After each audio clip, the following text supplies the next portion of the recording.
The Courage to be Disliked, the Japanese phenomenon that shows you how to change your life and achieve real happiness by Ichiro Kishimi and Fumitake Koga. Read by Stefan Dad. The Courage to be Disliked. Authors note Sigmund Freud, Carl Jung, and Alfred Adler are all giants in the world of psychology. This book is a distillation of Adler's philosophical and psychological ideas and teachings, taking the form of a narrative dialogue between a philosopher and a young man.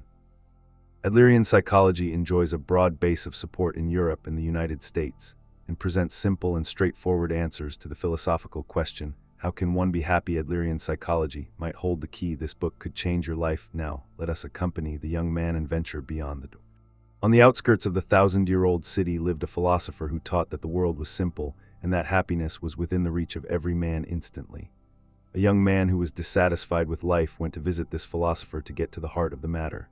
This youth found the world a chaotic mass of contradictions, and in his anxious eyes, any notion of happiness was completely absurd. Introduction. Youth, I want to ask you once again, you do believe that the world is in all ways a simple place? Philosopher, yes, this world is astonishingly simple, and life itself is too. So is this your idealistic argument, or is it a workable theory? What I mean is, are you saying that any issues you or I face in life are simple too? Yes, of course. All right then. But let me explain why I've come to visit you today. Firstly, I want to debate this with you until I am satisfied, and then, if possible, I want to get you to retract this theory. Because I have heard all about your reputation. The word is that there is an eccentric philosopher living here whose teachings and arguments are hard to ignore. Namely, that people can change, that the world is simple, and that everyone can be happy. That is the sort of thing I've heard, but I find that view totally unacceptable, so I wanted to confirm things for myself. If I find anything you say completely off, I will point it out and then correct you. But will you find that annoying? No, I would welcome the opportunity. I've been hoping to hear from a young person just like you and to learn as much as possible from what you can tell me. Thanks, I don't intend to dismiss you out of hand. I will take your views into consideration and then look at the possibilities that present themselves. The world is simple and life is simple too. If there is anything in this thesis that might contain truth, it would be life from a child's point of view. Children don't have any obvious duties like paying taxes or going to work. They are protected by their parents and society and can spend days free from care. They can imagine a future that goes on forever and do whatever they want. They don't have to see grim reality. They are blindfolded, so to them the world must have a simple form. However, as a child matures to adulthood, the world reveals its true nature. Very shortly, the child will know how things really are and what he is really allowed to do. His opinion will alter, and all he will see is impossibility. His romantic view will end and be replaced by cruel realism. I see, that is an interesting view. That's not all. Once grown up, the child will get entangled in all kinds of complicated relationships with people and have all kinds of responsibilities thrust upon him. That is how life will be, both at work and at home, and in any role he assumes in public life. It goes without saying that he will become aware of the various issues in society that he couldn't understand as a child, including discrimination, war, and inequality, and he will not be able to ignore them. Am I wrong? It sounds fine to me. Please continue. Well, if we were still living in a time when religion held sway, salvation might be an option because the teachings of the divine were everything to us. All we had to do was obey them and consequently have little to think about. But religion has lost its power, and now there is no real belief in God. With nothing to rely on, everyone is filled with anxiety and doubt. Everyone is living for themselves. That is how society is today. So please tell me, given these realities and in the light of what I have said, can you still say the world is simple? There's no change in what I say. The world is simple and life is simple too. How? Anyone can see that it's a chaotic mass of contradictions. That is not because the world is complicated. It's because you are making the world complicated. I am. None of us live in an objective world, but instead in a subjective world that we ourselves have given meaning to. The world you see is different from the one I see, and it's impossible to share your world with anyone else. How can that be? You and I are living in the same country in the same time, and we are seeing the same things, aren't we? You look rather young to me, but have you ever drunk well water that has just been drawn? Well water. It was a long time ago, but there was a well at my grandmother's house in the countryside. I remember enjoying the fresh, cold water drawn from that well on a hot summer's day. You may know this, but well water stays at pretty much the same temperature all year round, at about 18 degrees. That is an objective number. It stays the same to everyone who measures it. But when you drink the water in the summer, it seems cool, and when you drink the same water in the winter, it seems warm. Even though it's the same water at the same 18 degrees according to the thermometer, The way it seems depends on whether it's summer or winter. So it's an illusion caused by the change in the environment. No, it's not an illusion. You see, to you, in that moment, the coolness or warmth of the well water is an undeniable fact. How I am right. It's as if you see the world through dark glasses, so naturally everything seems dark. But if that is the case, instead of lamenting about the world's darkness, you could just remove the glasses. Perhaps the world will appear terribly bright to you then, and you will involuntarily shut your eyes.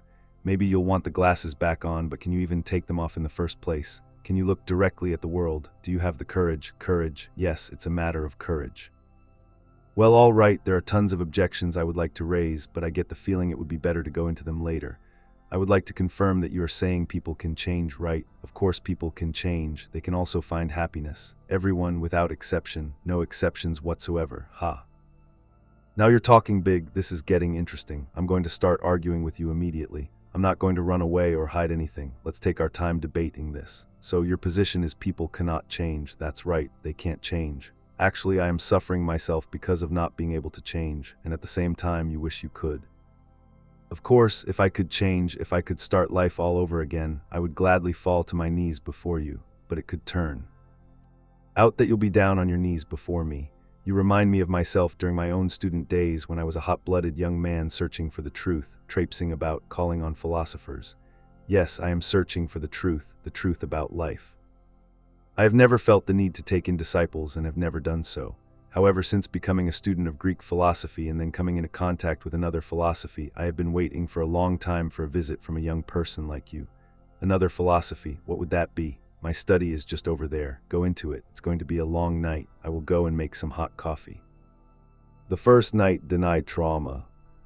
The young man entered the study and sat slouched in a chair.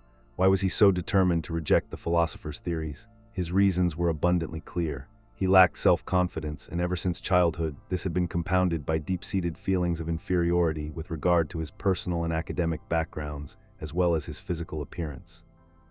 Perhaps as a result, he tended to be excessively self-conscious when people looked at him.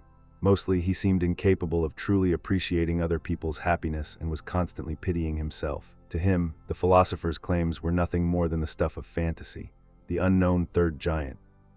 A moment ago, you used the words another philosophy, but I've heard that your specialty is in Greek philosophy.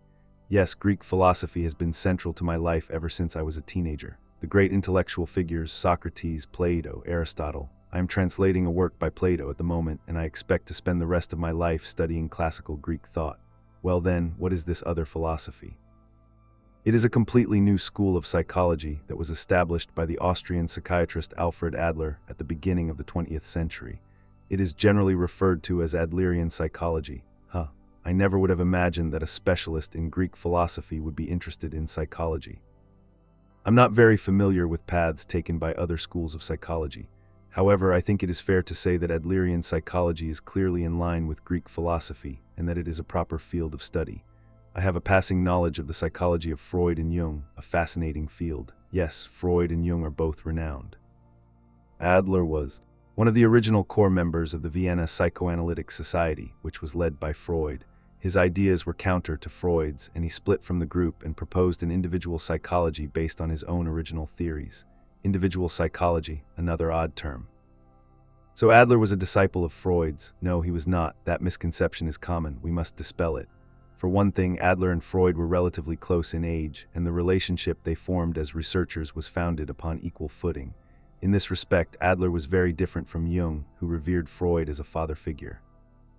Though psychology primarily tends to be associated with Freud and Jung, Adler is recognized throughout the rest of the world, along with Freud and Jung, as one of the three giants in this field. I see. I should have studied it more. I suppose it's only natural you haven't heard of Adler. As he himself said, there might come a time when one will not remember my name. One might even have forgotten that our school ever existed. Then he went on to say that it didn't matter, the implication being that if his school were forgotten, it would be because his ideas had outgrown the bounds of a single area of scholarship and become commonplace and a feeling shared by everyone. For example, Dale Carnegie, who wrote the international bestsellers How to Win Friends and Influence People and How to Stop Worrying and Start Living, referred to Adler as a great psychologist who devoted his life to researching humans and their latent abilities. The influence of Adler's thinking is clearly present throughout his writings. and in Stephen Covey's The 7 Habits of Highly Effective People, much of the content closely resembles Adler's ideas. In other words, rather than being a strict area of scholarship, Adlerian psychology is accepted as a realization, a culmination of truths and of human understanding. Yet Adler's ideas are said to have been 100 years ahead of their time, and even today we have not managed to fully comprehend them. That is how truly groundbreaking they were. So your theories are developed not from Greek philosophy initially, but from the viewpoint of Adlerian psychology. Yes, that's right. Okay, there's one more thing I'd like to ask about your basic stance. Are you a philosopher or are you a psychologist? I am a philosopher, a person who lives philosophy. And for me, Adlerian psychology is a form of thought that is in line with Greek philosophy, and that is philosophy. All right then, let's get started. Why people can change first, let's plan the points of discussion. You say people can change, then you take it a step further, saying that everyone can find happiness. Yes, everyone without exception. Let's save the discussion about happiness for later and address change first. Everyone wishes they could change. I know I do, and I'm sure anyone you might stop and ask on the street would agree. But why does everyone feel they want to change? There's only one answer: because they cannot change. If it were easy for people to change, they wouldn't spend so much time wishing they could. No matter how much they wish it, people cannot change. And that's why there are always so many people getting taken in by new religions and dubious self-help seminars and any preaching on how everyone can change. Am I wrong? Well, in response, I'd ask you why you're so adamant that people can't change. Here's why. I have a friend, a guy who has shut himself in his room for several years. He wishes he could go out and even thinks he'd like to have a job if possible. So he wants to change the way he is. I say this as his friend, but I assure you he is a very serious person who could be of great use to society. Except that he's afraid to leave his room. If he takes even a single step outside, he suffers palpitations and his arms and legs shake. It's a kind of neurosis or panic, I suppose. He wants to change, but he can't. What do you think the reason is that he can't go out? I'm not really sure. It could be because of his relationship with his parents or because he was bullied at school or work. He might have experienced a kind of trauma from something like that, but then it could be the opposite. Maybe he was too pampered as a child and can't face reality. I just don't know, and I can't pry into his past or his family situation. So you are saying there were incidents in your friend's past that became the cause of trauma or something similar, and as a result, he can't go out anymore. Of course, before an effect, there's a cause. There's nothing mysterious about that. Then perhaps the cause of his not being able to go out anymore lies in the home environment during his childhood.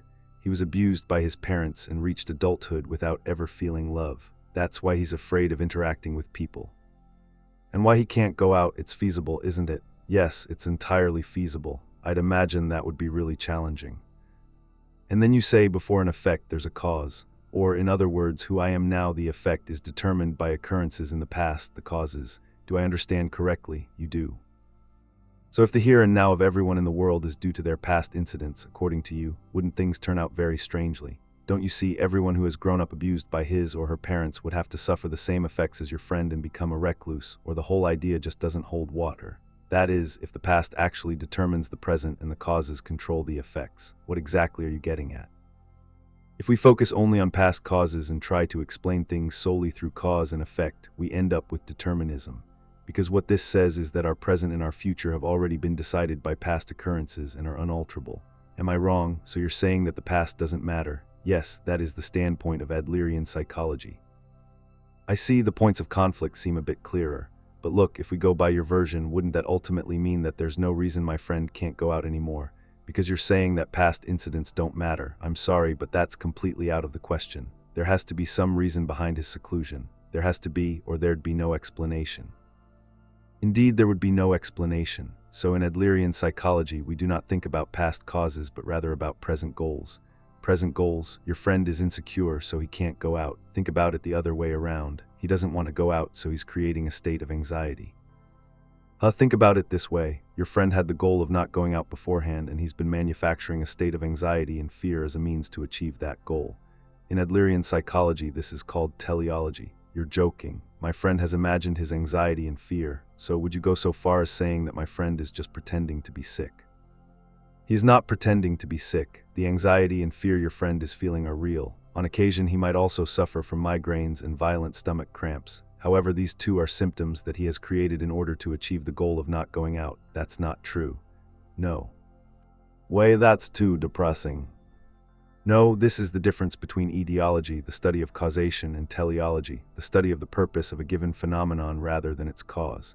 Everything you have been telling me is based in etiology. As long as we stay in etiology, we will not take a single step forward. Trauma does not exist. If you are going to state things so forcibly, I'd like a thorough explanation. To begin with, what is the difference you refer to between etiology and teleology? Suppose you've got a cold with a high fever and you go to see the doctor. Then suppose the doctor says the reason for your sickness is that yesterday, when you went out, you weren't dressed properly and that's why you caught a cold. Now, would you be satisfied with that? Of course I wouldn't. It wouldn't matter to me what the reason was, the way I was dressed or because it was raining or whatever.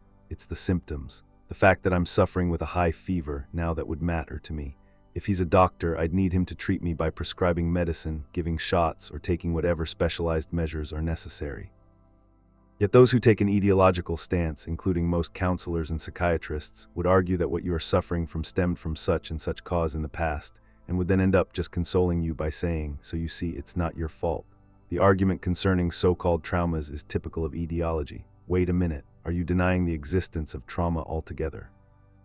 Yes, I am adamantly. What, aren't you, or I guess I should say Adler, an authority on psychology? In Adlerian psychology, trauma is definitively denied.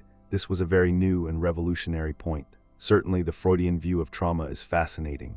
Freud's idea is that a person's psychic wounds, traumas, cause his or her present unhappiness. When you treat a person's life as a vast narrative, there is an easily understandable causality and sense of dramatic development that creates strong impressions and is extremely attractive. But Adler, in denial of the trauma argument, states the following: no experience is in itself a cause of our success or failure. We do not suffer from the shock of our experiences, the so-called trauma, but instead we make out of them whatever suits our purposes. We are not determined by our experiences, but the meaning we give them is self-determining. So we make of them whatever suits our purposes, exactly. Focus on the point Adler is making here when he refers to the self being determined not by our experiences themselves, but by the meaning we give them. He's not saying that the experience of a horrible calamity or abuse during childhood or other such incidents have no influence on forming a personality. Their influences are strong, but the important thing is that nothing is actually determined by those influences. We determine our own lives according to the meaning we give to those past experiences. Your life is not something that someone gives you, but something you choose yourself, and you are the one who decides how you live.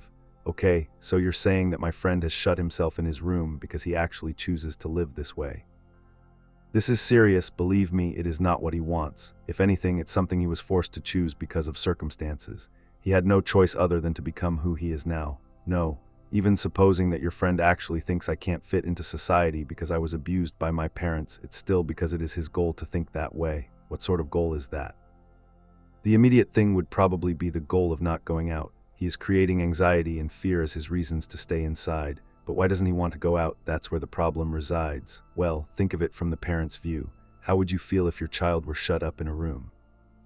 I'd be worried, of course. I'd want to help him return to society. I'd want him to be well. And I'd wonder if I'd raised him improperly. I'm sure I would be seriously concerned and try in every way imaginable to help him back to a normal existence. That is where the problem is. Where? If I stay in my room all the time without ever going out, my parents will worry. I can get all of my parents' attention focused on me. They'll be extremely careful around me and always handle me with kid gloves. On the other hand, if I take even one step out of the house, I'll just become part of a faceless mass whom no one pays attention to. I'll be surrounded by people I don't know and just end up average or less than average. And no one will take special care of me any longer. Such stories about reclusive people are not uncommon. In that case, following your line of reasoning, my friend has accomplished his goal and is satisfied with his current situation. I doubt he's satisfied, and I'm sure he's not happy either. But there is no doubt that he is also taking action in line with his goal. This is not something that is unique to your friend. Every one of us is living in line with some goal. That is what teleology tells us. No way, I reject that as completely unacceptable. Look, my friend is, listen, this discussion won't go anywhere if we just keep talking about your friend. It will turn into a trial in absentia, and that would be hopeless. Let's use another example. Well, how about this one? It's my own story about something I experienced yesterday. Oh, I'm all ears. People fabricate anger. Yesterday afternoon, I was reading a book in a coffee shop when a waiter passed by and spilled coffee on my jacket. I just bought it, and it's my nicest piece of clothing. I couldn't help it. I just blew my top. I yelled at him at the top of my lungs.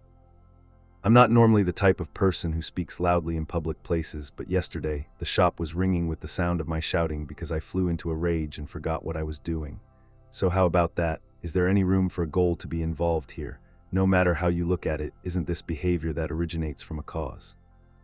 So you were stimulated by the emotion of anger and ended up shouting. Though you are normally mild-mannered, you couldn't resist being angry. It was an unavoidable occurrence and you couldn't do anything about it. Is that what you were saying? Yes, because it happened so suddenly. The words just came out of my mouth before I had time to think. Then suppose you happened to have had a knife on you yesterday, and when you blew up, you got carried away and stabbed him. Would you still be able to justify that by saying, it was an unavoidable occurrence and I couldn't do anything about it? Come on, that's an extreme argument.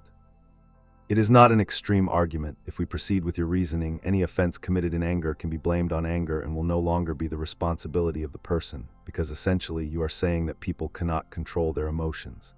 Well, how do you explain my anger then? That's easy. You did not fly into a rage and then start shouting. It is solely that you got angry so that you could shout. In other words, in order to fulfill the goal of shouting, you created the emotion of anger. What do you mean, the goal of shouting came? Before anything else, that is to say, by shouting, you wanted to make the waiter submit to you and listen to what you had to say. As a means to do that, you fabricated the emotion of anger. I fabricated it. You've got to be joking. Then why did you raise your voice? As I said before, I blew my top. I was deeply frustrated.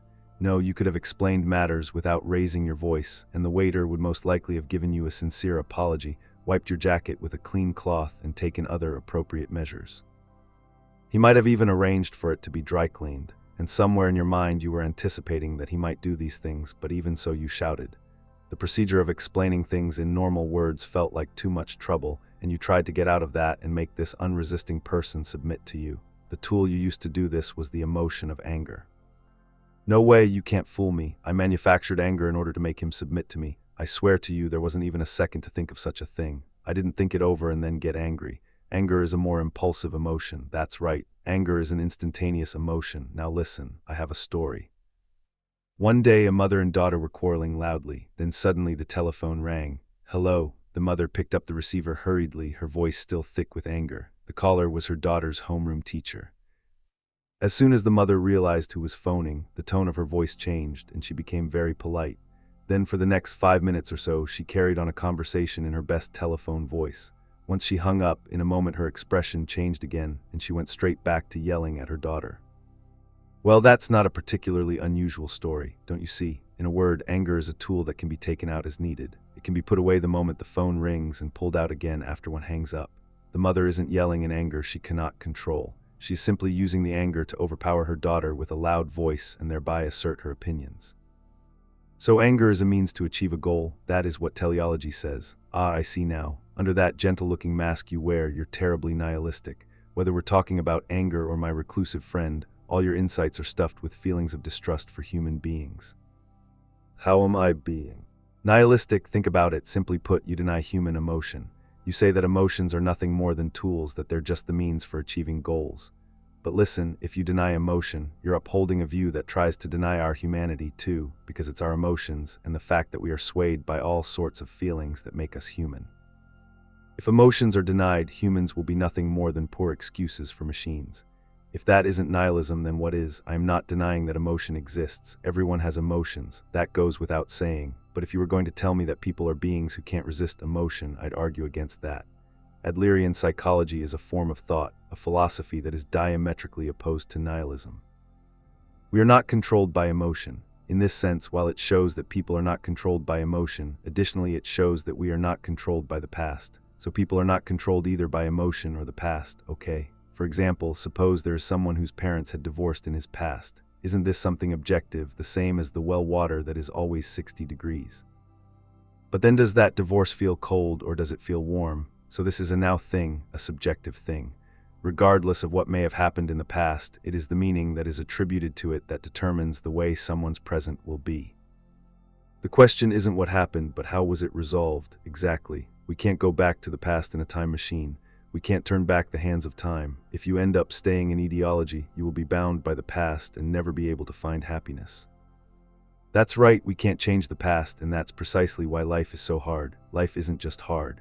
If the past determined everything and couldn't be changed, we who are living today would no longer be able to take effective steps forward in our lives. What would happen as a result? We would end up with the kind of nihilism and pessimism that loses hope in the world and gives up on life. The Freudian ideology that is typified by the trauma argument is determinism in a different form, and it is the road to nihilism. Are you going to accept values like that? I don't want to accept them, but the past is so powerful. Think of the possibilities. If one assumes that people are beings who can change, a set of values based on ideology becomes untenable, and one is compelled to take the position of teleology as a matter of course. So, you're saying that one should always take the people can change premise. Of course, and please understand, it is Freudian ideology that denies our free will and treats humans like machines. The young man paused and glanced around the philosopher's study. Floor-to-ceiling bookshelves filled the walls, and on a small wooden desk lay a fountain pen and what appeared to be a partially written manuscript. People are not driven by past causes, but move toward goals that they themselves set. That was the philosopher's claim. The teleology he espoused was an idea that overturned at the root the causality of respectable psychology, and the young man found that impossible to accept. So from which standpoint should he start to argue it? The youth took a deep breath. Socrates and Adler, all right, let me tell you about another friend of mine, a man named Y.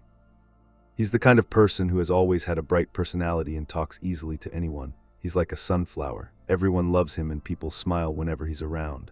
In contrast, I am someone who has never had an easy time socially and who's kind of warped in various ways. Now you're claiming that people can change through Adler's teleology. Yes, you and I and everyone can change. Then do you think I could be someone like Y? From the bottom of my heart, I really wish I could be like him. At this point, I'd have to say that's totally out of the question. Aha, now you're showing your true colors. So are you going to retract your theory? No, I am not. Unfortunately, you have almost no understanding of Adlerian psychology yet. The first step to change is knowing. So if I can understand just something about Adlerian psychology, can I become a person like Y? Why are you rushing for answers? You should arrive at answers on your own, not rely upon what you get from someone else. Answers from others are nothing more than stopgap measures. They are of no value. Take Socrates, who left not one book actually written by himself. He spent his days having public debates with the citizens of Athens, especially the young, and it was his disciple Plato who put his philosophy into writing for future generations. Adler, too, showed little interest in literary activities, preferring to engage in personal dialogue at cafes in Vienna and hold small discussion groups. He was definitely not an armchair intellectual, so Socrates and Adler both conveyed their ideas by dialogue. That's right, all your doubts will be dispelled through this dialogue, and you will begin to change, not by my words but by your own doing. I do not want to take away that valuable process of arriving at answers through dialogue. So are we going to try and reenact the kind of dialogue that Socrates and Adler carried out in this little study? Isn't that good enough for you? That's what I'm hoping to find out. So let's take it as far as we can, until either you retract your theory or I bow before you. Are you okay just as you are? Okay, let's go back to your query. So you'd like to be a more upbeat person like Y, but you just rejected that and said it was out of the question. Well, I guess that's just how it is. I was just saying that to give you a hard time. I know myself well enough. I can never be someone like that. Why not? It's obvious. Because we have different personalities, or I guess you could say dispositions. You, for instance, live surrounded by all these books. You read a new book and gain new knowledge. Basically, you keep accumulating knowledge. The more you read, the more your knowledge increases. You find new concepts of value, and it seems to you that they change you. Look, I hate to break it to you, but no matter how much knowledge you gain, your disposition or personality isn't going to basically change. If your base gets skewed, all you've learned will be useless. Yes, all the knowledge you've acquired will come crashing down around you, and then the next thing you know, you'll be back to where you started. And the same goes for Adler's ideas. No matter how many facts I may try to accumulate about him, they're not going to have any effect on my personality. Knowledge just gets piled up as knowledge, until sooner or later it's discarded. Then let me ask you this, why do you think you want to be like Y? I guess you just want to be a different person, whether it's Y or someone else. But what is the goal of that? You're talking about goals again. As I said earlier, it's just that I admire him and I think I'd be happier if I were like him.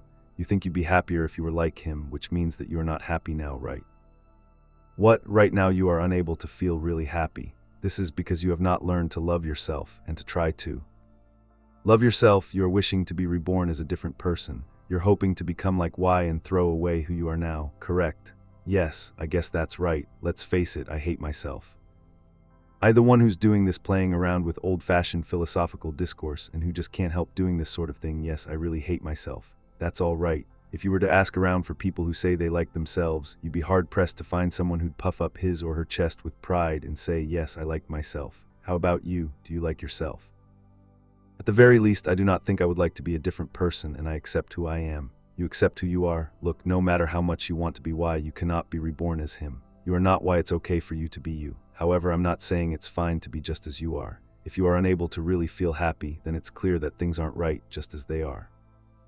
You've got to put one foot in front of the other and not stop. That's a harsh way of putting it, but I get your point. It's clear that I'm not right just the way I am. I've got to move forward. To quote Adler again, the important thing is not what one is born with, but what use one makes of that equipment. You want to be why or someone else because you are utterly focused on what you were born with. Instead, you've got to focus on what you can make of your equipment. Unhappiness is something you choose for yourself. No way, that's unreasonable. Why is it unreasonable? Why some people are born into affluent circumstances with parents who are nice and others are born poor with bad parents. Because that's how the world is, and I don't really want to get into this sort of subject, but things are equal in the world, and differences between race, nationality, and ethnicity remain as deep as ever. It's only natural to focus on what you were born with. All your talk is just academic theory. You're ignoring the real world. It is you who is ignoring reality. Does fixating on what you were born with change the reality? We are not replaceable machines. It is not replacement we need, but renewal. To me, replacement and renewal are one and the same. You're avoiding the main point. Look, there is such a thing as unhappiness from birth. Please acknowledge that. First of all, I will not acknowledge that. Why? For one thing, right now, you are unable to feel real happiness. You find living hard and even wish you could be reborn as a different person. But you are unhappy now because you yourself chose being unhappy, not because you were born under an unlucky star. I chose to be unhappy. How can I possibly accept that? There's nothing extraordinary about it. It's been repeated ever since the classical Greek era. Have you heard the saying, no one desires evil? It's a proposition generally known as a Socratic paradox. There's no shortage of people who desire evil, is there? Of course, there are plenty of thieves and murderers, and don't forget all the politicians and officials with their shady deals. It's probably harder to find a truly good, upright person who does not desire evil. Without question, there is no shortage of behavior that is evil, but no one, not even the most hardened criminal, becomes involved in crime purely out of a desire to engage in evil acts. Every criminal has an internal justification for getting involved in crime. A dispute over money leads someone to engage in murder, for instance. To the perpetrator, it is something for which there is a justification and which can be restated as an accomplishment of good. Of course, this is not good in a moral sense, but good in the sense of being of benefit to oneself. Of benefit to oneself, the Greek word for good, agathon, does not have a moral meaning. It just means beneficial. Conversely, the word for evil, kakon, means not beneficial. Our world is rife with injustices and misdeeds of all kinds, yet there is not one person who desires evil in the purest sense of the word, that is to say, something not beneficial. What does this have to do with me? At some stage in your life, you chose being unhappy. It is not because you were born into unhappy circumstances or ended up in an unhappy situation. It's that you judged being unhappy to be good for you. Why? What for? How do you justify this? Why did you choose to be unhappy? I have no way of knowing the specific answer or details. Perhaps it will become clearer as we debate this. You are really trying to make a fool of me. You think this passes for philosophy. I do not accept this at all. In spite of himself, the young man got up and glared at the philosopher. He thought, I chose an unhappy life because it was good for me. What an absurd argument. Why is he going to such lengths to ridicule me? What did I do wrong? I'll dismantle his argument no matter what it takes. I'll make him kneel before me. People always choose not to change. Sit down. As things stand, it's only natural that our views clash. I will now give a simple explanation as to the manner in which humans are understood in Adlerian psychology. Okay, but please be brief. Earlier, you said that any person's disposition or personality cannot be changed. In Adlerian psychology, we describe personality and disposition with the word lifestyle. Lifestyle, yes, lifestyle is the tendencies of thought and action in life. Tendencies of thought and action, how one sees the world and how one sees oneself. Think of lifestyle as a concept bringing together these ways of finding meaning. In a narrow sense, lifestyle could be defined as someone's personality. Taken more broadly, it is a word that encompasses the worldview of that person and his or her outlook on life. A person's view of the world. Say there's someone who worries about himself and says, I am a pessimist. One could rephrase that to instead say, I have a pessimistic view of the world. You could consider that the issue is not personality, but rather the view of the world. It seems that the word personality is nuanced and suggests being unchangeable. But if we're talking about a view of the world, well then, that should be possible to alter. This is kind of confusing. When you speak of a lifestyle, do you mean a way of living? Yes, you could put it that way. To be a little more accurate, it is the way one's life should be. You probably think of disposition or personality as something with which you are endowed without any connection to your will. In Adlerian psychology, however, lifestyle is thought of as something that you choose for yourself. That you choose for yourself, yes, exactly, you choose your lifestyle. So not only did I choose to be unhappy, but I even went so far as to choose this warped personality too. Absolutely. Now you're really pushing it. When I became aware I already had this personality, I certainly don't have any recollection of having chosen it. But it's the same for you, isn't it? Being able to choose one's own personality at will. Now that sounds like you're talking about robots, not people. Of course, you did not consciously choose this kind of self. Your first choice was probably unconscious, combined with external factors you have referred to, that is, race, nationality, culture, and home environment. These certainly had a significant influence on that choice. Nevertheless, it is you who chose this kind of self. I don't get what you're saying. How on earth could I have chosen it? Adlerian psychology's view is that it happens around the age of 10. Well, for argument's sake, and now I'm really going out on a limb, say that when I was 10, I unconsciously made this choice of lifestyle, or whatever.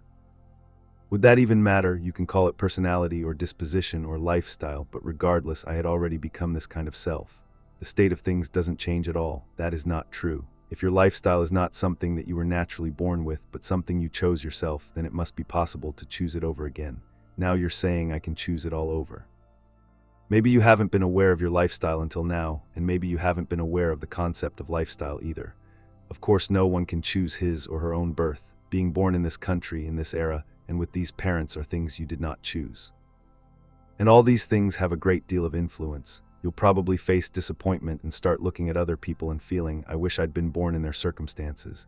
But you can't let it end there. The issue is not the past, but here in the present. And now you've learned about lifestyle, but what you do with it from here on is your responsibility. Whether you go on choosing the lifestyle you've had up till now, or you choose a new lifestyle altogether, it's entirely up to you. Then how do I choose again? You're telling me you chose that lifestyle yourself, so go ahead and select a new one instantly. But there's no way I can just change on the spot. Yes, you can. People can change at any time, regardless of the environments they're in. You are unable to change only because you are making the decision not to. What do you mean exactly? People are constantly selecting their lifestyles. Right now, while we are having this tete-a-tete, we're selecting ours. You describe yourself as an unhappy person. You say that you want to change right this minute. You even claim that you want to be reborn as a different person. After all that, then why are you still unable to change? It is because you are making the persistent decision not to change your lifestyle. No, don't you see, that's completely illogical. I do want to change. That is my sincere wish. So how could I be making the decision not to? Although there are some small inconveniences and limitations, you probably think that the lifestyle you have now is the most practical one, and that it's easier to leave things as they are. If you stay just like this, experience enables you to respond properly to events as they occur while guessing the results of one's actions. You could say it's like driving your old familiar car. It might rattle a bit, but one can take that into account and maneuver easily. On the other hand, if one chooses a new lifestyle, no one can predict what might happen to the new self or have any idea how to deal with events as they arise. It will be hard to see ahead to the future, and life will be filled with anxiety. A more painful and unhappy life might lie ahead. Simply put, people have various complaints about things, but it's easier and more secure to be just the way one is. One wants to change, but changing is scary. When we try to change our lifestyles, we put our great courage to the test. There is the anxiety generated by changing and the disappointment attendant to not changing. I'm sure you have selected the latter. Wait, just now you used the word courage. Yes, Adlerian psychology is a psychology of courage. Your unhappiness cannot be blamed on your past or your environment, and it isn't that you lack competence, you just lack courage. One might say you are lacking in the courage to be happy. Your life is decided here and now. The courage to be happy, huh? Do you need further explanation? No, hold on. This is getting confusing. First, you tell me that the world is a simple place, that it seems complicated only because of me, and that my subjective view is making it that way, and also that life seems complicated just because I make it complicated, all of which is what makes it difficult for me to live happily. Then you say that one should take the stance of teleology as opposed to Freudian etiology, that one must not search for causes in one's past and should deny trauma. You say that people act to achieve some goal or other instead of being creatures who are driven by causes in their past, right? Yes. Furthermore, as the major premise of teleology, you say that people can change, that people are always selecting their own lifestyles. That is correct, so I am unable to change because I myself keep repeatedly making the decision not to change. I don't have enough courage to choose a new lifestyle. In other words, I do not have enough courage to be happy, and that's why I'm unhappy. Have I got anything wrong? No, you haven't. Okay, in that case, my question is, what are the real measures I should take? What do I need to do to change my life? You haven't explained all that yet. You're right, what you should do now is make a decision to stop your current lifestyle. For instance, earlier you said, if only I could be someone like Y, I'd be happy. As long as you live that way in the realm of the possibility of if only such and such were the case, you will never be able to change. Because saying, if only I could be like Y, is an excuse to yourself for not changing, an excuse not to change. Yes, I have a young friend who dreams of becoming a novelist, but he never seems to be able to complete his work. According to him, his job keeps him too busy, and he can never find enough time to write novels, and that's why he can't complete work and enter it for writing awards. But is that the real reason? No. It's actually that he wants to leave the possibility of, I can do it if I try, open by not committing to anything. He doesn't want to expose his work to criticism, and he certainly doesn't want to face the reality that he might produce an inferior piece of writing and face rejection. He wants to live inside that realm of possibilities where he can say that he could do it if only he had the time, or that he could write if he just had the proper environment, and that he really does have the talent for it. In another 5 or 10 years, he will probably start using other excuses like, I'm not young anymore, or I've got a family to think about now. I can relate all too well to how he must feel. He should just enter his writing for an award, and if he gets rejected, so be it. If he did, he might grow or discover that he should pursue something different. Either way, he would be able to move on. That is what changing your current lifestyle is about. He won't get anywhere by not submitting anything, but maybe his dreams will be shattered. Well, I wonder, having simple tasks, things that should be done, while continually coming up with various reasons why one can't do them, sounds like a hard way to live, doesn't it? So in the case of my friend who dreams of becoming a novelist, it is clearly the I or the self that is making life complicated and too difficult to live happily. But that's harsh. Your philosophy is too tough. Indeed, it is strong medicine. Strong medicine, yes, I agree. But if you change your lifestyle, the way of giving meaning to the world and yourself, then both your way of interacting with the world and your behavior will have to change as well. Do not forget this point, one will have to change. You just as you are have to choose your lifestyle. It might seem hard, but it is really quite simple. According to you, there's no such thing as trauma, and environment doesn't matter either. It's all just baggage, and my unhappiness is my own fault, right? I'm starting to feel I'm being criticized for everything I've ever been and done. No, you're not being criticized. Rather, as Adler's teleology tells us, no matter what has occurred in your life up to this point, it should have no bearing at all on how you live from now on. That you, living in the here and now, are the one who determines your own life. My life is determined at this exact point. Yes, because the past does not exist. All right, well, I don't agree with your theories 100%. There are many points I'm not convinced about and that I would argue against.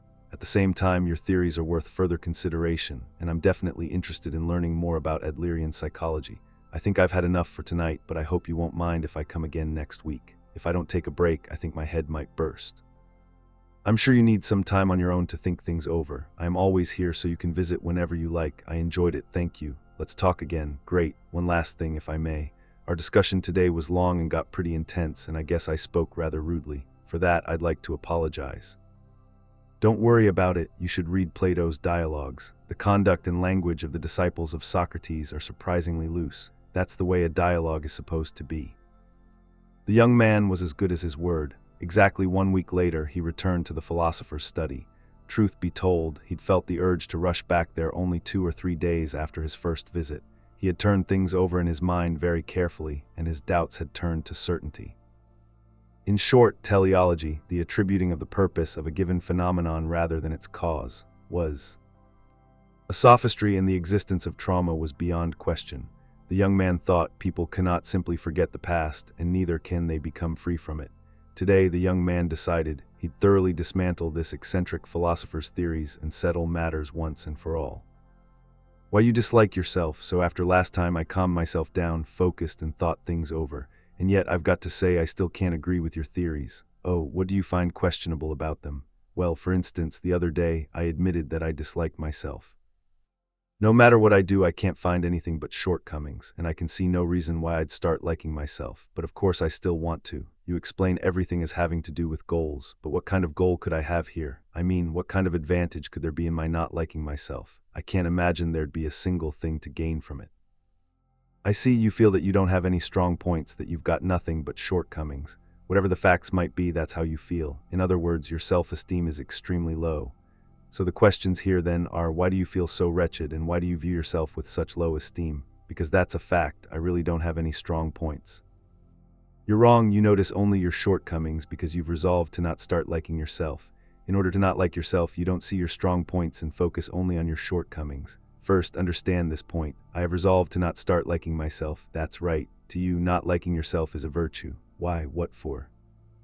Perhaps this is something you should think about yourself. What sort of shortcomings do you think you have? Well, I'm sure you have already noticed. First of all, there's my personality. I don't have any self-confidence, and I'm always pessimistic about everything. And I guess I'm too self-conscious because I worry about what other people see, and then I live with a constant distrust of other people. I can never act naturally. There's always something theatrical about what I say and do, and it's not just my personality. There's nothing to like about my face or my body either. When you go about listing your shortcomings like that, what kind of mood does it put you in? Wow, that's nasty. An unpleasant mood, naturally. I'm sure that no one would want to get involved with a guy as warped as me. If there were anyone this wretched and bothersome in my vicinity, I'd keep my distance too. I see. Well, that settles it then. What do you mean? It might be hard to understand from your own example, so I'll use another. I used this study for simple counseling sessions. It must have been quite a few years ago, but there was a female student who came by. She sat right where you're sitting now in the same chair. Well, her concern was her fear of blushing. She told me that she was always turning red whenever she was out in public, and that she would do anything to rid herself of this. So I asked her, well, if you can cure it, what will you want to do then? And she said that there was a man she wanted. She secretly had feelings for him, but wasn't ready to divulge them. Once her fear of blushing was cured, she'd confess her desire to be with him. All right, that sounds like the typical thing a female student would seek counseling for. In order for her to confess her feelings for him, first she had to cure her blushing problem. But is that really the whole case? I have a different opinion. Why did she get this fear of blushing, and why hadn't it gotten better? Because she needed that symptom of blushing. What are you saying exactly? She was asking you to cure it, wasn't she? What do you think was the scariest thing to her, the thing she wanted to avoid most of all? It was that the man would reject her, of course, the fact that her unrequited love would negate everything for her. The very existence and possibility of this aspect is deeply present in adolescent unrequited love. But as long as she has a fear of blushing, she can go on thinking, I can't be with him because I have this fear of blushing. It could end without her ever working up the courage to confess her feelings to him, and she could convince herself that he would reject her anyway. And finally, she can live in the possibility that if only my fear of blushing had gotten better, I could have. Okay, so she fabricated that fear of blushing as an excuse for her own inability to confess her feelings, or maybe as a kind of insurance for when he rejected her. Yes, you could put it that way. Okay, that is an interesting interpretation, but if that were really the case, wouldn't it be impossible to do anything to help her, since she simultaneously needs that fear of blushing and is suffering? Because of it, there'd be no end to her troubles. Well, this is what I told her. Fear of blushing is easy to cure, she asked. Really? I went on, but I will not cure it. She pressed me. Why? I explained. Look, it's thanks to your fear of blushing that you can accept your dissatisfaction with yourself and the world around you, and with a life that isn't going well. It's thanks to your fear of blushing, and it's caused by it. She asked, how could it be? I went on, if I did cure it and nothing in your situation changed at all, what would you do? You'd probably come here again and say, give me back my fear of blushing, and that would be beyond my abilities. Her story certainly isn't unusual. Students preparing for their exams think, if I pass, life will be rosy. Company workers think, if I get transferred, everything will go well. But even when those wishes are fulfilled, in many cases, nothing about their situations changes at all. Indeed, when a client shows up requesting a cure from fear of blushing, the counselor must not cure the symptoms. Then recovery is likely to be even more difficult. That is the Adlerian psychology way of thinking about this kind of thing. So what specifically do you do then? Do you ask what they're worried about and then just leave it be? She didn't have confidence in herself. She was very afraid that things being what they were, he'd reject her even if she did confess to him. And if that happened, she'd lose even more confidence and get hurt. That's why she created the symptom of the fear of blushing. What I can do is to get the person first to accept myself now, and then, regardless of the outcome, have the courage to step forward. In Adlerian psychology, this kind of approach is called encouragement. Encouragement, yes, I'll explain systematically what it consists of once our discussion has progressed a little further. We're not at that stage yet, that works for me. In the meantime, I'll keep the word encouragement in mind, so whatever happened to her. Apparently, she had the chance to join a group of friends and spend time with the man, and in the end, it was he who confessed his desire to be with her. Of course, she never dropped by this study again after that. I don't know what became of her fear of blushing, but she probably didn't need it any longer. Yes, she clearly didn't have any use for it anymore. That's right. Now, keeping this student's story in mind, let's think about your problems. You say that at present you notice only your shortcomings, and it's unlikely that you'll ever come to like yourself. And then you said, I'm sure that no one would want to get involved with a guy as warped as me. I'm sure you understand this already. Why do you dislike yourself? Why do you focus only on your shortcomings? And why have you decided to not start liking yourself? It's because you are overly afraid of being disliked by other people and getting hurt in your interpersonal relationships. What do you mean by that? Just like the young woman with the fear of blushing, who was afraid of being rejected by the man, you are afraid of being negated by other people. You're afraid of being treated disparagingly, being refused, and sustaining deep mental wounds. You think that instead of getting entangled in such situations, it would be better if you just didn't have relations with anyone in the first place.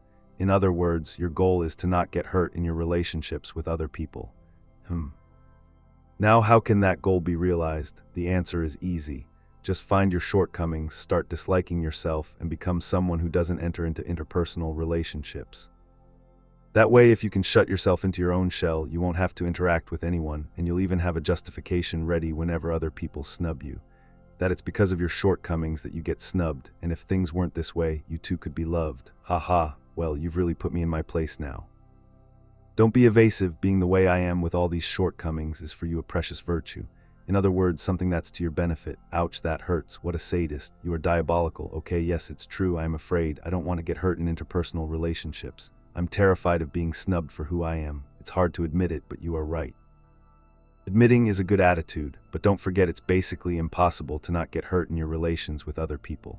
When you enter into interpersonal relationships, it is inevitable that to a greater or lesser extent you will get hurt, and you will hurt someone too. Adler says to get rid of one's problems, all one can do is live in the universe all alone. But one can't do such a thing. All problems are interpersonal relationship problems. Wait a minute, I'm supposed to just let that one slip by. To get rid of one's problems, all one can do is live in the universe all alone. What do you mean by that? If you lived all alone, wouldn't you be horribly lonely? Oh, but being alone isn't what makes you feel lonely. Loneliness is having other people and society and community around you and having a deep sense of being excluded from them. To feel lonely, we need other people. That is to say, it is only in social contexts that a person becomes an individual. If you were really alone, that is, if you existed completely alone in the universe, you wouldn't be an individual and you wouldn't feel lonely either.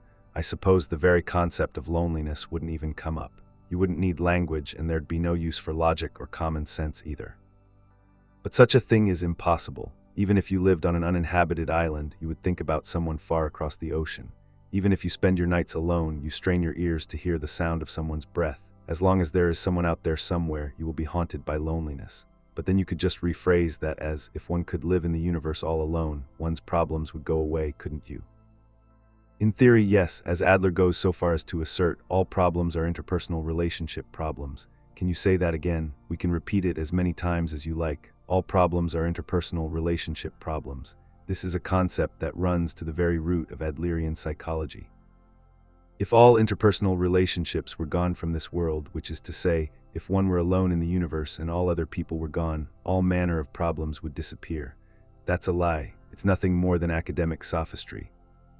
Of course, we cannot do without interpersonal relationships. A human being's existence, in its very essence, assumes the existence of other human beings. Living completely separate from others is, in principle, impossible. As you are indicating, the premise, if one could live all alone in the universe, is unsound. That's not the issue I am talking about.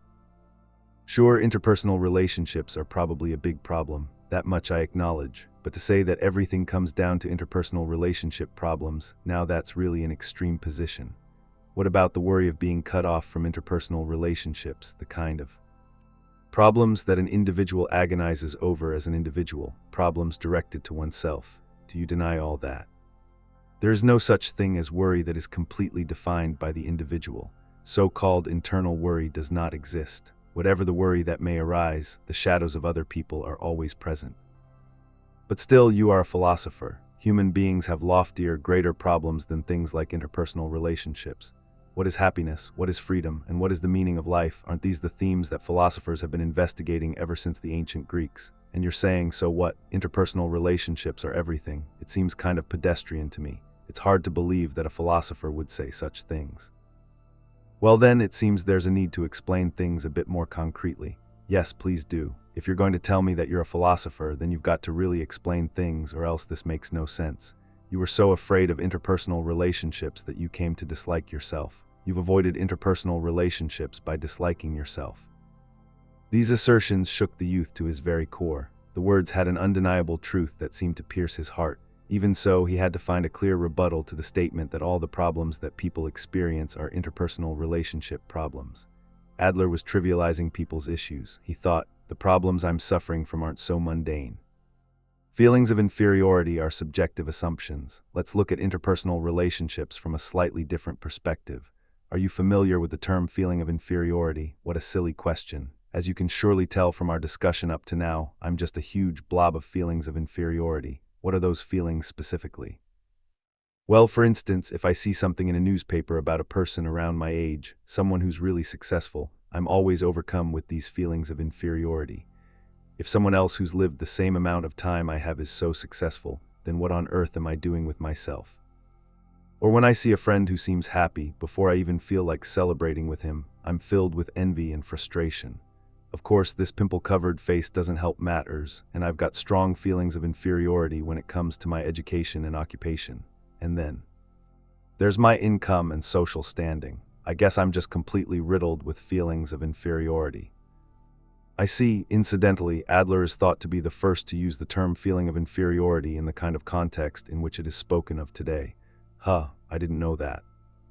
In Adler's native German, the word is Minderwertigkeitsgefühl, which means a feeling Gefühl of having less, minder, worth, wert.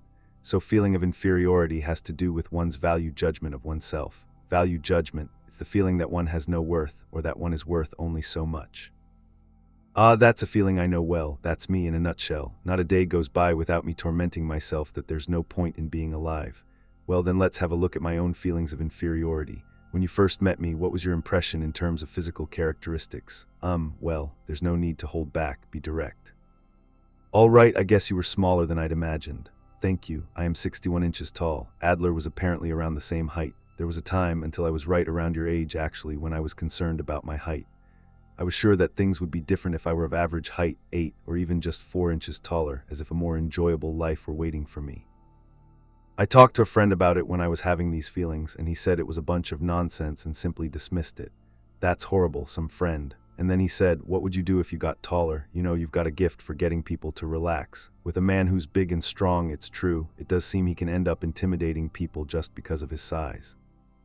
With someone small like me, on the other hand, people let go of their wariness. So it made me realize that having a small build was a desirable thing both to me and to those around me. In other words, there was a transformation of values. I'm not worried about my height anymore. Okay, but that's wait until I'm finished. The important thing here is that my height of 61 inches wasn't inferior. It wasn't inferior. It was not, in fact, lacking in or lesser than something. Sure, my 61 inches is less than the average height and an objectively measured number. At first glance, one might think it inferior, but the issue is really what sort of meaning I attribute to that height, what sort of value I give it. What does that mean? My feelings about my height were all subjective feelings of inferiority, which arose entirely through my comparing myself to others. That is to say, in my interpersonal relationships. Because if there hadn't been anyone with whom to compare myself, I wouldn't have had any occasion to think I was short. Right now, you two are suffering from various feelings of inferiority. But please understand that what you are feeling is not an objective inferiority, but a subjective feeling of inferiority. Even with an issue like height, it's all reduced to its subjectivity. In other words, the feelings of inferiority we're suffering from are subjective interpretations rather than objective facts. Exactly, seeing it from my friend's point of view that I get people to relax or that I don't intimidate them, such aspects can become strong points. Of course, this is a subjective interpretation. You could even say it's an arbitrary assumption. However, there is one good thing about subjectivity. It allows you to make your own choice.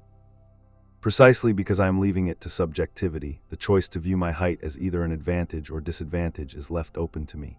The argument that you can choose a new lifestyle, that's right. We cannot alter objective facts, but subjective interpretations can be altered as much as one likes. And we are inhabitants of a subjective world. We talked about this at the very beginning, right? Yes, the well water that's 60 degrees. Now remember the German word for a feeling of inferiority, Minderwertigkeitsgefühl. As I mentioned a moment ago, feeling of inferiority is a term that has to do with one's value judgment of oneself.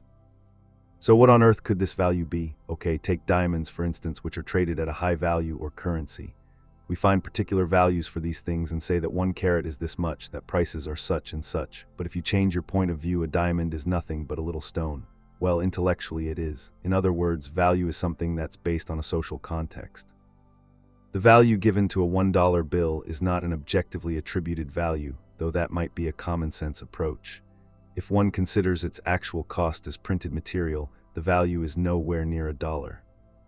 If I were the only person in this world and no one else existed, I'd probably be putting those $1 bills in my fireplace in wintertime. Maybe I'd be using them to blow my nose. Following exactly the same logic, there should have been no reason at all for me to worry about my height.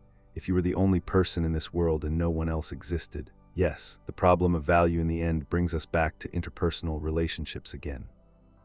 So this connects to what you were saying about all problems being interpersonal relationship problems. Yes, that's correct. An inferiority complex is an excuse. But can you say for sure that feelings of inferiority are really a problem of interpersonal relationships? Even the kind of person who is regarded socially as a success, who doesn't need to debase himself in relationships with other people, still has some feelings of inferiority. Even the businessman who amasses enormous wealth, the peerless beauty who is the envy of all, and the Olympic gold medalist, every one of them would be plagued by feelings of inferiority. Well, that's how it seems to me. How should I think about this? Adler recognizes that feelings of inferiority are something everyone has. There's nothing bad about feelings of inferiority themselves, so why do people have them in the first place? It's probably necessary to understand this in a certain order. First of all, people enter this world as helpless beings, and people have the universal desire to escape from that helpless state. Adler called this the pursuit of superiority. Pursuit of superiority. This is something you could think of as simply hoping to improve or pursuing an ideal state. For instance, a toddler learns to steady himself on both legs. He has the universal desire to learn language and to improve. And all the advancements of science throughout human history are due to this pursuit of superiority too. Okay, and then, the counterpart of this is the feeling of inferiority. Everyone is in this condition of wanting to improve, that is the pursuit of superiority. One holds up various ideals or goals and heads toward them. However, on not being able to reach one's ideals, one harbors a sense of being lesser. For instance, there are chefs who, the more inspired and accomplished they become, are forever beset with the sort of feeling of inferiority that makes them say to themselves, I'm still not good enough, or I've got to bring my cooking to the next level, and that sort of thing. That's true, Adler is saying that the pursuit of superiority and the feeling of inferiority are not diseases, but stimulants to normal, healthy striving and growth.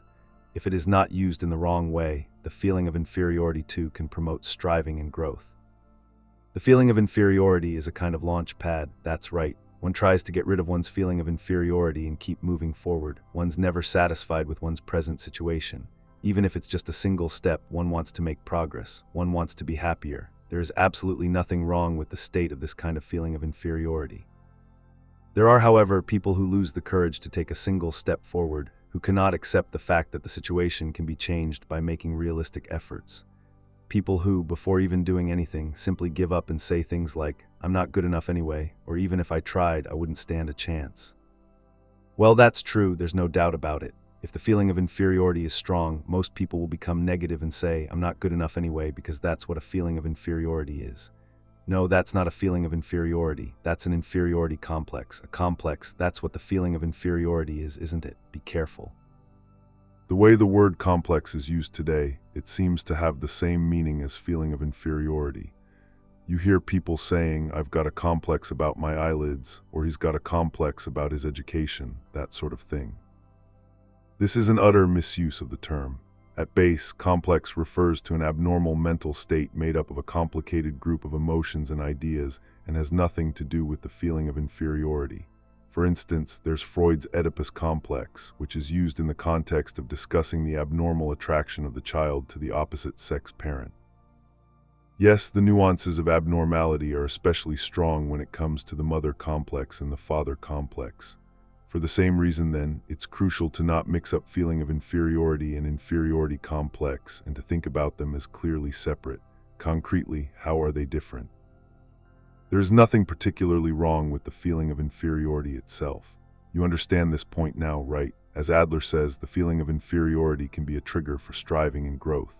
For instance, if one had a feeling of inferiority with regard to one's education and resolved to oneself, I'm not well educated, so I'll just have to try harder than anyone else, that would be a desirable direction. The inferiority complex, on the other hand, refers to a condition of having begun to use one's feeling of inferiority as a kind of excuse.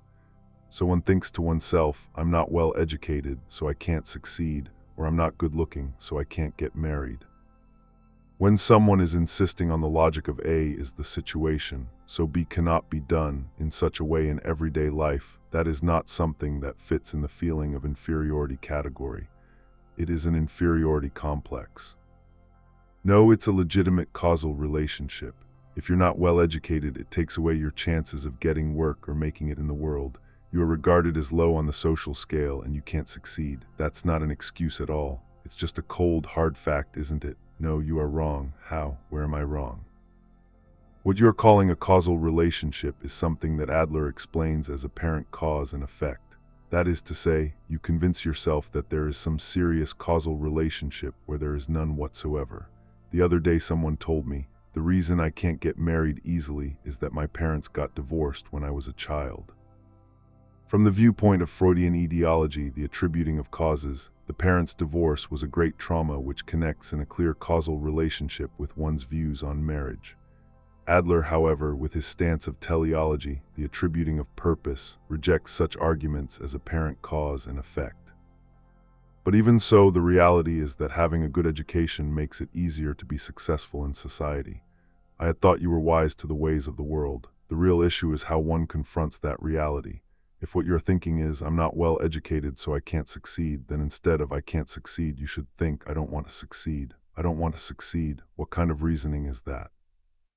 It's simply that it's scary to take even one step forward. Also that you don't want to make realistic efforts. You don't want to change so much that you'd be willing to sacrifice the pleasures you enjoy now, for instance, the time you spend playing and engaged in hobbies. In other words, you're not equipped with the courage to change your lifestyle. It's easier with things just as they are now, even if you have some complaints or limitations. Braggarts have feelings of inferiority. Maybe so, but further, you harbor an inferiority complex about education and think, I'm not well educated, so I can't succeed. But the other way around, the reasoning can be, if only I were well educated, I could be really successful. True. This is the other aspect of the inferiority complex. Those who manifest their inferiority complexes in words or attitudes, who say that it is the situation so B cannot be done, are implying that if only it were not for A, they'd be capable and have value. If it only weren't for this, I could do it too. Yes, as Adler points out, no one is capable of putting up with having feelings of inferiority for a long period of time. Feelings of inferiority are something that everyone has, but staying in that condition is too heavy to endure forever. This is getting pretty confusing. Okay, let's go over things one at a time. The condition of having a feeling of inferiority is a condition of feeling some sort of lack in oneself in the present situation. So then the question is, how do you fill in the part that's missing, right? Exactly. How to compensate for the part that is lacking. The healthiest way is to try to compensate through striving and growth. For instance, it could be by applying oneself to one's studies, engaging in constant training, or being diligent in one's work. However, people who aren't equipped with that courage end up stepping into an inferiority complex. Again, it's thinking, I'm not well educated, so I can't succeed. And it's implying your capability by saying, if only I were well educated, I could be really successful. That the real me, which just happens to be obscured right now by the matter of education, is superior. No, that doesn't make sense. The second thing you're saying is beyond a feeling of inferiority. That's really more bravado than anything else, isn't it? Indeed, the inferiority complex can also develop into another special mental state. And what is that? I doubt you have heard much about it. It's the superiority complex. Superiority complex. One is suffering from strong feelings of inferiority, and on top of that, one doesn't have the courage to compensate through healthy modes of striving and growth. That being said, one can't tolerate the inferiority complex of thinking as the situation, so be cannot be done. One can't accept one's incapable self. At that point, the person thinks of trying to compensate in some other fashion and looks for an easier way out. What way is that? It's to act as if one is indeed superior and to indulge in a fabricated feeling of superiority. A fabricated feeling of superiority. A familiar example would be giving authority. What does that mean? One makes a show of being on good terms with a powerful person. Broadly speaking, it could be anyone from the leader of your school class to a famous celebrity, and by doing that, one lets it be known that one is special. Behaviors like misrepresenting one's work experience or excessive allegiance to particular brands of clothing are forms of giving authority and probably also have aspects of the superiority complex. In each case, it isn't that the I is actually superior or special. It is only that one is making the I look superior by linking it to authority. In short, it's a fabricated feeling of superiority. And at the base of that, there's an intense feeling of inferiority, of course. I don't know much about fashion, but I think it's advisable to think of people who wear rings with rubies and emeralds on all their fingers as having issues with feelings of inferiority, rather than issues of aesthetic sensibility. In other words, they have signs of a superiority complex, right? But those who make themselves look bigger on borrowed power are essentially living according to other people's value systems. They are living other people's lives. This is a point that must be emphasized. So, a superiority complex, that's a very interesting psychology. Can you give me a different example? There's the kind of person who likes to boast about his achievements, someone who clings to his past glory and is always recounting memories of the time when his light shone brightest. Maybe you know some people like this. All such people can be said to have superiority complexes. The kind of man who boasts about his achievements. Yes, it is an arrogant attitude, but he can boast because he actually is superior. You can't call that a fabricated feeling of superiority. But you are wrong. Those who go so far as to boast about things out loud actually have no confidence in themselves. As Adler clearly indicates, the one who boasts does so only out of a feeling of inferiority. You're saying that boasting is an inverted feeling of inferiority. That's right. If one really has confidence in oneself, one doesn't feel the need to boast. It's because one's feeling of inferiority is strong that one boasts. One feels the need to flaunt one's superiority all the more. There's the fear that if one doesn't do that, not a single person will accept one the way I am. This is a full-blown superiority complex. So though one would think from the sound of the words that inferiority complex and superiority complex are polar opposites, in actuality they border on each other. Yes, they are clearly connected. Now there is one last example I'd like to give, a complex example that deals with boasting. It is a pattern leading to a particular feeling of superiority that manifests due to the feeling of inferiority itself becoming intensified. Concretely speaking, it's bragging about one's own misfortune. Bragging about one's own misfortune. The person who assumes a boasting manner when talking about his upbringing and the like, the various misfortunes that have rained down upon him. If someone should try to comfort this person or suggest some change be made, he'll refuse the helping hand by saying, "You don't understand how I feel." Well, there are people like that, but such people try to make themselves special by way of their experience of misfortune, and with the single fact of their misfortune try to place themselves above others. Take the fact that I am short, for instance. Let's say that kind-hearted people come up to me and say, "It's nothing to worry about," or "Such things have nothing to do with human values." Now, if I were to reject them and say, "You think you know what short people go through, huh?" No one would say a thing to me anymore. I'm sure that everyone around me would start treating me just as if I were a boil about to burst and would handle me very carefully, or I should say, circumspectly. Absolutely true. By doing that, my position becomes superior to other people's and I can become special. Quite a few people try to be special by adopting this kind of attitude when they are sick or injured or suffering the mental anguish of heartbreak, so they reveal their feeling of inferiority and use it to their advantage. Yes, they use their misfortune to their advantage and try to control the other party with it. By declaring how unfortunate they are and how much they have suffered, they are trying to worry the people around them, their family and friends, for example, and to restrict their speech and behavior and control them.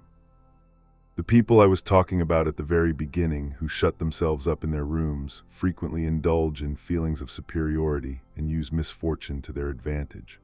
So much so that Adler himself pointed out, in our culture, weakness can be quite strong and powerful, so weakness is powerful.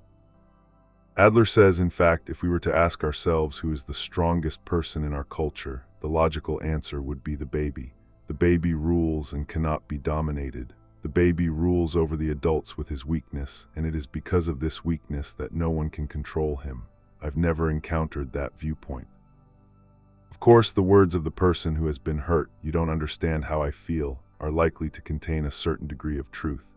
Completely understanding the feelings of the person who is suffering is something that no one is capable of. But as long as one continues to use one's misfortune to one's advantage in order to be special, one will always need that misfortune. The youth and philosopher had now covered a series of discussion topics: the feeling of inferiority, the inferiority complex, and the superiority complex. Psychology keywords, though they clearly were, the truths they contained differed greatly from the youth's imagined meanings. Still, something didn't feel right to him somehow. What is it about all this that I'm having a hard time accepting? Well, it must be the introductory part, the premise, that is giving me doubts. The youth calmly opened his mouth to speak. Life is not a competition, but I guess I still don't really get it. Okay, ask me anything you like. Adler recognizes that the pursuit of superiority, one's trying to be a more superior being, is a universal desire, doesn't he? On the other hand, he's striking a note of warning with regard to excessive feelings of inferiority and superiority. It'd be easy to understand if he could renounce the pursuit of superiority, then I could accept it. What are we supposed to do? Think about it this way. When we refer to the pursuit of superiority, there's a tendency to think of it as the desire to try to be superior to other people, to climb higher, even if it means kicking others down. You know, the image of ascending a stairway and pushing people out of the way to get to the top. Adler does not uphold such attitudes, of course. Rather, he's saying that on the same level playing field, there are people who are moving forward, and there are people who are moving forward behind them. Keep that image in mind. Though the distance covered and the speed of walking differ, everyone is walking equally in the same flat place. The pursuit of superiority is the mindset of taking a single step forward on one's own feet, not the mindset of competition of the sort that necessitates aiming to be greater than other people. So life is not a competition. That's right, it's enough to just keep moving in a forward direction without competing with anyone. And of course, there is no need to compare oneself with others. No, that's impossible. We'll always compare ourselves to other people, no matter what. That's exactly where our feeling of inferiority comes from, isn't it? A healthy feeling of inferiority is not something that comes from comparing oneself to others. It comes from one's comparison with one's ideal self. But look, all of us are different: gender, age, knowledge, experience, appearance. No two of us are exactly the same. Let's acknowledge in a positive manner the fact that other people are different from us, and that we are not the same, but we are equal. We are not the same, but we are equal. That's right, everyone is different. Don't mix up that difference with good and bad and superior and inferior. Whatever differences we may have, we are all equal. No distinction of rank for people.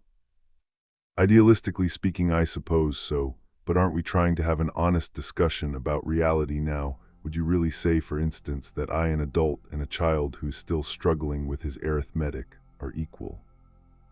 In terms of the amount of knowledge and experience, and then the amount of responsibility that can be taken, there are bound to be differences. The child might not be able to tie his shoes properly, or figure out complicated mathematical equations, or be able to take the same degree of responsibility as an adult when problems arise. However, such things shouldn't have anything to do with human values. My answer is the same. Human beings are all equal, but not the same. Then are you saying that a child should be treated like a full-grown adult? No. Instead of treating the child like an adult or like a child, one must treat him or her like a human being.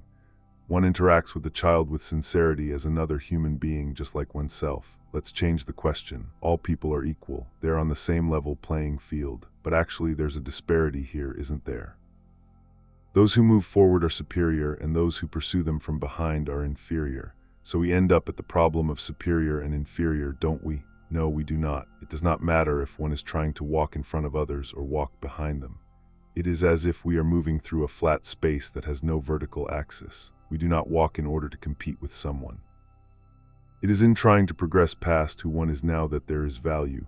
Have you become free from all forms of competition? Of course. I do not think about gaining status or honor, and I live my life as an outsider philosopher without any connection whatsoever to worldly competition.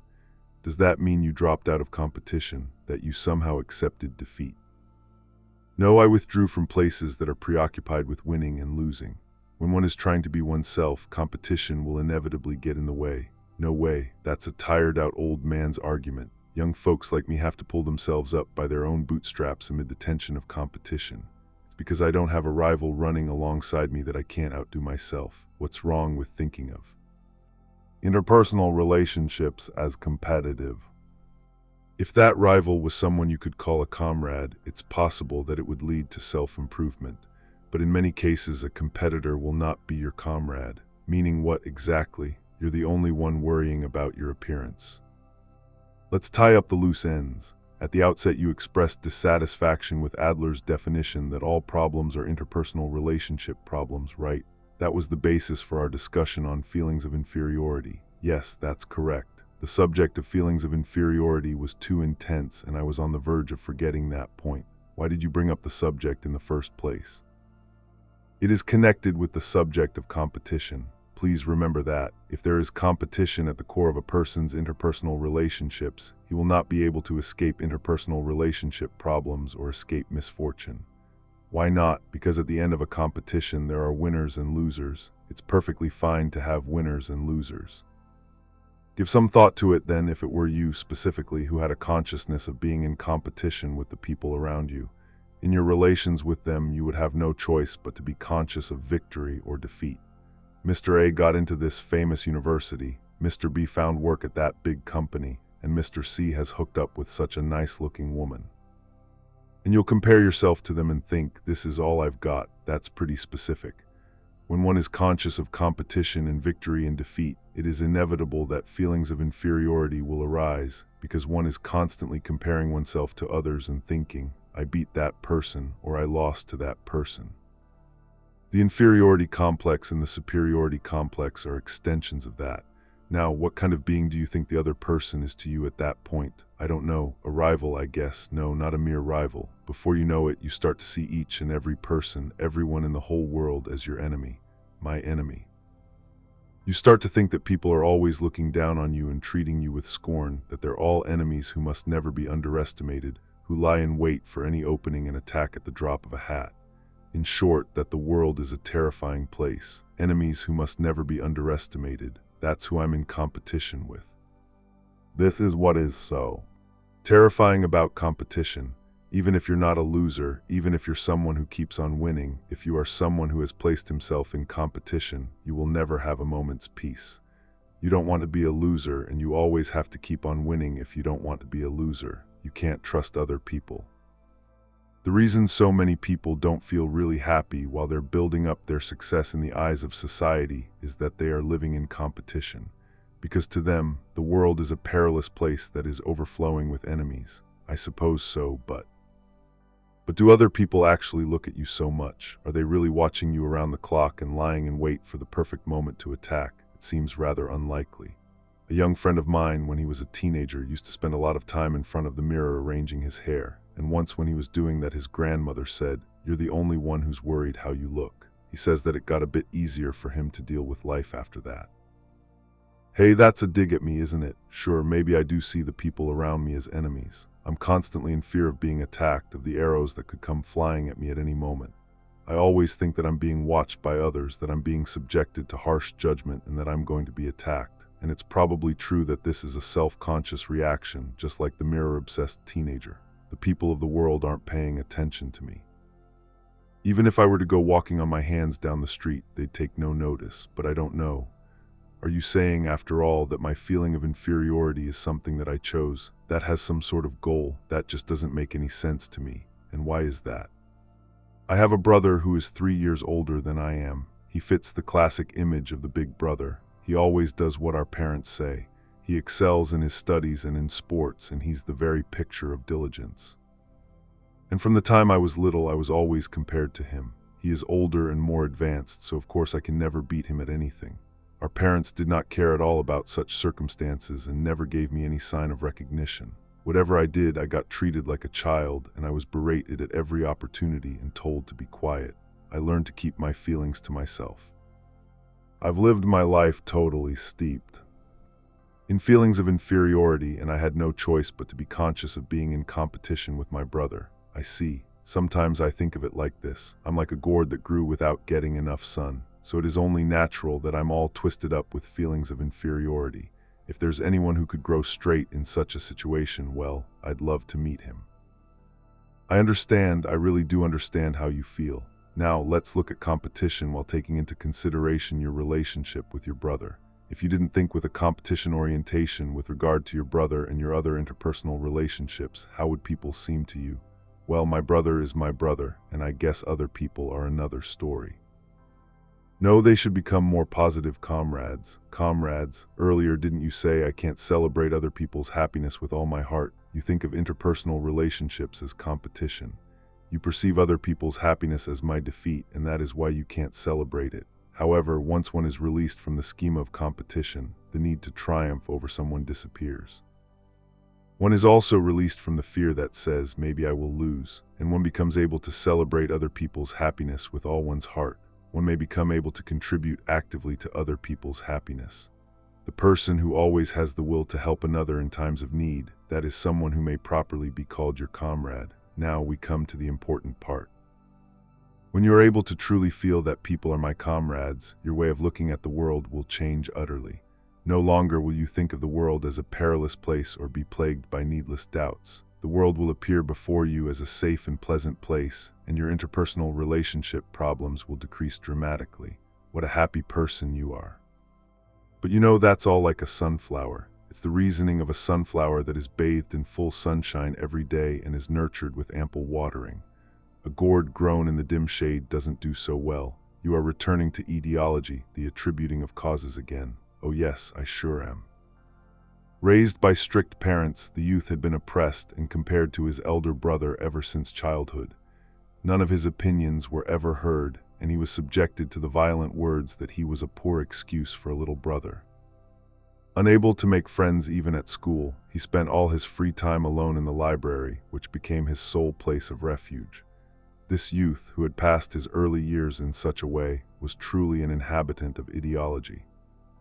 If he had not been raised by those parents, if that elder brother had never existed, and if he had not attended that school, he could have had a brighter life. The youth had been trying to participate in the discussion as cool-headedly as possible, but now his many years of pent-up feelings came bursting out from power struggle to revenge. Okay, all this talk about teleology and such is pure sophistry, and trauma definitely does exist, and people cannot break free from the past. Surely you realize that. We cannot go back to the past in a time machine. As long as the past exists as the past, we live within context from the past. If one were to treat the past as something that does not exist, that would be the same as negating the entire life one has led. Are you suggesting I choose such an irresponsible life? It is true that one cannot use a time machine or turn back the hands of time. But what kind of meaning does one attribute to past events? This is the task that is given to you now. All right, so let's talk about now. Last time you said that people fabricate the emotion of anger, right? And that is the standpoint of teleology. I still cannot accept that statement. For example, how would you explain instances of anger toward society or anger toward government? Would you say that these two are emotions fabricated in order to push one's opinions? Certainly there are times when I feel indignation with regard to social problems, but I would say that rather than a sudden burst of emotion, it is indignation based on logic. There is a difference between personal anger, personal grudge, and indignation with regard to society's contradictions and injustices, righteous indignation. Personal anger soon cools. Righteous indignation, on the other hand, lasts for a long time. Anger as an expression of a personal grudge is nothing but a tool for making others submit to you. You say that personal grudges and righteous indignation are different. They are completely different because righteous indignation goes beyond one's own interests. Then I'll ask about personal grudges. Surely even you get angry sometimes. For instance, if someone hurls abuse at you for no particular reason. Don't. You know I do not. Come on, be honest. If someone were to abuse me to my face, I would think about the person's hidden goal. Even if you are not directly abusive, when you feel genuinely angry due to another person's words or behavior, please consider that the person is challenging you to a power struggle. A power struggle. For instance, a child will tease an adult with various pranks and misbehaviors. In many cases, this is done with the goal of getting attention and will cease just before the adult gets genuinely angry. However, if the child does not stop before the adult gets genuinely angry, then his goal is actually to get in a fight. Why would he want to get in a fight? He wants to win. He wants to prove his power by winning. I don't really get that. Could you give me some concrete examples? Let's say you and a friend have been discussing the current political situation. Before long, it turns into a heated argument, and neither of you is willing to accept any differences of opinion until finally it reaches the point where he starts engaging in personal attacks. That you're stupid, and it's because of people like you that this country doesn't change, that sort of thing. But if someone said that to me, I wouldn't be able to put up with it. In this case, what is the other person's goal? Is it only that he wants to discuss politics? No, it isn't. It's that he finds you unbearable and he wants to criticize and provoke you and make you submit through a power struggle. If you get angry at this point, the moment he has been anticipating will arrive, and the relationship will suddenly turn into a power struggle. No matter what the provocation, you must not get taken in. No, there's no need to run away from it. If someone wants to start a fight, it's fine to accept it, because it's the other guy who's at fault anyway. You can bash his nose in, the stupid fool, with words, that is. Now let's say you take control of the quarrel, and then the other man who is seeking to defeat you withdraws in a sportsmanlike manner. The thing is, the power struggle doesn't end there. Having lost the dispute, he rushes on to the next stage. The next stage.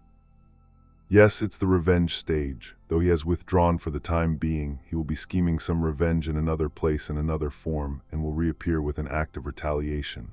Like what, for instance? The child oppressed by his parents will turn to delinquency. He'll stop going to school. He'll cut his wrists or engage in other acts of self-harm.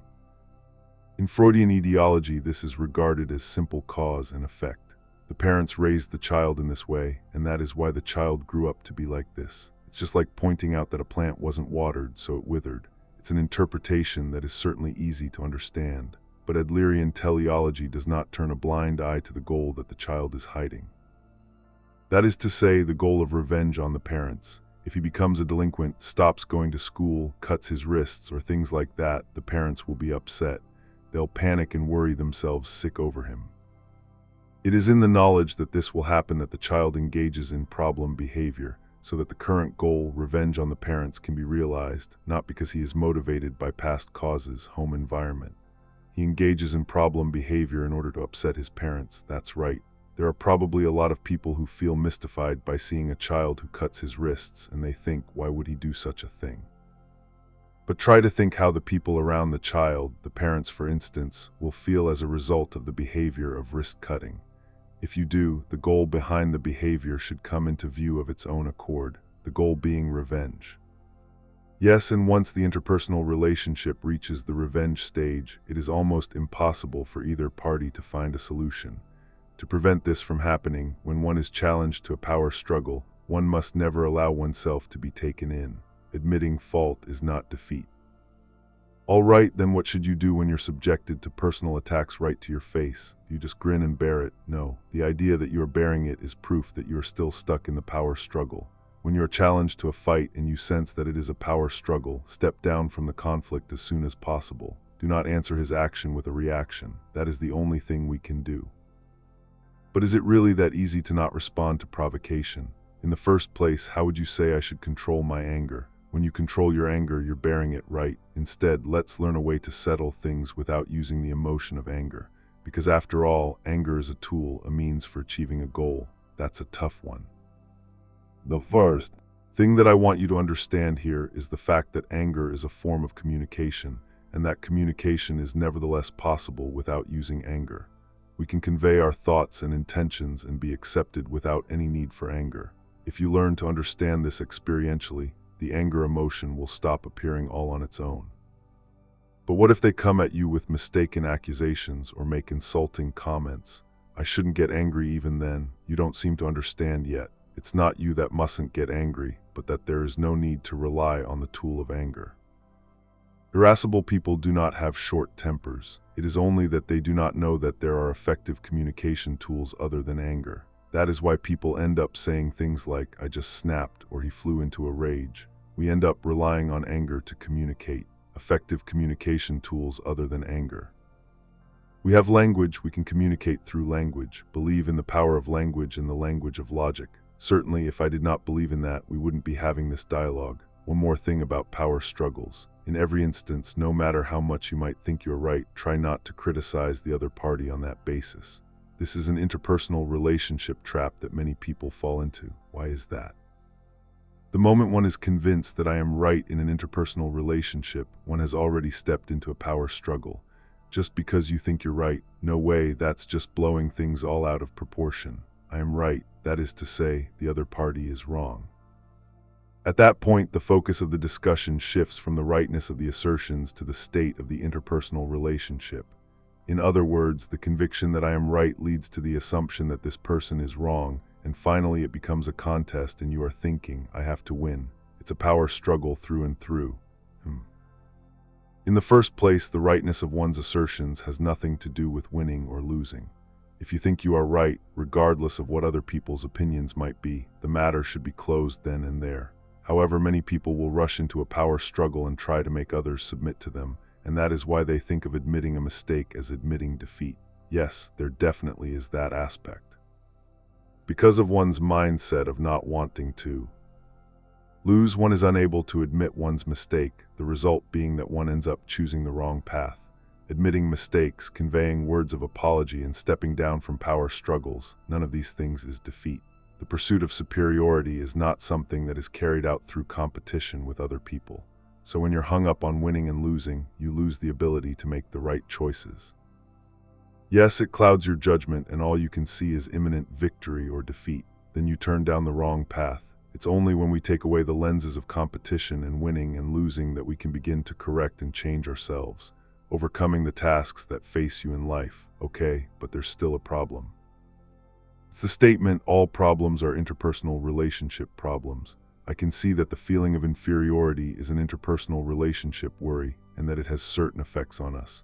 And I accept as logical the idea that life is not a competition. I cannot see other people as comrades, and somewhere inside me I think of them as enemies.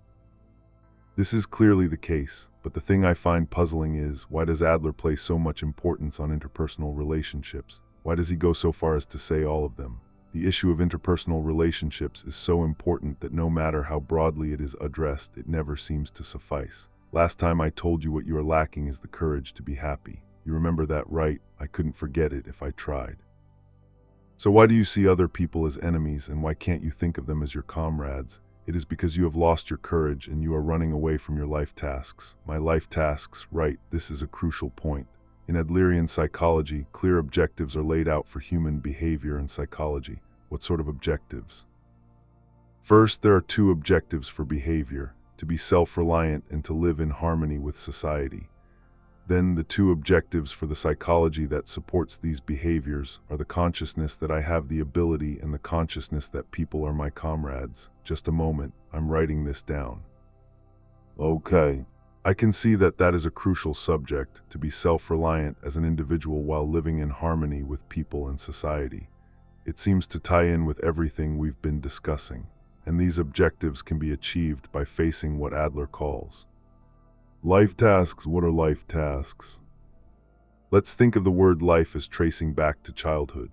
During childhood, we are protected by our parents and can live without needing to work. But eventually the time comes when one has to be self-reliant. One cannot be dependent on one's parents forever, and one has to be self-reliant mentally, of course, and self-reliant in a social sense as well, and one has to engage in some form of work, which is not limited to the narrow definition of working at a company. Furthermore, in the process of growing up, one begins to have all kinds of friend relationships. Of course, one may form a love relationship with someone that may even lead to marriage. If it does, one will start a marital relationship, and if one has children, a parent-child relationship will begin. Adler made 3 categories of the interpersonal relationships that arise out of these processes. He referred to them as tasks of work, tasks of friendship, and tasks of love, and altogether as life tasks. Are these tasks the obligations one has as a member of society? In other words, things like labor and payment of taxes? No, please think of this solely in terms of interpersonal relationships, that is, the distance and depth in one's interpersonal relationships. Adler sometimes used the expression 3 social ties to emphasize the point. The distance and depth in one's interpersonal relationships, the interpersonal relationships that a single individual has no choice but to confront when attempting to live as a social being. These are the life tasks. They are indeed tasks in the sense that one has no choice but to confront them. Would you be more specific?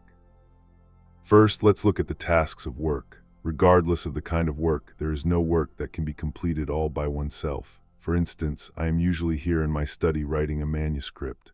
Writing is completely autonomous work that I cannot have someone else do for me. But then there is the presence of the editor and many others without whose assistance the work would not be realized, from the people who handle book design and printing to the distribution and bookstore staff.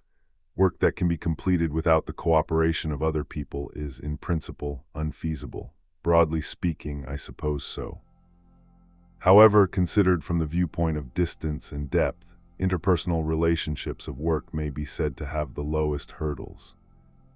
Interpersonal relationships of work have the easy-to-understand common objective of obtaining good results, so people can cooperate even if they don't always get along, and to some extent they have no choice but to cooperate.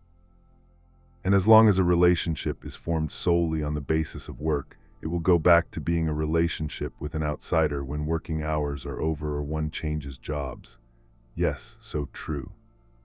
And the ones who get tripped up in the interpersonal relationships at this stage are the people referred to as NEETs, N-E-E-T, a young person not in education, employment, or training, or shut-ins, a person confined indoors. Wait a minute. Are you saying that they don't try to work simply because they want to avoid the interpersonal relationships that are associated with work, not that they don't want to work or that they're refusing to do manual labor?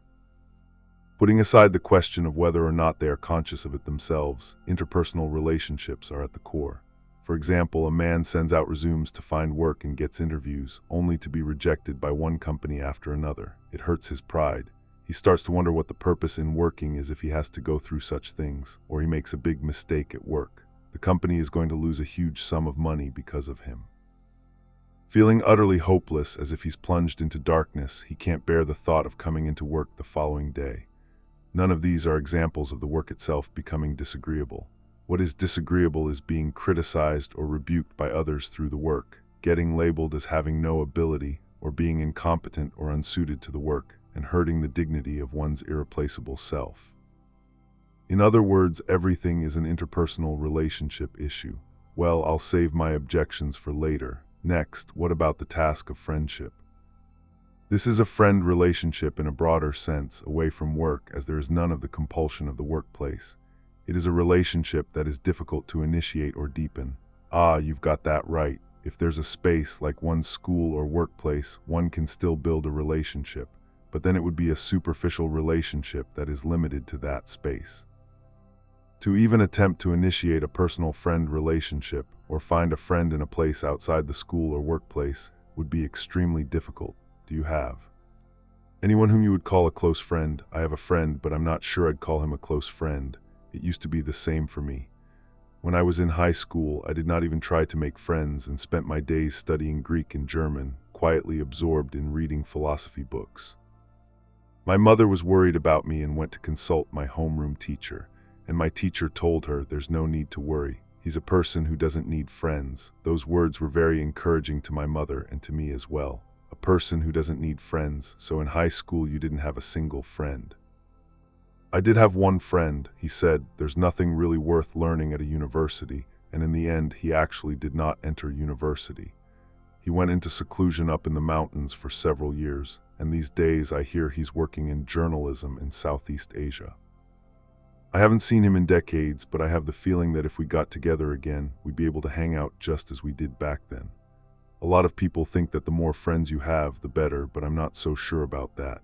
There's no value at all in the number of friends or acquaintances you have, and this is a subject that connects with the task of love. But what we should be thinking about is the distance and depth of the relationship. Will it be possible for me to make close friends? Of course it will. If you change, those around you will change too. They will have no choice but to change.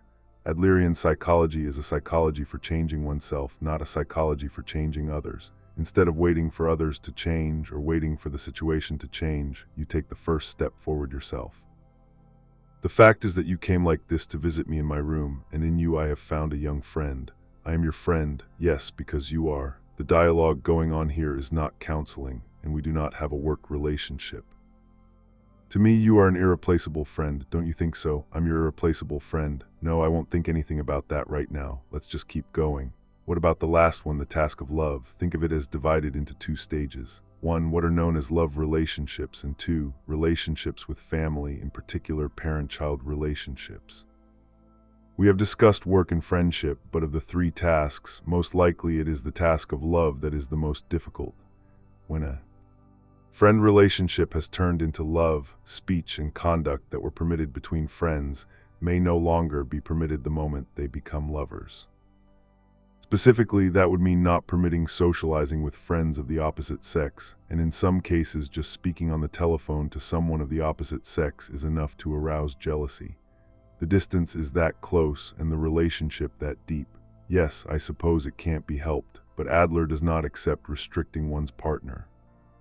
If the person seems to be happy, one can frankly celebrate that condition. That is love. Relationships in which people restrict each other eventually fall apart. Wait, that's an argument that can only lead to affirming infidelity. Because if one's partner were happily having an affair, you're saying that one should celebrate even that. No, I'm not affirming someone having an affair. Think about it this way. The kind of relationship that feels somehow oppressive and strained when the two people are together cannot be called love, even if there is passion. When one can think, whenever I am with this person, I can behave very freely, one can really feel love. One can be in a calm and quite natural state without having feelings of inferiority or being beset with the need to flaunt one's superiority. That is what real love is like. Restriction, on the other hand, is a manifestation of the mindset of attempting to control one's partner and also an idea founded on a sense of distrust. Being in the same space with someone who distrusts you isn't a natural situation that one can put up with, is it? As Adler says, if two people want to live together on good terms, they must treat each other as equal personalities. Okay. However, in love relationships and marital relationships, there is the option of separating. So even a husband and wife who have been together for many years can separate if continuing the relationship becomes distressful. In a parent-child relationship, however, in principle this cannot be done. If romantic love is a relationship connected by red string, then the relationship between parents and children is bound in rigid chains, and a pair of small scissors is all you have. This is the difficulty of the parent-child relationship. So what can one do? What I can say at this stage is, you must not run away. No matter how distressful the relationship, you must not avoid or put off dealing with it. Even if in the end you are going to cut it with scissors, first you have to face it. The worst thing to do is to just stand still with the situation as it is. It is fundamentally impossible for a person to live life completely alone, and it is only in social contexts that the person becomes an individual. That is why in Adlerian psychology self-reliance as an individual and cooperation within society are put forth as overarching objectives. Then how can one achieve these objectives? On this point, Adler speaks of surmounting the 3 tasks of work, friendship, and love, the tasks of the interpersonal relationships that a living person has no choice but to confront. The youth was still struggling to grasp their true meaning. Don't fall for the life lie. Ah, it's getting confusing again. You said that I see other people as enemies and can't think of them as comrades because I'm running away from my life tasks. What was that supposed to mean anyway? Suppose, for instance, that there is a certain Mr. A whom you don't like because he has some flaws that are hard to forgive. If we're looking for people I don't like, there's no shortage of candidates. But it isn't that you dislike Mr. A because you can't forgive his flaws. You had the goal of taking a dislike to Mr. A beforehand, and then started looking for the flaws to satisfy that goal. That's ridiculous. Why would I do that? So that you could avoid an interpersonal relationship with Mr. A? No way. That's completely out of the question. It's It's obvious that the order of things is backward. He did something I didn't like, that's why. If he hadn't, I'd have no reason for taking a dislike to him. No, you are wrong. It's easy to see if you think back on the example of separating from a person whom one has been in a love relationship with. In relationships between lovers or married couples, there are times when after a certain point one becomes exasperated with everything one's partner says or does. For instance, she doesn't care for the way he eats. His slovenly appearance at home fills her with revulsion, and even his snoring sets her off, even though until a few months ago none of it had ever bothered her before. Yes, that sounds familiar. The person feels this way because at some stage she has resolved to herself, I want to end this relationship, and she has been looking around for the material with which to end it. The other person hasn't changed. At all, it is her own goal that has changed. Look, people are extremely selfish creatures who are capable of finding any number of flaws and shortcomings in others whenever the mood strikes them. A man of perfect character could come along, and one would have no difficulty in digging up some reason to dislike him. That's exactly why the world can become a perilous place at any time, and it's always possible to see everyone as one's enemies. So I'm making up flaws in other people just so that I can avoid my life tasks, and furthermore, so I can avoid interpersonal relationships. And I am running away by thinking of other people as my enemies. That's right. Adler called the state of coming up with all manner of pretexts in order to avoid the life tasks the life lie. Okay. Yes, it's a severe term. One shifts one's responsibility for the situation one is currently in to someone else. One is running away from one's life tasks by saying that everything is the fault of other people or the fault of one's environment. It's exactly the same as with the story I mentioned earlier about the female student with the fear of blushing. One lies to oneself, and one lies to the people around one, too. When you really think about it, it's a pretty severe term. But how can you conclude that I am lying? You don't know anything about what kind of people I have around me or what kind of life I led, do you? True, I don't know anything about your past, not about your parents or your elder brother either. I know only one thing. What's that? The fact that you and no one else are the one who decided your lifestyle. If your lifestyle were determined by other people or your environment, it would certainly be possible to shift responsibility. But we choose our lifestyles ourselves. It's clear where the responsibility lies. So you're out to condemn me, but you're calling people liars and cowards and saying that everyone is my responsibility. You must not use the power of anger to look away. This is a very important point. Adler never discusses the life tasks or life lies in terms of good and evil. It is not morals or good and evil that we should be discussing, but the issue of courage. Courage again. Yes, even if you are avoiding your life tasks and clinging to your life lies, it isn't because you are steeped in evil. It is not an issue to be condemned from a moralistic standpoint. It is only an issue of courage, from the psychology of possession to the psychology of practice. So in the end, what you're talking about is courage. That reminds me, last time you said that Adlerian psychology is a psychology of courage. I will add to that by saying that Adlerian psychology is not a psychology of possession, but a psychology of use. So it's that statement. It's not what one is born with, but what use one makes of that equipment. That's right, thank you for remembering it. Freudian ideology is a psychology of possession, and eventually it arrives at determinism. Adlerian psychology, on the other hand, is a psychology of use, and it is you who decides it. Adlerian psychology is a psychology of courage, and at the same time it is a psychology of use. We humans are not so fragile as to simply be at the mercy of ideological cause and effect traumas. From the standpoint of teleology, we choose our lives and our lifestyles ourselves. We have the power to do that. But honestly, I do not have the confidence to overcome my inferiority complex. And you might say that that's a life lie, but I probably won't ever be able to break free from the inferiority complex. Why don't you think so? Maybe what you're saying is right. Actually, I'm sure it is. And courage really is what I'm lacking. I can accept the life lie as well. I'm scared of interacting with people. I don't want to get hurt in interpersonal relationships, and I want to put off my life tasks. That's why I have all these excuses ready. Yes, it's exactly as you say, but isn't what you're talking about a kind of spiritualism? All you're really saying is, you've lost your courage, you've got to pluck up your courage. It's no different from the silly instructor who thinks he's giving you advice when he comes up and slaps you on the shoulder and says, cheer up. Even though the reason I'm not doing well is because I can't just cheer up. So what you are saying is that you would like me to suggest some specific steps. Yes, please. I am a human being. I am not a machine. I've been told that I am all out of courage, but I can't just get a refill of courage as if I were filling up my tank with fuel. All right, but we've gone quite late again tonight, so let's continue this next time. You're not running away from it, right? Of course not. Next time we will probably discuss freedom, not courage. Yes, it will be a discussion of freedom, which is essential when talking about courage. Please give some thought to the matter of what freedom is. What freedom is, fine, I'm looking forward to next time. The third night, discard other people's tasks. 2 anguished weeks later, the youth paid another visit to the philosopher's study.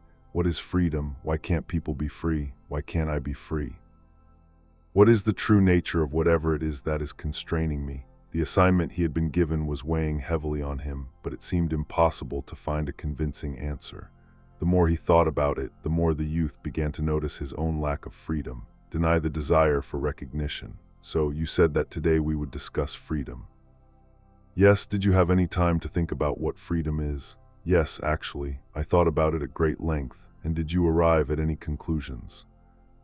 Well, I couldn't find any answers, but I did find this. It's not my own idea, but something I came across at the library. A line from a novel by Dostoevsky.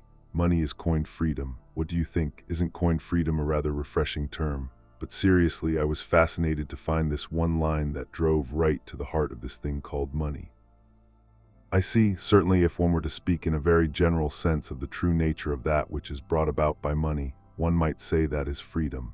It is an astute observation, to be sure, but you wouldn't go so far as to say that freedom, therefore, is money, would you?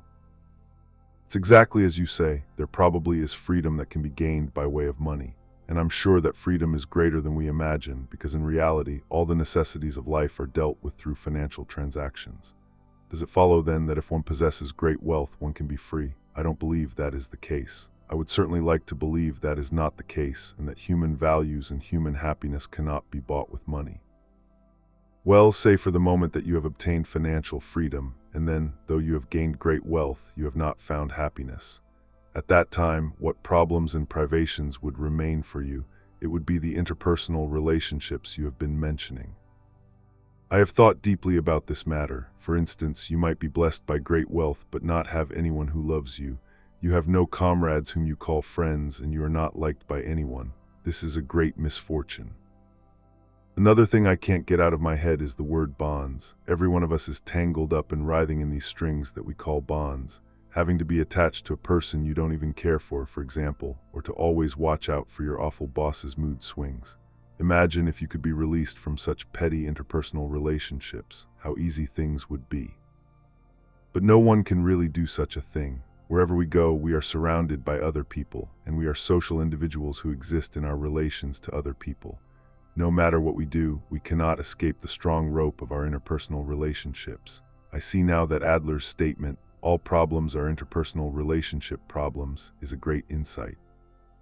It is a crucial point. Let's dig a little deeper. What is it about our interpersonal relationships that is robbing us of our freedom? Last time you spoke about whether one thinks of other people as enemies or as comrades.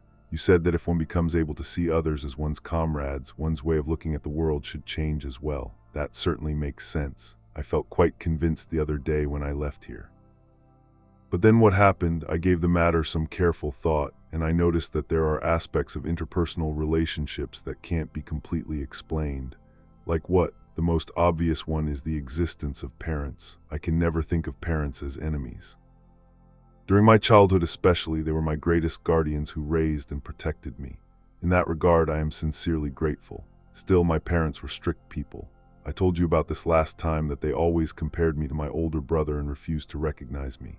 And they have constantly made comments about my life, saying I should study more, not make friends with people like this or that, get into this university, at the very least, get this kind of job, and so on. Their demands put a lot of pressure on me and were certainly bonds. Then what did you end up doing? It seems to me that until I started university, I was never able to ignore my parents' intentions. I was anxious, which was unpleasant, but the fact of the matter is that my wishes always seemed to end up overlapping with my parents'. My place of work I chose myself, however. Now that you mention it, I haven't heard about that yet. What kind of work do you do? I'm now working as a librarian at a university library. My parents wanted me to take on my father's printing plant like my brother did, Because of this, ever since I started my current job, our relationship has been somewhat strained.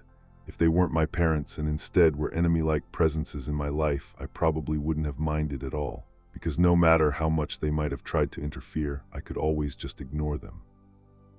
But as I've said, parents to me are not enemies. Whether or not they are comrades is another matter, but at the very least, they are not what I would call enemies. It's a relationship that is much too close to be able to just ignore their intentions. When you decided which university you would go to in line with your parents' wishes, what sort of emotion did you feel with regard to your parents? It's complicated. I did have feelings of resentment, but on the other hand, there was this sense of relief too. You know that I could get them to recognize me if I went to that school. You could get them to recognize you. Come on, let's stop the roundabout leading questions. I'm sure you know what I'm referring to. It's the so-called desire for recognition. It's interpersonal relationship problems in a nutshell. We human beings live in constant need of recognition from others. It is precisely because the other person is not an abhorrent enemy that one wants recognition from him, isn't it? So yes, that's right. I wanted to be recognized by my parents. I see. Let's talk about one of the major premises of Adlerian psychology regarding this matter. Adlerian psychology denies the need to seek recognition from others. It denies the desire for recognition. There's no need to be recognized by others. Actually, one must not seek recognition. This point cannot be overstated. No way. Isn't desire for recognition a truly universal desire that motivates all human beings? Do not live to satisfy the expectations of others. Being recognized by others is certainly something to be happy about, but it would be wrong to say that being recognized is absolutely necessary. For what does one seek recognition in the first place? Or, to put it more succinctly, why does one want to be praised by others? It's simple. It's through being recognized by others that each of us can truly feel we have value. It is through recognition from others that one becomes able to wipe away one's feelings of inferiority. One learns to have confidence in oneself. Yes, it's an issue of value. I think you mentioned it last time that the feeling of inferiority is an issue of value judgment. It's because I can never get recognition from my parents that I have lived a life tainted by feelings of inferiority. Now, let's consider a familiar setting. For example, let's say you've been picking up litter around your workplace. The thing is, no one seems to notice at all. Or if they do, no one has given you any appreciation for what you've done, or even said a single word of thanks. Well, will you keep on picking up litter from now on? That's a difficult situation. I suppose that if no one appreciates what I'm doing, I might stop. Why? Picking up litter is for everyone. If I'm rolling up my sleeves and getting it done, but I don't get a word of thanks, I guess I'd probably lose my motivation. This is the danger of the desire for recognition. Why is it that people seek recognition from others? In many cases, it is due to the influence of reward and punishment education. Reward and punishment education. If one takes appropriate action, one receives praise. If one takes inappropriate action, one receives punishment. Adler was very critical of education by reward and punishment. It leads to mistaken lifestyles in which people think, if no one is going to praise me, I won't take appropriate action. And if no one is going to punish me, I'll engage in inappropriate actions too. You already have the goal of wanting to be praised when you start picking up litter. And if you aren't praised by anyone, you'll either be indignant or decide that you'll never do such a thing again. Clearly, there's something wrong with this situation. No, I wish you wouldn't trivialize things. I'm not arguing about education. Wanting to be recognized by people you like, to be accepted by people close to you, is a normal desire. You are badly mistaken. Look, we are not living to satisfy other people's expectations. What do you mean? You are not living to satisfy other people's expectations, and neither am I. It is not necessary to satisfy other people's expectations. That is such a self-serving argument. Are you saying one should think only about oneself and live self-righteously? In the teachings of Judaism, one finds a view that goes something like this. If you are not living your life for yourself, then who is going to live it for you? You are living only your own life. When it comes to who you are living it for, of course it's you. And then, if you are not living your life for yourself, who could there be to live it instead of you? Ultimately, we live thinking about I. There is no reason that we must not think that way. So you are afflicted by the poison of nihilism after all. You say that ultimately, we live thinking about I, and that's okay. What a wretched way of thinking. It is not nihilism at all. Rather, it's the opposite. When one seeks recognition from others and concerns oneself only with how one is judged by others, in the end one is living other people's lives. What does that mean? Wishing so hard to be recognized will lead to a life of following expectations held by other people who want you to be this kind of person. In other words, you throw away who you really are and live other people's lives. And please remember this, if you're not living to satisfy other people's expectations, it follows that other people are not living to satisfy your expectations. Someone might not act the way you want him to, but it doesn't do to get angry. That's only natural. No, it's not. That is an argument that overturns our society from its very foundation. Look, we have the desire for recognition, but in order to receive recognition from others first, we have to recognize others ourselves. It is because one recognizes other people and other systems of values that one is recognized by others. It is through this relationship of mutual recognition that our very society is built. Your argument is an abhorrent, dangerous way of thinking which will drive human beings into isolation and lead to conflict. It's a diabolical solicitation to needlessly stir up distrust and doubt. Ha ha, you certainly have an interesting vocabulary. There's no need to raise your voice. Let's think about this together. One has to get recognition or one will suffer. If one doesn't get recognition from others and from one's parents, one won't have confidence. Can such a life be healthy? So one could think God is watching, so accumulate good deeds. But that and the nihilist view that there is no God, so all evil deeds are permitted, are two sides of the same coin. Even supposing that God did not exist and that we could not gain recognition from God, we would still have to live this life. Indeed, it is in order to overcome the nihilism of a godless world that it is necessary to deny recognition from other people. I don't care for all this talk about God. Think more straightforwardly and more plainly about the mentality of real everyday people. What about the desire to be recognized socially, for example? Why does a person want to climb the corporate ladder? Why does a person seek status and fame? It's the wish to be recognized as somebody important by society as a whole. It's the desire for recognition. Then, if you get that recognition, would you say that you've really found happiness? Do people who have established their social status truly feel happy? No, but that's when trying to be recognized by others. Almost all people treat satisfying other people's expectations as the means to that end, and that is in accordance with the stream of thought of reward and punishment education that says one will be praised if one takes appropriate action. If, for example, the main point of your job turns out to be satisfying other people's expectations, then that job is going to be very hard on you. Because you'll always be worried about other people looking at you and fear their judgment, and you are repressing your I-ness. It might come as a surprise to you, but almost none of my clients who come for counseling are selfish people. Rather, they are suffering trying to meet the expectations of other people, the expectations of their parents and teachers. So in a good way, they can't behave in a self-centered fashion. So I should be selfish, do not behave without regard for others. To understand this, it is necessary to understand the idea in Adlerian psychology known as separation of tasks. Separation of tasks, that's a new term. Let's hear about it. The youth's irritation had reached its peak.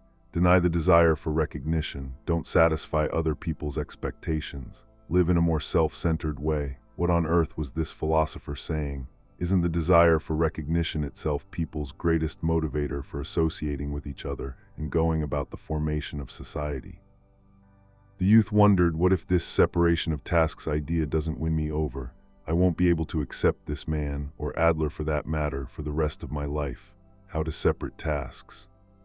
Say there's a child who has a hard time studying. He doesn't pay attention in class, doesn't do his homework, and even leaves his books at school. Now, what would you do if you were his father? Well, of course, I would try everything I could think of to get him to apply himself. I'd hire tutors and make him go to a study center, even if I had to pull him by the ear to get him there. I'd say that's a parent's duty, and that's actually how I was raised myself. I wasn't allowed to eat dinner until the day's homework was done. Then let me ask another question.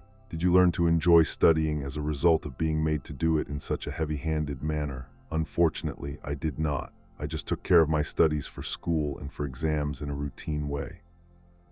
I see, all right, I will talk about this from the basic stance of Adlerian psychology.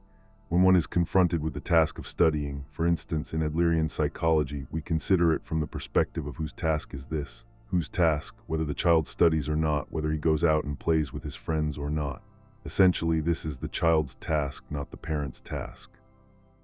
Do you mean that is something that the child is supposed to do? Simply put, yes. There would be no point if the parents studied instead of the child, would there? Well, no, there wouldn't. Studying is the child's task. A parent's handling of that by commanding the child to study is, in effect, an act of intruding on another person's task. One is unlikely to avert a collision in this way. We need to think with the perspective of whose task is this, and continually separate one's own tasks from other people's tasks. How does one go about separating them? One does not intrude on other people's tasks. That's all. That's all. In general, all interpersonal relationship troubles are caused by intruding on other people's tasks or having one's own tasks intruded on. Carrying out the separation of tasks is enough to change one's interpersonal relationships dramatically. I don't really get it. In the first place, how can you tell whose task it is? From my point of view, realistically speaking, getting one's child to study is the duty of the parents, because almost no child studies just out of enjoyment, and after all is said and done, the parent is the child's guardian. There is a simple way to tell whose task it is. Think who ultimately is going to receive the result brought about by the choice that is made. When the child has made the choice of not studying, ultimately, the result of that decision, not being able to keep up in class or to get into the preferred school, for instance, does not have to be received by the parents. Clearly, it is the child who has to receive it. In other words, studying is the child's task. No, you're completely wrong.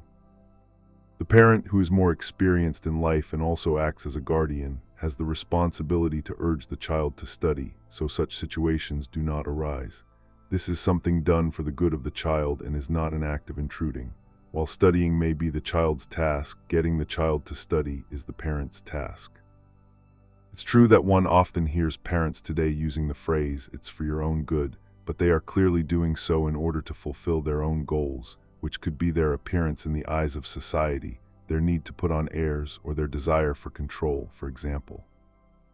In other words, it is not for your own good, but for the parents, and it is because the child senses this deception that he rebels. So even if the child hasn't been studying at all, you're saying that since it's his task, I should just let him be. One has to pay attention. Adlerian psychology does not recommend the non-interference approach. Non-interference is the attitude of not knowing and not even being interested in knowing what the child is doing. Instead, it is by knowing what the child is doing that one protects him. If it's studying that is the issue, one tells the child that that is his task, and one lets him know that one is ready to assist him whenever he has the urge to study. But one must not intrude on the child's task. When no requests are being made, it does not do to meddle in things. Does this go beyond parent-child relationships? Yes, of course, in Adlerian psychology counseling, for instance, we do not think of the client's changing or not changing as the task of the counselor. What are you saying here? As a result of having received counseling, what kind of resolution does the client make? To change his lifestyle or not? This is the client's task and the counselor cannot intervene. No way, I can't accept such an irresponsible attitude. Naturally, one gives all the assistance one possibly can, but beyond that one doesn't intrude.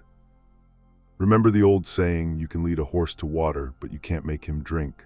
Please think of counseling and all other assistance provided to other people in Adlerian psychology as having that kind of stance, forcing change while ignoring the person's intentions will only lead to an intense reaction. The counselor does not change the client's life. You are the only one who can change yourself. Then what about with shut-ins, for example? I mean with someone like my friend. Even then, would you say it's the separation of tasks, don't intervene, and it has no connection to the parents? Can he break out of the shut-in situation or not? Or in what way can he break out of it? In principle, this is a task that the person has to resolve himself. It is not for the parents to intervene. Nevertheless, as they are not complete strangers, some form of assistance is probably needed. At this point, the most important thing is whether the child feels he can consult frankly with his parents when he is experiencing a dilemma, and whether they have been building enough of a trust relationship on a regular basis. Then suppose your own child had shut himself in. What would you do? Please answer this not as a philosopher, but as a parent. First, I myself would think this is the child's task.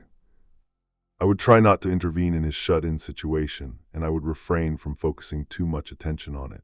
Then I would send a message to him to the effect that I am ready to assist him whenever he is in need.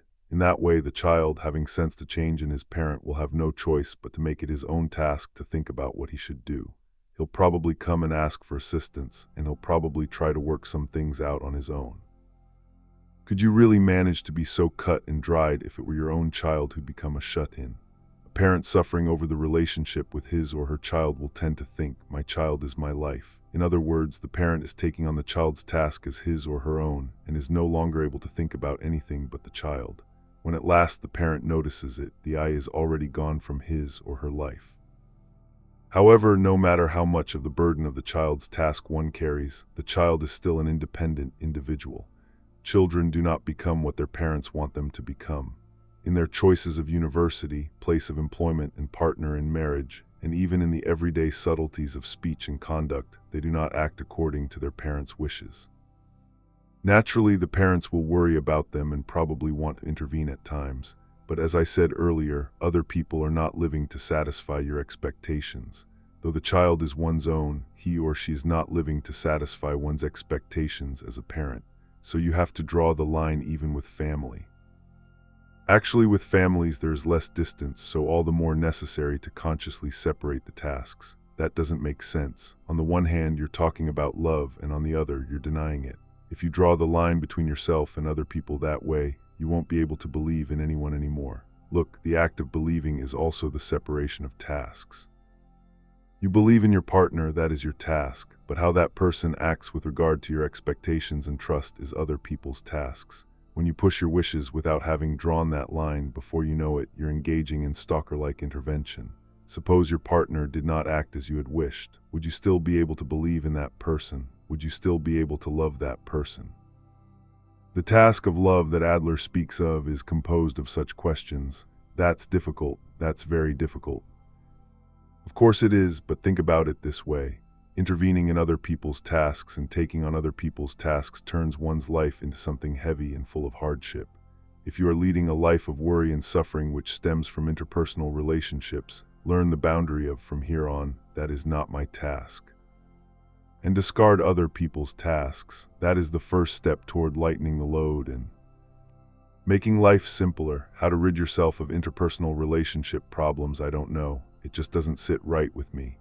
Then let's envision a scene in which your parents are vehemently opposing your choice of place of employment. They were in fact against it, weren't they? Yes, they were. I wouldn't go so far as saying they were vehemently opposed, but they did make various snide remarks.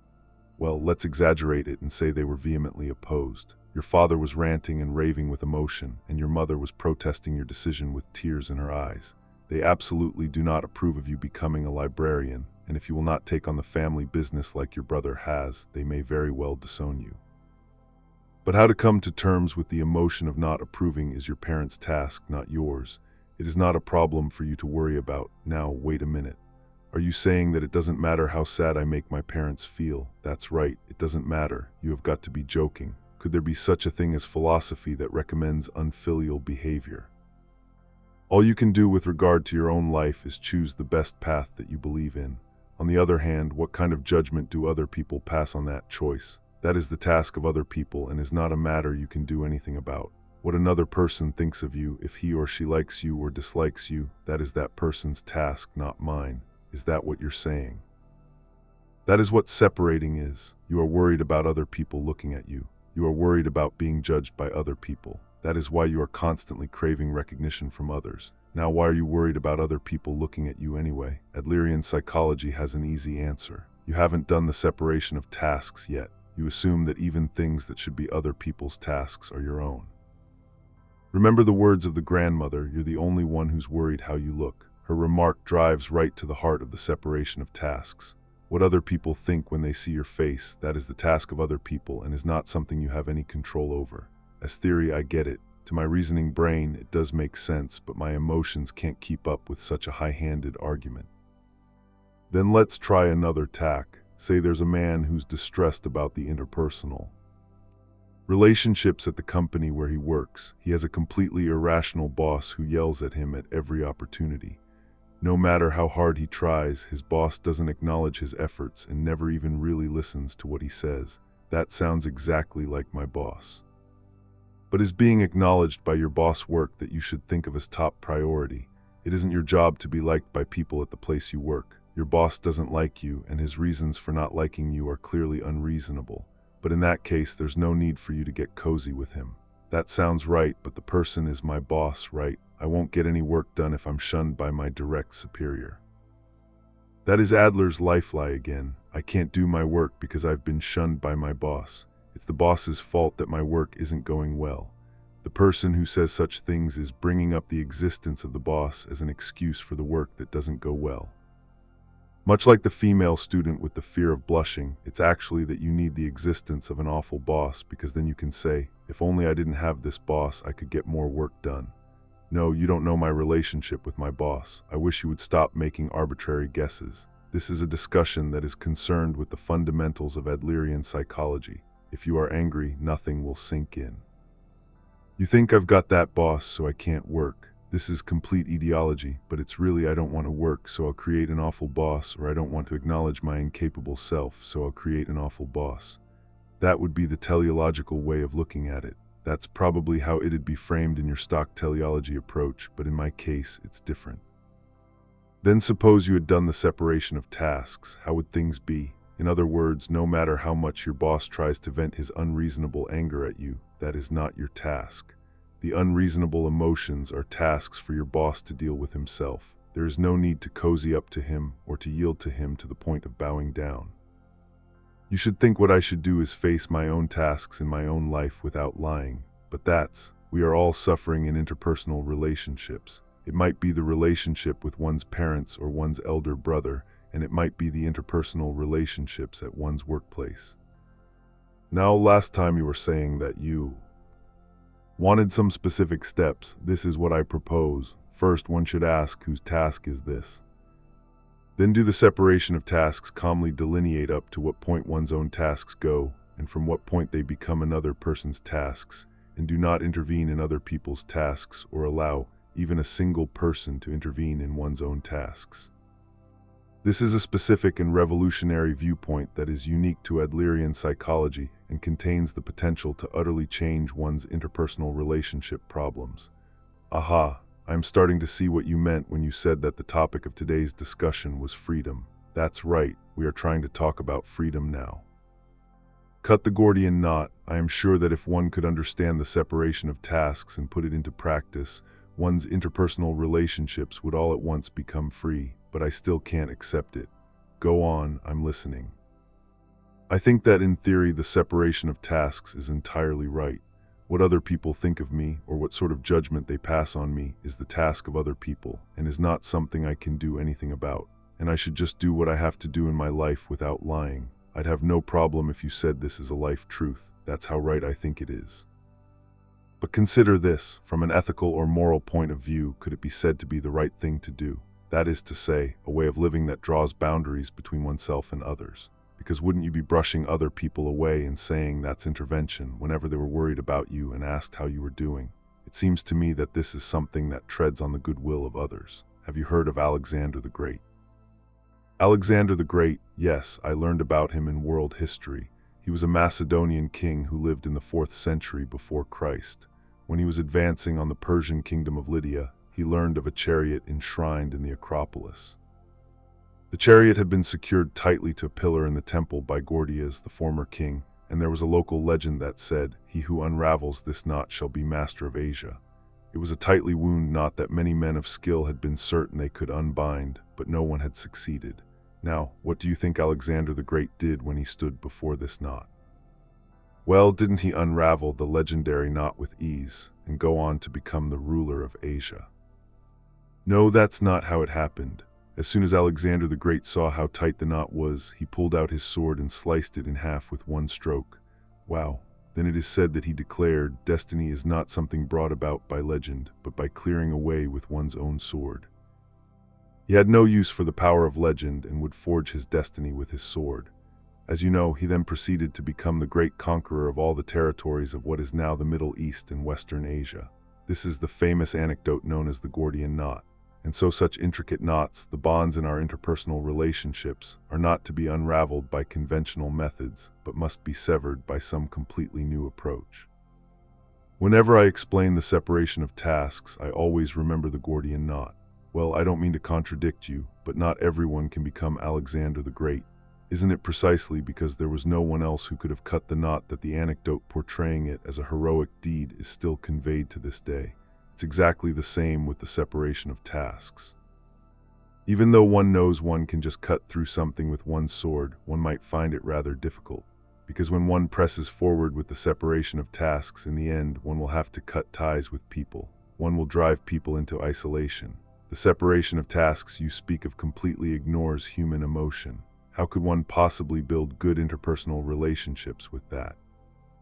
One can build them. The separation of tasks is not the objective for interpersonal relationships. Rather, it is the gateway. The gateway. For instance, when reading a book, if one brings one's face too close to it, one cannot see anything. In the same way, forming good interpersonal relationships requires a certain degree of distance. When the distance gets too small and people become stuck together, it becomes impossible to even speak to each other. But the distance must not be too great either. Parents who scold their children too much become mentally very distant. When this happens, the child can no longer even consult the parents, and the parents can no longer give the proper assistance. One should be ready to lend a hand when needed, but not encroach on the person's territory. It is important to maintain this kind of moderate distance. Is distance necessary even in the kind of relationship that parents and children have, of course? Earlier you said that the separation of tasks is something that treads on the other person's goodwill. That is a notion that is tied to reward. It's the idea that when another person does something for you, you have to do something in return, even if that person does not want anything. Rather than responding to the goodwill, it is just being tied to reward. No matter what sort of appeal the other person might make, you are the only one who decides what you should do.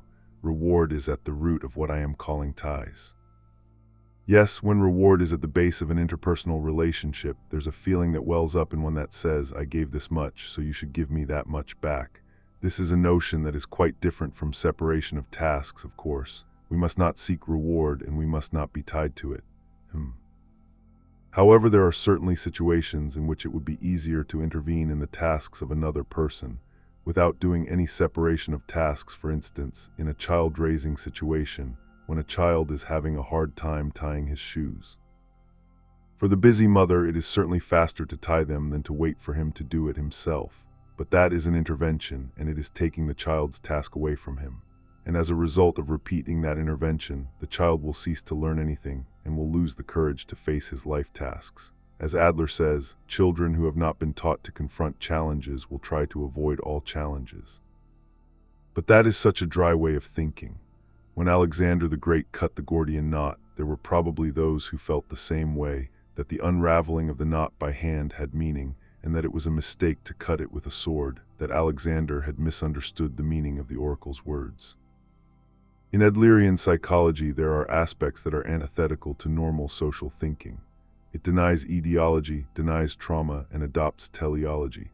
It treats people's problems as interpersonal relationship problems, and the not seeking of recognition and the separation of tasks, too, are probably antithetical to normal social thinking.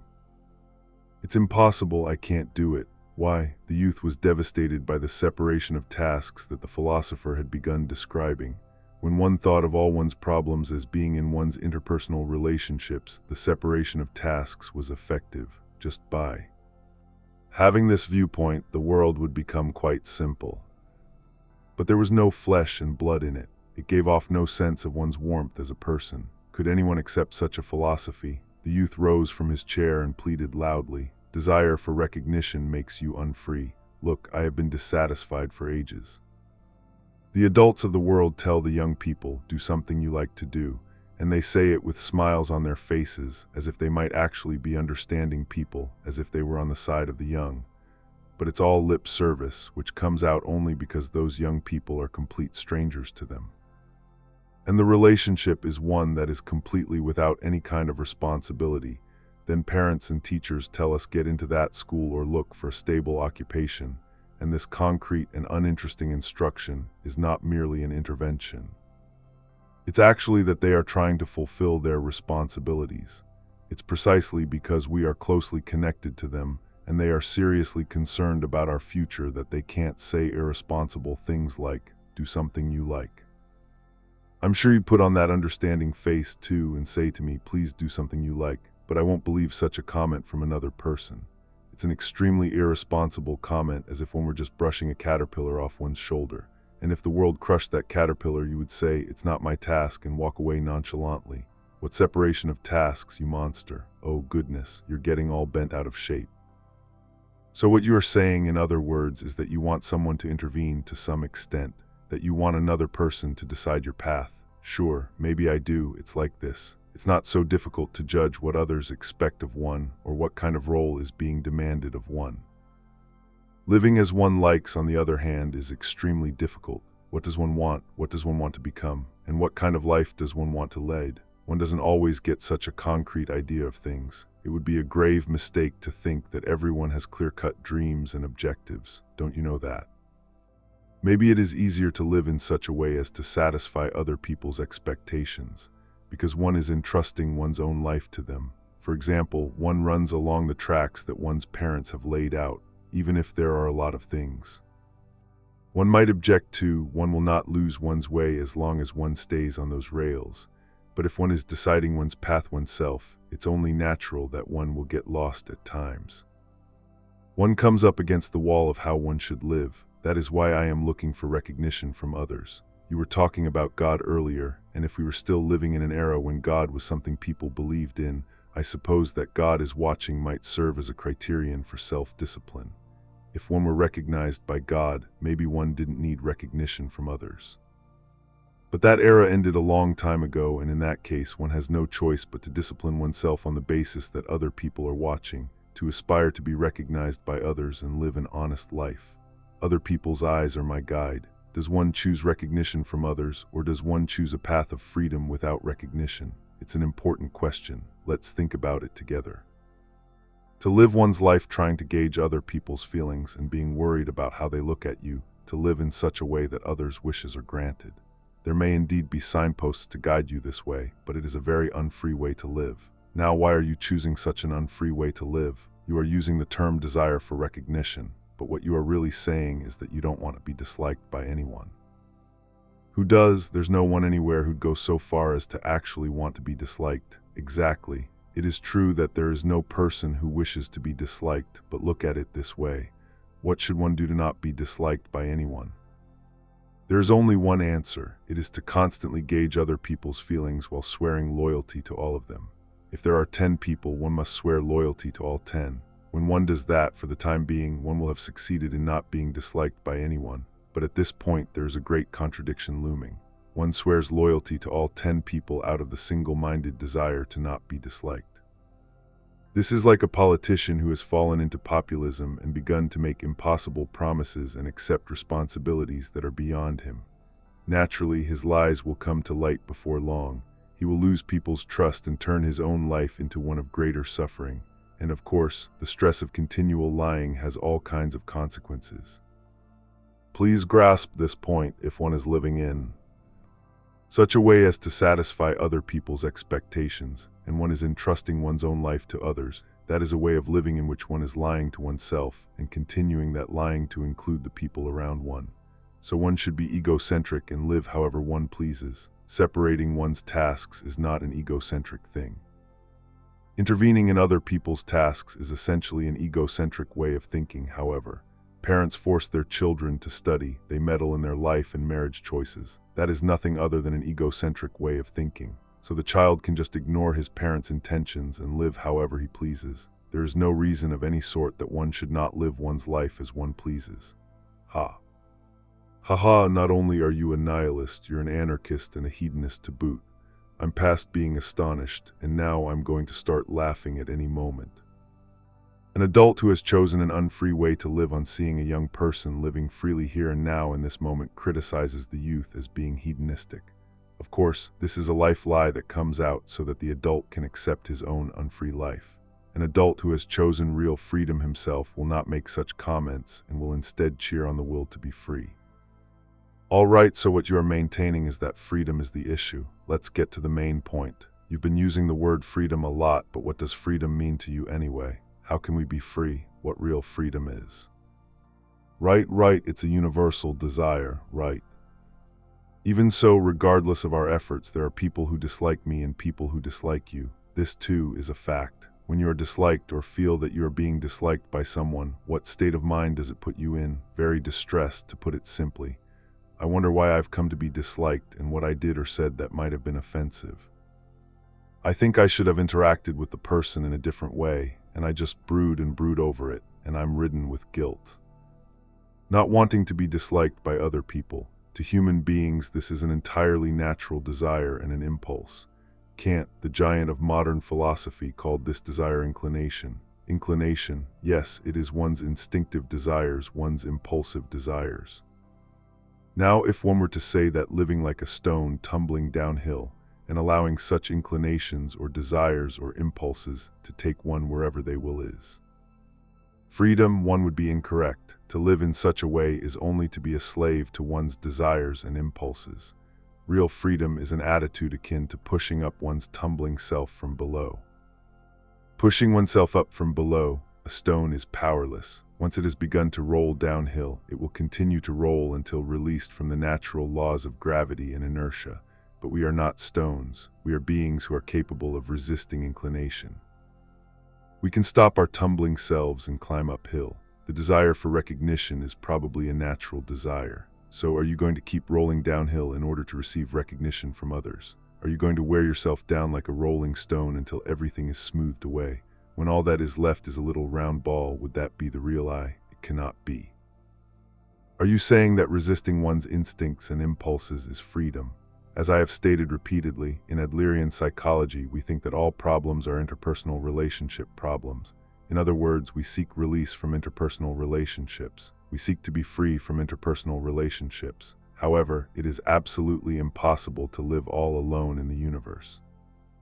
In light of what we have discussed until now, the conclusion we reach regarding what is freedom should be clear. What is it? In short, that freedom is being disliked by other people.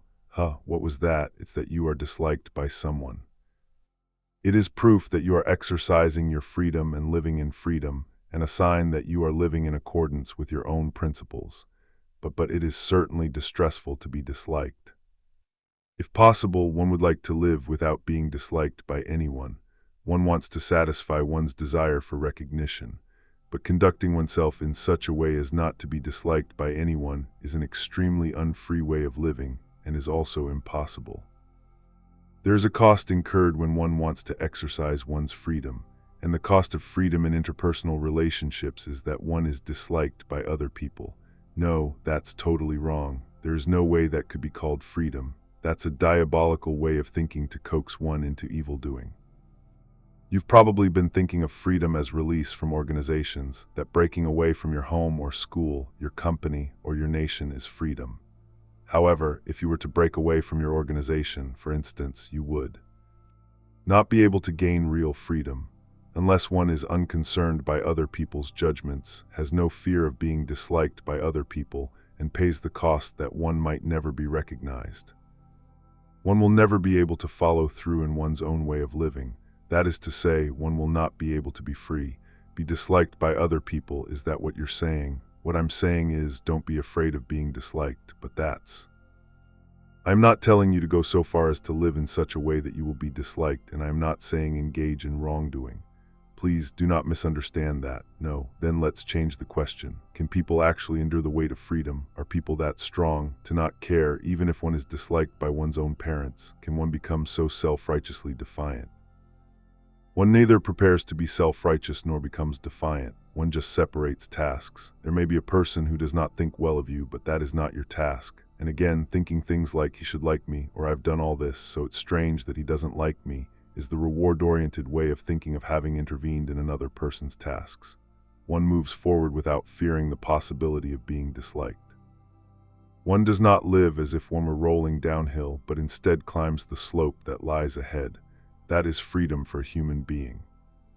Suppose that I had two choices in front of me, a life in which all people like me, and a life in which there are people who dislike me, and I was told to choose one. I would choose the latter without a second thought. Before being concerned with what others think of me, I want to follow through with my own being. That is to say, I want to live in freedom. Are you free now? Yes, I am free. You don't want to be disliked, but you don't mind if you are. Yes, that's right. Not wanting to be disliked is probably my task, but whether or not so-and-so dislikes me is the other person's task. Even if there is a person who doesn't think well of me, I cannot intervene in that. To borrow from the proverb I mentioned earlier, naturally one would make the effort to lead someone to water, but whether he drinks or not is that person's task. That's some conclusion.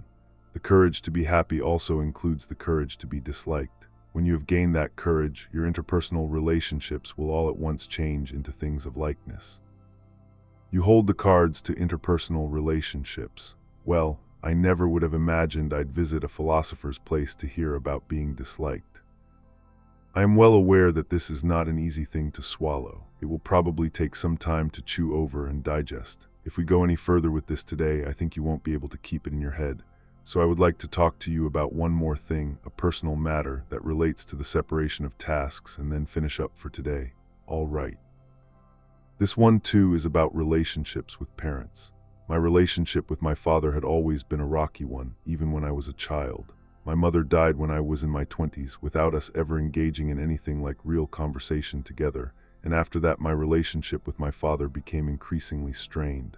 That is, until I encountered Adlerian psychology and grasped Adler's ideas. Why did you have a bad relationship with your father? What I have in my memory is an image from a time when he hit me. I have no recollection of what I might have done to bring it on. I only remember hiding under a desk in an attempt to escape him when he dragged me out and hit me hard, and not just once but many times. That fear became a trauma. I think that until I encountered Adlerian psychology, I understood it in that kind of way, because my father was a moody, taciturn person. But to think to myself, he hit me that time, and that is why our relationship went bad, is a Freudian, ideological way of thinking. The Adlerian teleology position completely reverses the cause and effect interpretation. That is to say, I brought out the memory of being hit because I don't want my relationship with my father to get better. So first you had the goal of not wanting your relationship with your father to get better, and not wanting to repair things between you. That's right, for me, it was more convenient to not repair my relationship with my father. I could use having a father like that as an excuse for why my own life wasn't going well. That, for me, was a virtue. And there was also the aspect of taking revenge on a feudal father. That is exactly what I wanted to ask about. Even if the cause and effect were reversed, that is to say, in your case, you were able to analyze yourself and say, it isn't because he hit me that I have a bad relationship with my father, but that I brought out the memory of being hit. Because I don't want my relationship with my father to get better. Even then, how does it actually change things? It doesn't change the fact that you were hit in childhood, right? One can think from the viewpoint that it is an interpersonal relationship card. As long as I use ideology to think it is because he hit me that I have a bad relationship with my father, it would be a matter that was impossible for me to do anything about. But if I can think I brought out the memory of being hit because I don't want my relationship with my father to get better, then I will be holding the card to repair relations, because if I can just change the goal, that fixes everything. Does that really fix things? Of course. I wonder if you really feel so from the bottom of your heart. I can understand it in theory, but the feeling just doesn't sit right with me. Then it's the separation of tasks. It's true that my father and I had a complicated relationship. He was a stubborn person, and I could never imagine his feelings being able to change easily. Moreover, there was a strong possibility that he had even forgotten ever raising his hands against me. However, at the time of making my resolution to repair relations, it did not matter to me what sort of lifestyle my father had, or what he thought of me, or the kind of attitude he might adopt in response to my approach. Such things didn't matter at all. Even if there were no intention to repair relations on his side, I would not mind in the least. The issue was whether or not I would resolve to do it, and I was always holding the interpersonal relationship cards. You were always holding the interpersonal relationship cards. Yes, many people think that the interpersonal relationship cards are held by the other person. That is why they wonder, how does that person feel about me, and end up living in such a way as to satisfy the wishes of other people. But if they can grasp the separation of tasks, they will notice that they are holding all the cards. This is a new way of thinking. So due to your changing, did your father change too? I did not change in order to change my father. That is an erroneous notion of trying to manipulate another person. Even if I change, it is only I who changes. I do not know what will happen to the other person as a result, and that is not an aspect I can take part in. This too is the separation of tasks. Of course, there are times when in tandem with my change, not due to my change, the other person changes too. In many cases, that person will have no choice but to change. But that is not the goal, and it is certainly possible that the other person will not change. In any case, changing one's own speech and conduct as a way of manipulating other people is clearly a mistaken way of thinking. One must not manipulate other people, and manipulating cannot be done. When we speak of interpersonal relationships, it always seems to be two-person relationships and one's relationship to a large group that come to mind. But first, it is oneself. When one is tied to the desire for recognition, the interpersonal relationship cards will always stay in the hands of other people. Does one entrust the cards of life to another person or hold on to them oneself? Please take your time and sort through these ideas again in your own home about the separation of tasks and about freedom. I will be waiting for you here next time. All right, I will give it some thought on my own. Well then, please, there's just one more thing I want to ask you. What is it? In the end, were you able to repair your relationship with your father? Yes, of course, I think so. My father fell ill, and in the last few years of his life, it was necessary for me and my family to take care of him. Then one day, when I was taking care of him as usual, my father said, "Thank you." I had not known my father possessed such a word in his vocabulary, and I was astonished and felt grateful for all the days that had passed. Through the long years of my caregiving life, I had tried to do whatever I could, that is to say, I had done my best to lead my father to water, and in the end he drank. I think he did. Well, thank you very much. I will come again at the same time. I had a good time, thank you too. The fourth night where the center of the world is, that was close. I almost fell for it. The following week, the young man called on the philosopher again, and with an indignant expression, knocked on the door. The idea of separating tasks is certainly a useful one. You had me completely convinced last time, but it seems like such a lonely way to live. Separating the tasks and lightening the load of one's interpersonal relations is just the same as cutting one's connection to other people. And to top it off, you're telling me to be disliked by other people, if that's what you call freedom, then I'll choose not to be free. Well, you're looking rather gloomy today. You see, since we last met, I've been thinking calmly and carefully about the separation of tasks and about freedom. I waited until my emotions had settled and then applied my reasoning mind. But the separation of tasks just doesn't seem realistic. Okay, please go on. Separating tasks is basically an idea that boils down to defining a boundary and saying, I am I and you are you. Sure, there are probably fewer interpersonal relationship problems that way, but would you really say that such a way of life is right? To me, it just seems like an extremely self-centered, misguided individualism. On my first visit here, you told me that Adlerian psychology is formally referred to as individual psychology. That term had been bothering me for quite a while, but I finally figured out why. What you're calling Adlerian psychology, or individual psychology, is essentially the study of an individualism that leads people into isolation. It is true that the term individual psychology, which Adler coined, has certain aspects that may invite misunderstanding. I will explain what I mean now. First of all, etymologically speaking, the word individual has the meaning indivisible. Indivisible, yes, in other words, it is the smallest possible unit and therefore cannot be broken down any further. Now, what is it exactly that cannot be divided? Adler was opposed to any kind of dualistic value system that treated the mind as separate from the body, reason as separate from emotion, or the conscious mind as separate from the unconscious mind. What's the point of that? For example, do you remember the story about the female student who came to me for counseling on account of her fear of blushing? Why did she develop that fear of blushing? In Adlerian psychology, physical symptoms are not regarded separately from the mind, psyche. The mind and body are viewed as one, as a whole that cannot be divided into parts. Tension in the mind can make one's arms and legs shake or cause one's cheeks to turn red, and fear can make one's face turn white, and so on. Well, sure, there are parts of the mind and body that are connected. The same holds true for reason and emotion, and the conscious mind and the unconscious mind as well. A normally cool-headed person doesn't expect to have a fit of violent emotion and start shouting at someone. We are not struck by emotions that somehow exist independently from us. Each of us is a unified whole. No, that is not true. It is precisely because we have the ability to view mind and body, reason and emotion, and the conscious and the unconscious mind as clearly separate from each other, that we can gain a correct understanding of people. Isn't that a given? Certainly. It is true that the mind and the body are separate things, that reason and emotion are different, and that both the conscious mind and the unconscious mind exist. That said, however, when one flies into a rage and shouts at another person, it is I as a whole who is choosing to shout. One would never think of emotions that somehow exist independently, unrelated to one's intentions, as it were, as having produced that shouting voice. When one separates the I from emotion and thinks it was the emotion that made me do it, or the emotion got the best of me and I couldn't help it, such thinking quickly becomes a life lie.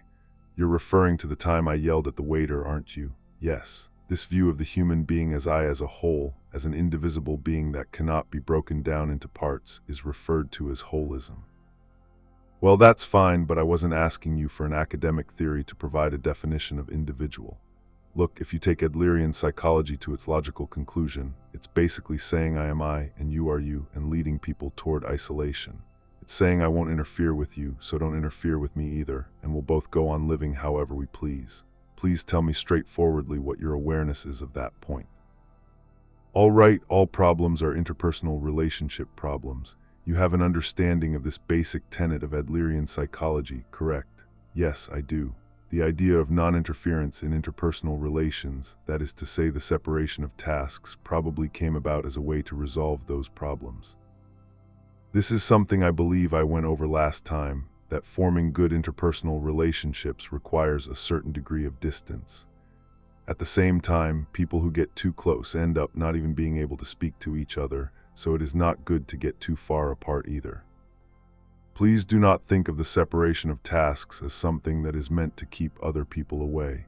Instead, see it as a way of thinking with which to unravel the threads of the complex entanglement of one's interpersonal relations.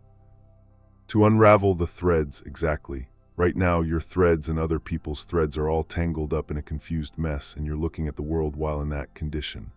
Red, blue, brown, and green, all the colors mixing together. You think of it as connection, but it is not. So then what do you think connection is? Last time I spoke of the separation of tasks as a prescription for resolving interpersonal relationship problems. But interpersonal relationships are not something that end just because one has separated the tasks. The separating of tasks is actually the point of departure for interpersonal relations. Today, let's take the discussion deeper and address how interpersonal relations as a whole are viewed in Adlerian psychology and consider the kind of relationships we should form with others. The goal of interpersonal relationships is a feeling of community. Okay, I have a question. Please give me a simple answer that gets straight to the heart of the matter. You said that the separating of tasks is the point of departure for interpersonal relations. Well, what is the goal of interpersonal relations? To get straight to the heart of the matter, it is community feeling. Community feeling, yes, this is a key concept in Adlerian psychology, and views on its application have been the subject of much debate. In fact, Adler's proposal of the concept of community feeling drove many people to part ways with him. Well, it sounds fascinating to me. What is this concept? It was the time before last, I believe, that I brought up the matter of how one sees others, that is, as enemies or as comrades. Now take that a step deeper. If other people are our comrades and we live surrounded by them, we should be able to find in that life our own place of refuge. Moreover, in doing so, we should begin to have the desire to share with our comrades, to contribute to the community. This sense of others as comrades, this awareness of having one's own refuge, is called community failing. But what part of this is open to debate? It seems like a completely irrefutable point. The issue is community. What does it consist of? When you hear the word community, what images come to mind? There are such frameworks as one's household, school, workplace, or local society. When Adler refers to community, he goes beyond the household, school, workplace, and local society and treats it as all-inclusive, covering not only nations and all of humanity, but also the entire axis of time, from the past to the future, and he includes plants and animals and even inanimate objects.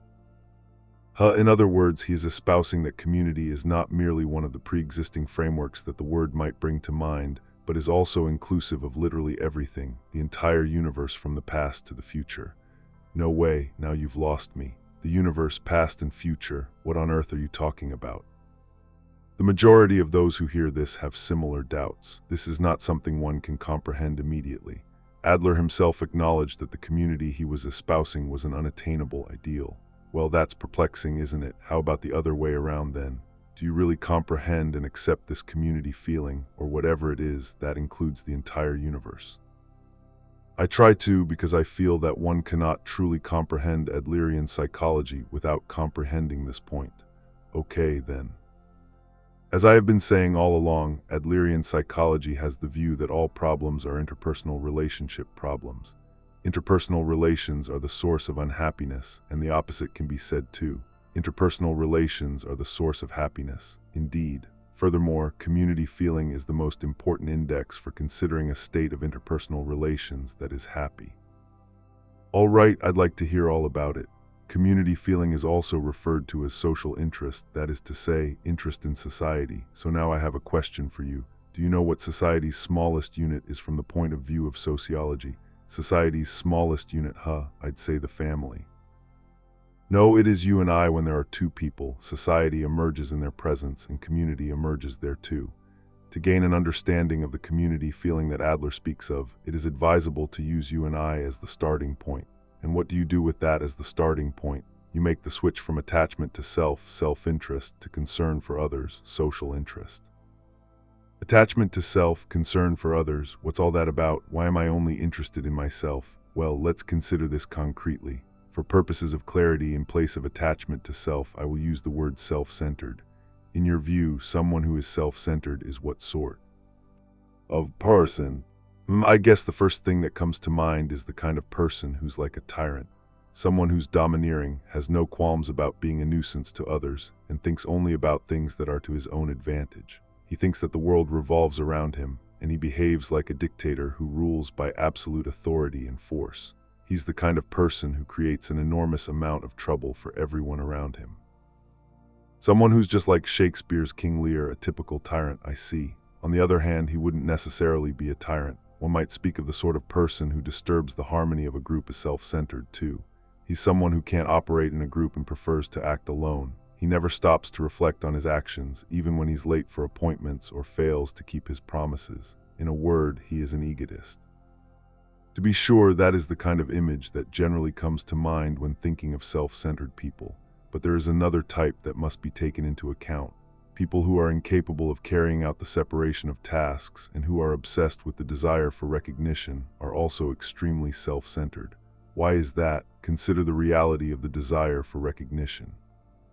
How much do others pay attention to you, and what is their judgment of you? That is to say, how much do they satisfy your desire? People who are obsessed with such a desire for recognition will seem to be looking at other people, while they are actually looking only at themselves. They lack concern for others, and are concerned solely with the I. Simply put, they are self-centered. So would you say that people like me, who fear being judged by others, are self-centered too, even though I try so hard to be mindful of others and adjust myself to them? Yes, in the sense that you are concerned solely with the I, you are self-centered. You want to be thought well of by others, and that is why you worry about the way they look at you. That is not concern for others, it is nothing but attachment to self. But this is something I spoke of last time. The fact that there are people who do not think well of you is proof that you are living in freedom. You might have a sense of something about this that seems self-centered, but I think you have understood this from today's discussion.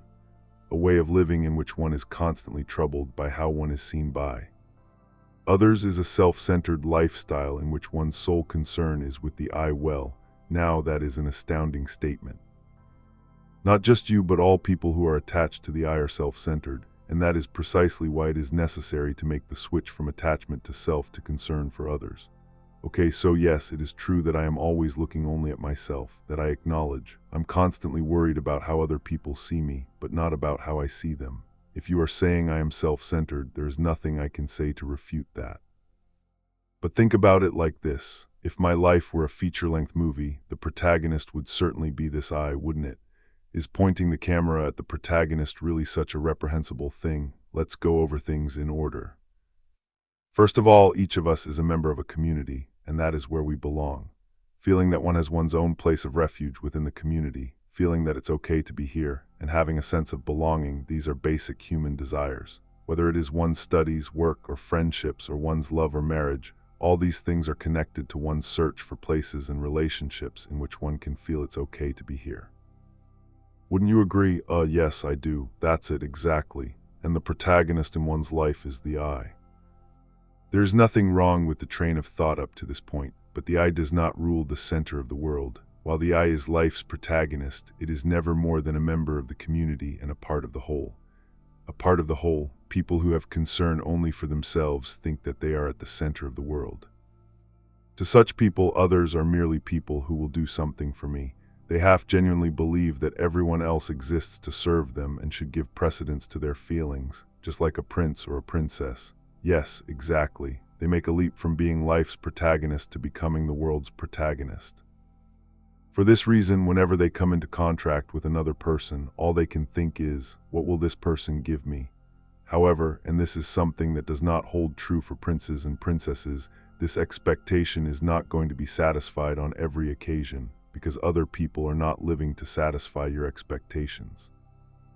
Indeed, then when those expectations are not satisfied, they become deeply disillusioned and feel as if they have been horribly insulted, and they become resentful and think, that person didn't do anything for me, that person let me down, that person isn't my comrade anymore, he's my enemy. People who hold the belief that they are the center of the world always end up losing their comrades before long. That's strange, didn't you say that we are all living in a subjective world? As long as a world is a subjective space, I am the only one who can be at its center. I won't let anyone else be there. I think that when you speak of the world, what you have in mind is something like a map of the world. A map of the world, what are you talking about? For example, on the map of the world used in France, the Americas are located on the left side, and Asia is on the right. Europe and France are depicted at the center of the map, of course. The map of the world used in China, on the other hand, shows the Americas on the right side and Europe on the left. French people who see the Chinese map of the world will most likely experience a difficult-to-describe sense of incongruity, as if they have been driven unjustly to the fringes or cut out of the world arbitrarily. Yes, I see your point. But what happens when a globe is used to represent the world? Because with a globe you can look at the world with France at the center, or China or Brazil for that matter. Every place is central and no place is at the same time. The globe may be dotted with an infinite number of centers in accordance with the viewer's location and angle of view. That is the nature of a globe. That is true. Think of what I said earlier, that you are not the center of the world as being the same thing. You are a part of a community, not its center. I am not the center of the world. Our world is a globe, not a map that has been cut out on a plane. Well, I can understand that in theory anyway, but why do I have to be aware of the fact that I'm not the center of the world? Now we will go back to where we started. All of us are searching for the sense of belonging, that it's okay to be here. In Adlerian psychology, however, a sense of belonging is something that one can attain only by making an active commitment to the community of one's own accord, and not simply by being here. By making an active commitment, what does one do exactly? One faces one's life tasks. In other words, one takes steps forward on one's own without avoiding the tasks of the interpersonal relations of work, friendship, and love. If you are the center of the world, you will have no thoughts whatsoever regarding commitment to the community, because everyone else is someone who will do something for me, and there is no need for you to do things yourself. But you are not the center of the world, and neither am I. One has to stand on one's own 2 feet and take one's own steps forward with the tasks of interpersonal relations. One needs to think not, what will this person give me, but rather, what can I give to this person? That is commitment to the community. It is because one gives something that one can find one's refuge. That's right, a sense of belonging is something that one acquires through one's own efforts. It is not something one is endowed with at birth. Community feeling is the much debated key concept of Adlerian psychology. It was certainly a concept that the young man found difficult to accept at first, and naturally it upset him to be told he was self-centered. but what he found hardest to accept was the incredible extent of that community, which included the universe and inanimate objects. What were Adler and this philosopher talking about anyway? With a bewildered expression, the young man slowly opened his mouth to speak. Listen to the voice of a larger community. I must admit, you're starting to lose me. Let me try to straighten things out a bit. First, at the gateway of interpersonal relations, we've got the separation of tasks, and as the goal, there's community feeling. And you are saying that community feeling is having a sense of others as comrades and an awareness of having one's own refuge within the community. Up to this point, it's something I can understand and accept, but the details still seem a bit far-fetched. For one thing, what do you mean by expanding this thing you call community to include the entire universe, and then even the past and future and everything from living things to inanimate objects? It certainly does make things more difficult to understand if one takes Adler's concept of community literally and tries to actually imagine it including the universe and inanimate objects. For the time being, suffice it to say that the scope of community is infinite. Infinite. Take, for example, a man who, on reaching retirement age and stopping work, quickly loses his vitality and becomes depressed. Abruptly cut off from the company that was his community and bereft of title or profession, he becomes an ordinary nobody. As he is unable to accept the fact that he is now normal, he becomes old practically overnight. But all that really happened to the man is that he was cut off from the small community that is his company. Each person belongs to a separate community, and when it comes down to it, all of us belong to the community of the earth and the community of the universe. That's pure sophistry to suddenly come out with, "You belong to the universe," as if that could give someone a sense of belonging. It's true, there's no way one can just imagine the entire universe all of a sudden. Even so, I would like you to gain the awareness that you belong to a separate, larger community that is beyond the one you see in your immediate vicinity. For example, the country or local society in which you live, and that you are contributing in some way within that community. Then what about in a situation like this? Say there's a guy who's unmarried, who has lost his job and his friends, and who avoids the company of other people and just lives off the money his parents left him. So he's basically running away from all the tasks of work and tasks of friendship and tasks of love. Would you say that even a guy like that belongs to some sort of community? Of course, say he goes out to buy a loaf of bread. He pays for it with a coin. That coin does not simply go back to the bakers of the bread. It goes to the producers of flour and butter, to the people who deliver those ingredients, to the purveyors of the gasoline used by the delivery vehicles, to people in the oil-producing countries where that fuel comes from, and so on. So it's all connected. People are never truly alone or separate from community, and cannot be. So you're saying I should fantasize more when I buy bread. It is not fantasy, it is fact. The community Adler speaks of goes beyond things we can see, like our households and societies, to include those connections that we cannot see. Excuse me for saying so, but you're escaping into abstract theory. The issue we should be addressing here is the sense of belonging, that it's okay to be here. And then, with regard to the meaning of this sense of belonging, it is the community we can see that is stronger. You will agree with that, won't you? For example, if we compare the company community with the earth. Community, the sense of belonging of someone who says, "I am a member of this company," would be stronger. To borrow your terminology, the distance and depth of the interpersonal relations are completely different. It's only natural that when we search for a sense of belonging, we will be attracted to the smaller community. That is a perceptive observation, so let's start thinking about why we should be aware of multiple and larger communities. As I stated earlier, all of us belong to multiple communities. We belong to our households, our schools, our workplaces, and the local societies and the countries in which we live. This far you agree, yes? Yes, I do. Well, suppose that you as a student regarded the community that is school as absolute. In other words, school is everything to you. Your I exists because of school, and no other I is possible without it. But naturally, there will be occasions within that community when you run into adversity. It could be getting bullied, or not being able to make friends, or not keeping up with your schoolwork, or not adapting to the system of the school in the first place. That is to say, it's possible that with regard to the community that is your school, you won't have that "it's okay to be here" sense of belonging. Yes, absolutely, that's quite possible. When that happens, if you're thinking of school as being everything to you, you will end up without a sense of belonging to anything. and then you will escape within a smaller community such as your home. You will shut yourself in and maybe even turn to violence against members of your own family. And by doing such things, you will be attempting to gain a sense of belonging somehow. What I would like you to focus on here, though, is that there is a more separate community, and moreover, that there is a larger community.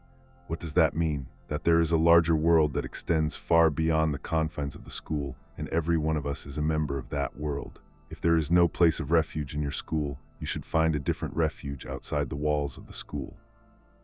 You can change schools, and it's fine to withdraw from school too. A community that you can break relations with by simply submitting a withdrawal notice is one that you can have only so much connection to in any case. Once you know how big the world is, you will see that all the hardship you went through in school was a storm in a teacup. The moment you leave the teacup, that raging storm will be gone, and a gentle breeze will greet you in its place. Are you saying that as long as you keep yourself shut up inside the teacup, you'll never stand a chance outside it? Secluding yourself in your room is akin to staying in the teacup, as if you are hunkering down in a small shelter.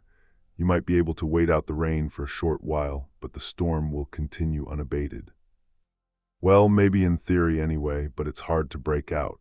The decision to withdraw from school itself isn't something to be taken lightly. I am sure you are right, it would not be easy. Therefore, there is a principle of action that I would like you to commit to memory. When we run into difficulties in our interpersonal relations, or when we can no longer see a way out, what we should consider first and foremost is the principle that says, listen to the voice of the larger community. The voice of the larger community. If it is a school, one does not judge things with the common sense of the community that is the school, but instead follows the common sense of a larger community. Now let's say it's your school, and your teacher has been behaving in an authoritarian manner.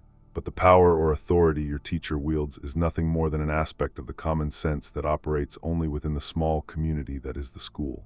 From the standpoint of the community that is human society, both you and your teacher are equal humans. If unreasonable demands are being thrust on you, it is fine to object to them directly. But it will be very difficult to object when the teacher is right in front of me. Not at all. Though this might be termed a you and I relationship, if it is one that can break down just because you raise an objection, then it is not the sort of relationship you need to get into in the first place. It is fine to just let go of it. Living in fear of one's relationships falling apart is an unfree way to live in which one is living for other people. You're saying to choose freedom at the same time that I have community feeling. Yes, of course. Do not cling to the small community right in front of you. There will always be more you and I, and more everyone and larger communities that exist. Do not rebuke or praise. Well, all right, but don't you see, you haven't touched on the essential point. That is the course of progression from the separation of tasks to community feeling. So first, I separate the tasks. I think of my tasks as being up to this point, and everything beyond that is other people's tasks. I don't intervene in other people's tasks, and I draw a line so that other people won't intervene in mine.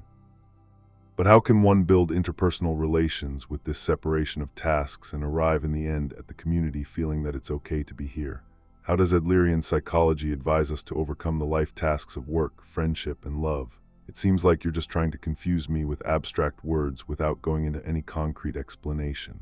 Yes, you've hit on the important point. Horizontal relationship, horizontal relationship. Let's start with an easily understood example, that of the parent-child relationship. Whether the circumstances are, for example, those of child-rearing or of training junior staff in the workplace, generally speaking, there are two approaches that are considered. One is the method of raising by rebuke, and the other is the method of raising by praise. That is a hotly debated issue. Which one do you think is the better choice, to rebuke or to praise? It's better to raise by praising, of course. Why? Take animal training, for example. When teaching animals to do tricks, you can make them obey with a whip. This is the typical raising by rebuke way. On the other hand, it's also possible to get animals to learn tricks by holding up rewards of food or saying kind words. This is raising by praise. Both ways can lead to the same results. They learn new tricks, but the motivation for moving toward the objective is completely different if the animal is doing it because it will be rebuked or doing it because it wants to be praised. In the latter instance, it will come with a feeling of joy. Rebuke only makes the animal wither, but raising with praise naturally allows it to grow strong and healthy. This seems like an obvious conclusion. Animal training is an interesting example. Now, let's look at this from the standpoint of Adlerian psychology. In Adlerian psychology, we take the stance that in child rearing and in all other forms of communication with other people, one must not praise, one must not praise. Physical punishment is out of the question, of course, and rebuking is not accepted either. One must not praise and one must not rebuke. That is the standpoint of Adlerian psychology. But how is that even possible? Consider the reality of the act of praise. For example, suppose I praised a statement you made by saying, "Good job." Wouldn't hearing those words seem strange somehow? Yes, I guess it would put me in an unpleasant mood. Can you explain why it would feel unpleasant? What's unpleasant is the feeling that from the words "good job," one is being talked down to. Exactly, in the act of praise, there is the aspect of it being the passing of judgment by a person of ability on a person of no ability. A mother praises her child who has helped her prepare dinner, saying, "You're such a good helper." But when her husband does the same things, you can be sure she won't be telling him, "You're such a good helper." You're right about that. In other words, the mother who praises the child by saying things like, "You're such a good helper," or "good job," or "well, aren't you something," is unconsciously creating a hierarchical relationship and seeing the child as beneath her. The example of animal training that you just gave is also emblematic of the hierarchical relationship, the vertical relationship that is behind the praising. When one person praises another, the goal is to manipulate someone who has less ability than you. It is not done out of gratitude or respect. So you're saying that one praises in order to manipulate? That's right. Whether we praise or rebuke others, the only difference is one of the carrot or the stick, and the background goal is manipulation. The reason Adlerian psychology is highly critical of reward and punishment education is that its intention is to manipulate children. No way, you're wrong there, because think of it from the standpoint of the child. For children, isn't being praised by their parents the greatest joy of all? It's because they want praise that they do their studies, because they want praise that they learn to behave properly. That's how it was for me when I was a child, how I craved praise from my parents, and even after becoming an adult, it's been the same way. When your boss praises you, it feels good. That's how it is for everyone. This has nothing to do with reason. It's just instinctual emotion. One wishes to be praised by someone, or conversely, one decides to give praise to someone. This is proof that one is seeing all interpersonal relationships as vertical relationships. This holds true for you too. It is because you are living in vertical relationships that you want to be praised. Adlerian psychology refutes all manner of vertical relationships and proposes that all interpersonal relationships be horizontal relationships. In a sense, this point may be regarded as the fundamental principle of Adlerian psychology. Is this something that is conveyed by the words equal but not the same? Yes, equal, that is to say, horizontal. For example, there are men who verbally abuse their wives who do all the housework with such remarks as, "You're not bringing in any money, so I don't want to hear it."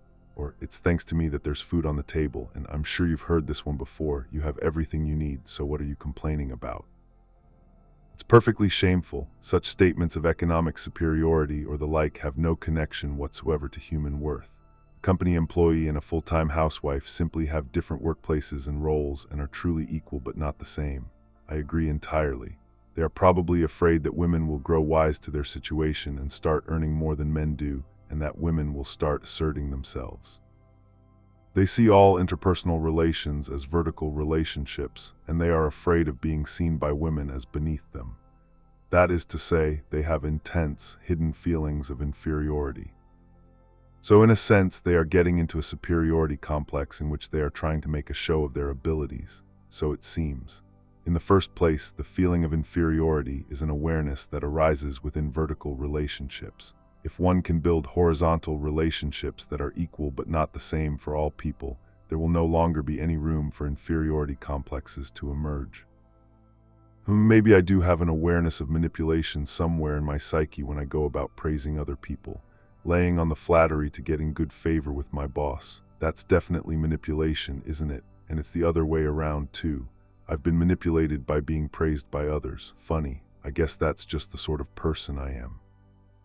Yes, in the sense that you have not been able to break out of vertical relationships, it would seem so.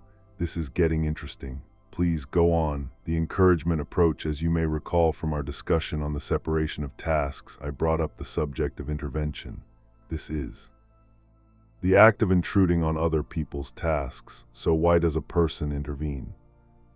Here too, in the background, vertical relationships are at play. It is precisely because one perceives interpersonal relations as vertical and sees the other party as beneath one that one intervenes. Through intervention, one tries to lead the other party in the desired direction. One has convinced oneself that one is right and that the other party is wrong. Of course, the intervention here is manipulation, pure and simple. Parents commanding a child to study is a typical example of this. They might be acting out of the best of intentions from their points of view, but when it comes down to it, the parents are intruding and attempting to manipulate the child to go in their desired direction. If one can build horizontal relationships, will that intervention disappear? Yes, it will. Well, it's one thing if you're just talking about a child's studies, but when someone's suffering right there in front of you, you can't just leave him or her be, can you? Would you still say that lending a helping hand is intervention and then do nothing? One must not let it go unnoticed. It is necessary to offer assistance that does not turn into intervention. What is the difference between intervention and assistance? Think back to our discussion of the separation of tasks to the subject of a child's schoolwork. As I stated then, this is a task that the child has to resolve himself, not something that parents or teachers can do for him. So intervention is this kind of intruding on other people's tasks and directing them by saying things like, "You have to study," or "Get into that university." Whereas assistance, on the other hand, presupposes the separation of tasks and also horizontal relationships. Having understood that studying is the child's task, one considers what one can do for him. Concretely speaking, instead of commanding from above that the child must study, one acts on him in such a way that he can gain the confidence to take care of his own studies and face his tasks on his own. And that action isn't forced. No, it's not. Without forcing and with the tasks always kept separate, one assists the child to resolve them by his own efforts. It's the approach of, you can lead a horse to water, but you can't make him drink. He is the one who has to face his tasks, and he is the one who makes the resolution. So you neither praise nor rebuke, that's right. One neither praises nor rebukes. This kind of assistance, which is based on horizontal relationships, is referred to in Adlerian psychology as encouragement. Encouragement, right, that's the term you mentioned some time ago. You said you'd explain at a later date. When one is not following through with one's tasks, it is not because one is without ability. Adlerian psychology tells us that the issue here is not one of ability, but simply that one has lost the courage to face one's tasks. And if that is the case, the thing to do before anything else is to recover that lost courage. But we're just going around in circles. That's basically the same as giving praise. When one is praised by another person, one becomes truly aware of one's ability and regains one's courage. Please do not be stubborn about this point. Just acknowledge the necessity of giving praise. No, I will not acknowledge that. Why not? The reason is clear. Being praised is what leads people to form the belief that they have no ability. What did you say? Shall I repeat myself? The more one is praised by another person, the more one forms the belief that one has no ability. Please do your best to remember this. Do such foolish people even exist? It's got to be the other way around. It is as a result of being praised that one becomes truly aware of one's ability. But isn't that obvious? You are wrong. Even if you do derive joy from being praised, it is the same as being dependent on vertical relationships and acknowledging that you have no ability. Because giving praise is a judgment that is passed by a person of ability onto a person without ability. I just cannot agree with that. When receiving praise becomes one's goal, one is choosing a way of living that is in line with another person's system of values. Looking at your life until now, aren't you tired of trying to live up to your parents' expectations? Well, I guess so. First, do the separation of tasks. Then, while accepting each other's differences, build equal, horizontal relationships. Encouragement is the approach that comes next. How to feel you have value so concretely speaking. How does one go about this? One cannot praise and one cannot rebuke. What other words and choices are there? Think about a time when you've had help in your work, not from a child, but from a partner who is your equal, and you will probably see the answer right away. When a friend helps you clean your home, what do you say to him? I say thank you. Right? You convey words of gratitude, saying thank you to this partner who has helped you with your work. You might express straightforward delight, I'm glad, or you could convey your thanks by saying that was a big help. This is an approach to encouragement that is based on horizontal relationships. That's all. Yes, the most important thing is to not judge other people. Judgment is a word that comes out of vertical relationships. If one is building horizontal relationships, there will be words of more straightforward gratitude and respect and joy. Your point that judgment is created by vertical relationships certainly seems to be true. But what about this? Could the words thank you actually have such a great power as to be able to bring back courage? After all, I think I'd prefer to be praised, even if the words I hear are ones that come from vertical relationships. Being praised essentially means that one is receiving judgment from another person as good, and the measure of what is good or bad about that act is that person's yardstick. If receiving praise is what one is after, one will have no choice but to adapt to that person's yardstick and put the brakes on one's own freedom. Thank you, on the other hand, rather than being judgment, is a clear expression of gratitude. When one hears words of gratitude, one knows that one has made a contribution to another person. So even if you're judged as good by another person, you don't feel that you've made a contribution. That's right, this is a point that will connect to our subsequent discussion as well. In Adlerian psychology, a great deal of emphasis is given to contribution. Why is that? Well, what does a person have to do to get courage? In Adler's view, it is only when a person is able to feel that he has worth that he can possess courage. When a person is able to feel that he has worth. Do you recall when we were discussing the feeling of inferiority that I spoke of this as being an issue of subjective worth? Is one able to feel one has worth, or does one feel one is a worthless being? If one is able to feel one has worth, then one can accept oneself just as one is, and have the courage to face one's life tasks. So the issue that arises at this point is how on earth can one become able to feel one has worth? Yes, that's it exactly. I need you to explain that very clearly, please. It's quite simple. It is when one is able to feel I am beneficial to the community that one can have a true sense of one's worth. This is the answer that would be offered in Adlerian psychology, that I am beneficial to the community. Yes. That one can act on the community, that is to say on other people, and that one can feel I am of use to someone. Instead of feeling judged by another person as good, being able to feel by way of one's own subjective viewpoint that I can make contributions to other people. It is at that point that at last we can have a true sense of our own worth. Everything we have been discussing about community feeling and encouragement connects here. I don't know, it's starting to get a bit confusing. We are getting to the heart of the discussion now. Please stick with me a while longer. It is about having concern for others, building horizontal relationships, and taking the approach of encouragement. All these things connect to the deep life awareness of I am of use to someone, and in turn to your courage to live, to be of use to someone. That is what my life is. Worth living for. Let's take a little break. Would you like some coffee? Yes, please. The discussion of community feeling had become more confusing than ever. One must not praise and one must not rebuke either. All words that are used to judge other people are words that come out of vertical relationships, and we need to build horizontal relationships.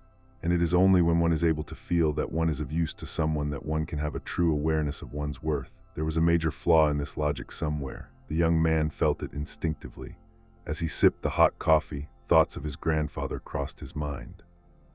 Exist in the present. Well, have you worked things out? Gradually, but yes, it's getting clearer. You don't seem to be aware of it, but just now you said something really over the top. It's a dangerous, rather extreme opinion that just negates everything in the world.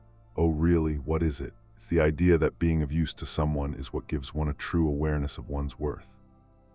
If you put it the other way around, a person who isn't of any use to others has no worth at all. That's what you're saying, isn't it? If one takes that to its logical conclusion, then the lives of newborn babies and of invalids and old people who are bedridden aren't worth living either. How could this be? Let's talk about my grandfather. He spends his days bedridden at an old people's home. Since he has dementia, he doesn't recognize any of his children or grandchildren, and his condition is such that he would not be able to go on living without constant care. One simply couldn't think of him as being of use to someone, don't you see? Your opinion is basically the same thing as saying to my grandfather, people like you aren't qualified to live. I reject that definitively. How do you reject that? There are parents who refute my explanation of the concept of encouragement by saying, our child does bad things from morning to night, and there is never an occasion to tell him thank you or you helped a lot. The context is probably the same as what you're talking about, isn't it? Yes, it is. So tell me, please, how you justify that. At this point, you are looking at another person on the level of his acts. In other words, that person did something. So, from that point of view, it might seem that bedridden old people are only a nuisance and are of no use to anyone. So let's look at other people. Not on the level of acts, but on the level of being. Without judging whether or not other people did something, one rejoices in their being there, in their very existence, and one calls out to them with words of gratitude. You call out to their existence. What on earth are you talking about? If you consider things at the level of being, we are of use to others and have worth just by being here. This is an indisputable fact, no way, enough joking around. Being of use to someone just by being here, that's got to be straight out of some new religion. Well, for example, suppose your mother has a car accident. Her condition is serious and her life may be in danger. At a time like that, you would not be wondering if your mother did something or anything of the sort. More than likely, you will just be thinking you'll be glad if she makes it, and you're glad she's holding on right now. Of course I would. That's what it means to be grateful on the level of being. Your mother might not be able to do anything in her critical condition that would be considered an act, but just by being alive, she would be supporting the psychological state of you and your family, and would therefore be of use. The same could be said for you too. If your life were in danger and you were hanging on by a thread, the people around you would probably feel very gladdened just by the very fact of your existing. They would simply feel thankful that you are safe in the here and now and would not be wanting you to perform some direct act. At the very least, there is no reason they would have to think that way. So instead of thinking of oneself on the level of acts, first of all, one accepts oneself on the level of being. That's an extreme example. Everyday life is different. No, it's the same. What is the same about it? Try and give me a more everyday example, please. If you can't, I won't be able to agree with this. All right. When we look at other people, we are prone to construct our own ideal images of ourselves, which we then detract from and judge. Imagine, for example, a child who never talks back to his parents, excels in both schoolwork and sports, attends a good university, and joins a large company. There are parents who will compare their child to such an image of an ideal child, which is an impossible fiction, and then be filled with complaints and dissatisfaction. They treat the idealized image as 100 points. And they gradually subtract from that. This is truly a judgment way of thinking. Instead, the parents could refrain from comparing their child to anyone else, see him for who he actually is, and be glad and grateful for his being there. Instead of taking away points from some idealized image, they could start from zero, and if they do that, they should be able to call out to his existence itself. Okay, but I'd say that's just an idealistic approach. So are you saying that even with a kind of child who never goes to school or gets a job but just shuts himself in and stays home, one should still communicate one's gratitude and say thank you? Of course. Suppose your shut-in child helped you wash the dishes after a meal. If you were to say then, enough of that already, just go to school, you would be using the words of such parents who detract from an image of an ideal child. If you were to take such an approach, the child would probably end up even more discouraged. However, if you can say a straightforward thank you, the child just might feel his own worth and take a new step forward. That's just utterly hypocritical. It's nothing more than the nonsensical talk of a hypocrite. It sounds like the neighborly love that Christians talk about, the community feeling, the horizontal relationships, the gratitude for existence, and so on. Who on earth could actually do such things? With regard to this issue of community feeling, there was a person who asked Adler a similar question.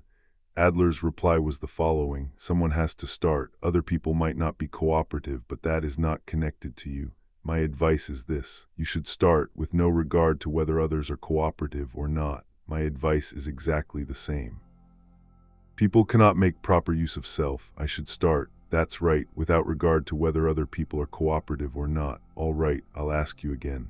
People can be of use to someone else simply by being alive and have a true sense of their worth just by being alive. Is that what you're saying? Yes. Well, I don't know. I am alive right here and now. I, who is no one else but me, am alive right here. But even so, I don't really feel that I have worth. Can you describe in words why you do not feel that you have worth? I suppose it's what you've been referring to as interpersonal relations.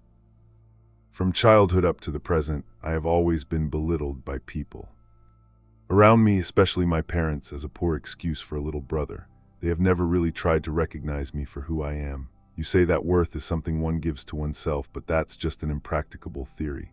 For example, at the library where I work, for the most part, my job is just sorting the returned books and putting them back on the shelves. It's routine work that anyone could do once they've been taught. If I stopped going to work, my boss would have no trouble finding someone to replace me. I am needed only for the unskilled labor I provide, and it doesn't actually matter at all if it is I who is working there or someone else, or a machine for that matter.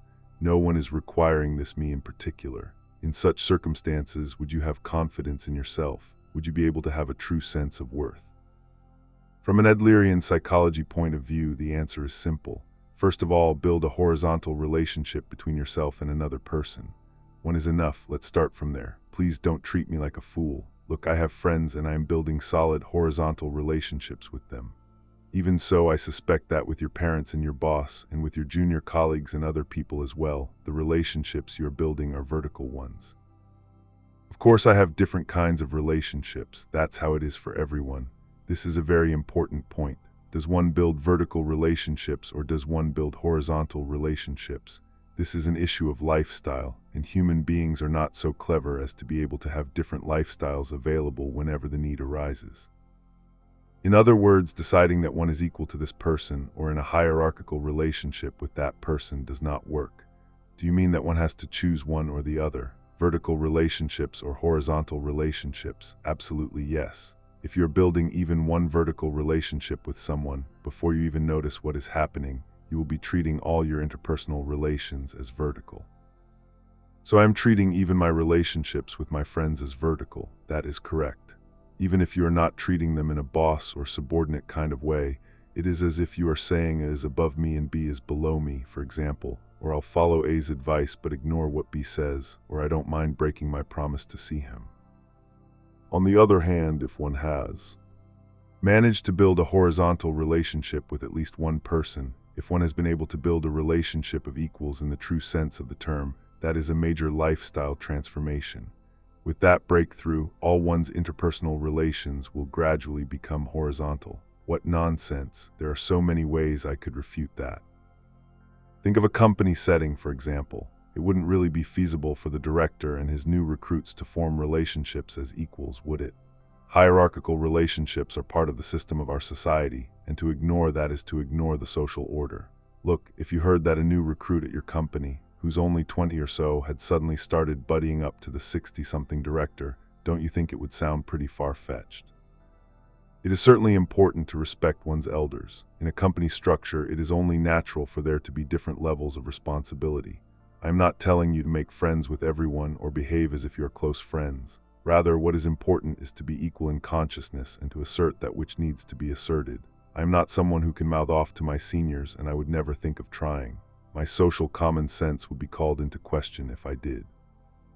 What is senior? What is this mouthing off? If one is gauging the atmosphere of a situation and being dependent on vertical relationships, one is engaging in irresponsible acts. One is trying to avoid one's responsibilities. What is irresponsible about it? Suppose that as a result of following your boss's instructions, your work ends in failure. Whose responsibility is it then?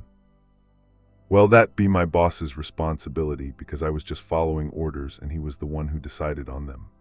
None of the responsibility is yours. No, it isn't. It's the responsibility of the boss who gave the orders. This is what's known as organizational accountability. You are wrong. This is a life lie. There is space for you to refuse, and there should also be space to propose a better way of doing things. You are just thinking there is no space to refuse so that you can avoid the conflict of the associated interpersonal relations and avoid responsibility, and you are being dependent on vertical relationships. Are you saying I should disobey my boss? Sure, in theory I should. Theoretically, it's exactly as you say, but I can't do that. There's no way I could build a relationship like that. Really, you are building a horizontal relationship with me right now. You are asserting yourself very well. Instead of thinking about this or that difficulty, you can just start here. I can start here, yes, in this small study. As I told you earlier, to me you are an irreplaceable friend. Am I wrong? I appreciate it, I really do, but I'm afraid of accepting your proposal. What are you afraid of exactly? The tasks of friendship, naturally. I've never befriended an older man like you. I have no idea if a friend relationship with such a difference in age is even possible, or if I'd better think of it as a student-teacher relationship. Age does not matter in love and friendship. It is certainly true that the tasks of friendship require a steady courage. With regard to your relationship with me, it will be fine to reduce the distance little by little, to a degree of distance in which we are not in very close contact, but can still reach out and touch each other's faces with our outstretched arms, so to speak. Please give me some time. Just once more, I would like some time to try to figure things out on my own. Our discussion today has given me much to think about. I'd like to take it all home and ruminate on it calmly on my own. It takes time to gain a true understanding of community feeling. It would be quite impossible to understand everything about it right here and now. Please return to your home and give it some careful thought while checking it against everything else we have discussed.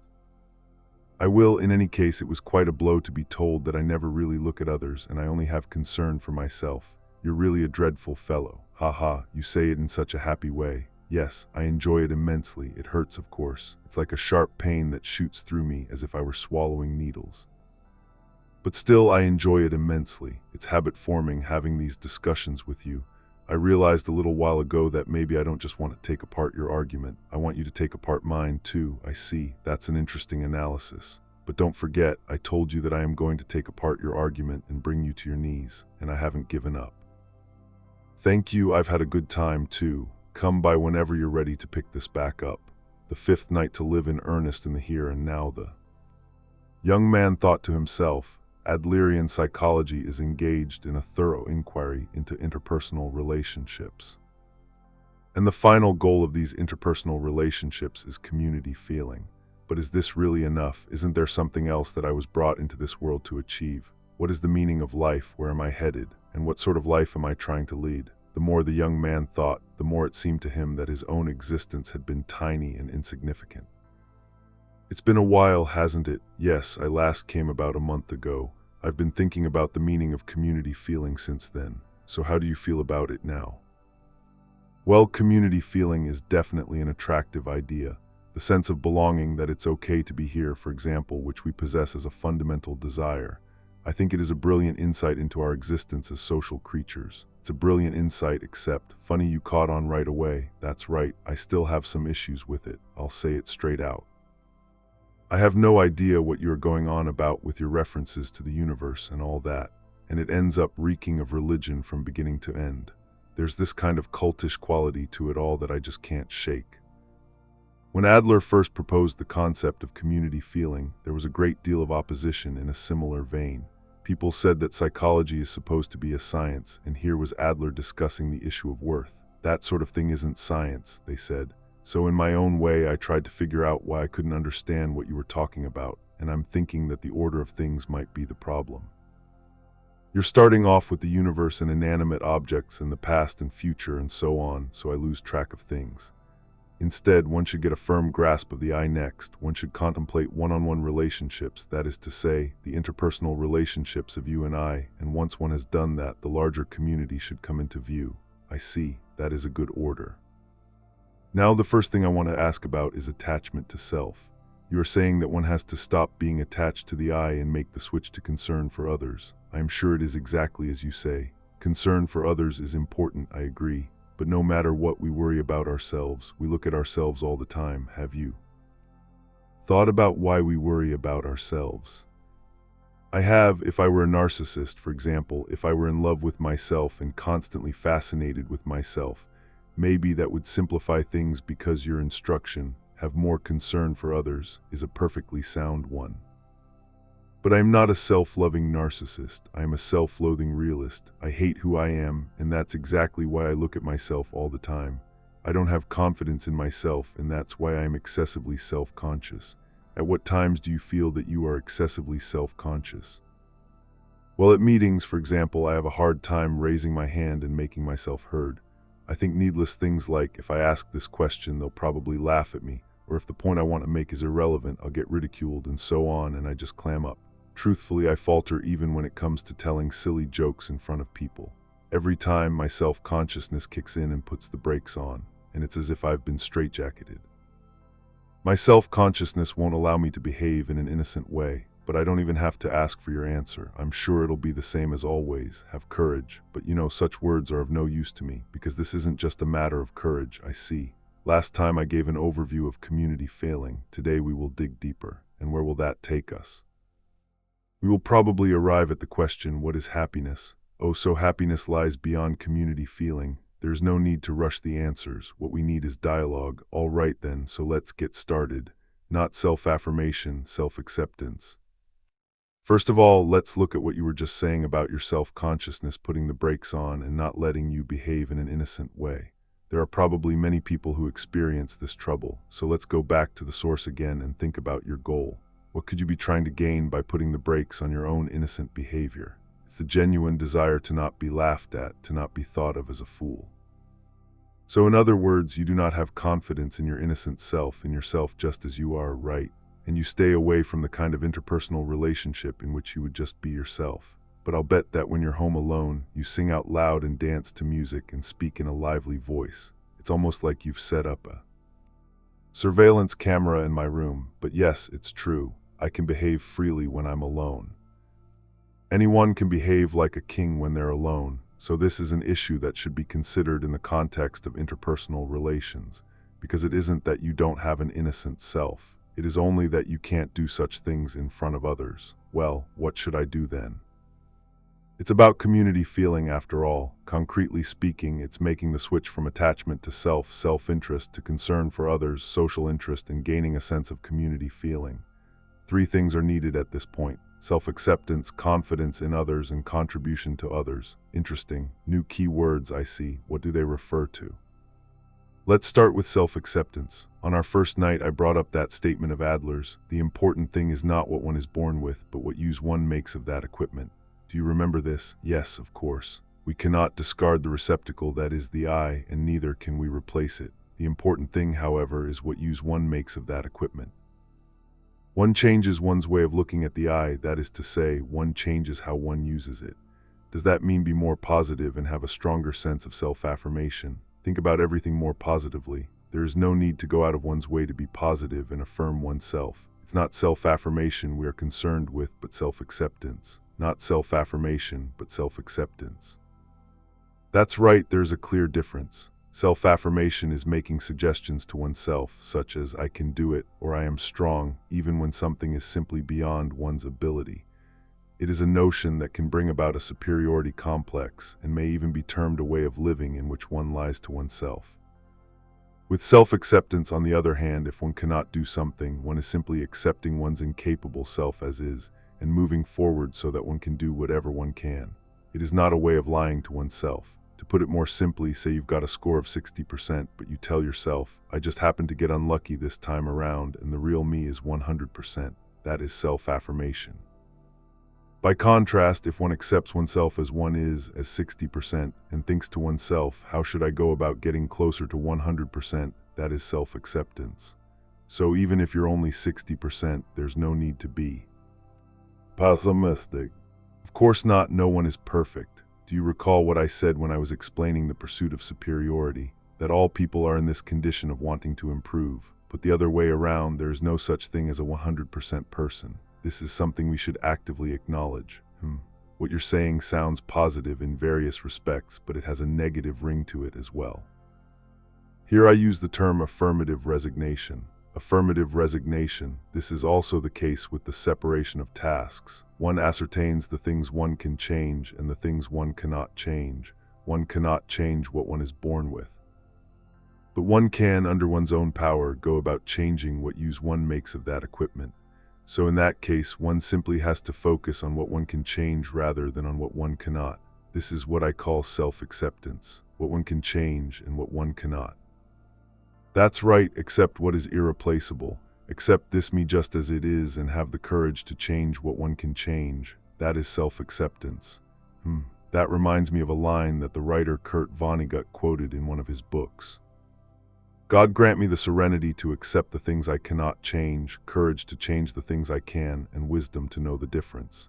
It's in the novel Slaughterhouse-Five. Yes, I know it. It is the Serenity Prayer. These words are well known and have been transmitted for many years in Christian societies. He even used the word courage. I read the book so intently I should know it by heart, but I never noticed this point until now. It's true. We do not lack ability, we just lack courage. It all comes down to courage. There's something about this affirmative resignation that sounds pessimistic. It's just too bleak if the upshot of all this lengthy discussion is resignation. Is that so? Resignation has the connotation of seeing clearly with fortitude and acceptance, having a firm grasp on the truth of things. That is resignation. There is nothing pessimistic about it, a firm grasp on the truth. Of course, just because one has arrived at affirmative resignation as one's self-acceptance, it does not automatically follow that one finds community feeling. That is the reality. When one is switching from attachment to self to concern for others, the second key concept, confidence in others, becomes absolutely essential. Confidence in others, in other words, believing. Others, yes. Here I will consider the words believing in others in the context of distinguishing trust from confidence. First, when we speak of trust, we are referring to something that comes with set conditions. We refer to it as credit. For example, when one wants to borrow money from a bank, one has to have some kind of security. The bank calculates the amount of the loan based on the value of that security and says, "We will lend you this much." The attitude of "we will lend it to you on the condition that you will pay it back, or we will lend you as much as you are able to pay back," is not one of having confidence in someone. It is trust. Well, that's how bank financing works, I guess. By contrast, from the standpoint of Adlerian psychology, the basis of interpersonal relations is founded not on trust but on confidence. And confidence in this case is. It is doing without any set conditions whatsoever when believing in others. Even if one does not have sufficient objective grounds for trusting someone, one believes. One believes unconditionally without concerning oneself with such things as security. That is confidence, believing unconditionally. So it's back to your pet notion of neighborly love. Of course, if one believes in others without setting any conditions whatsoever, there will be times when one gets taken advantage of. Just like the guarantor of a debt, there are times when one may suffer damages. The attitude of continuing to believe in someone, even in such instances, is what we call confidence.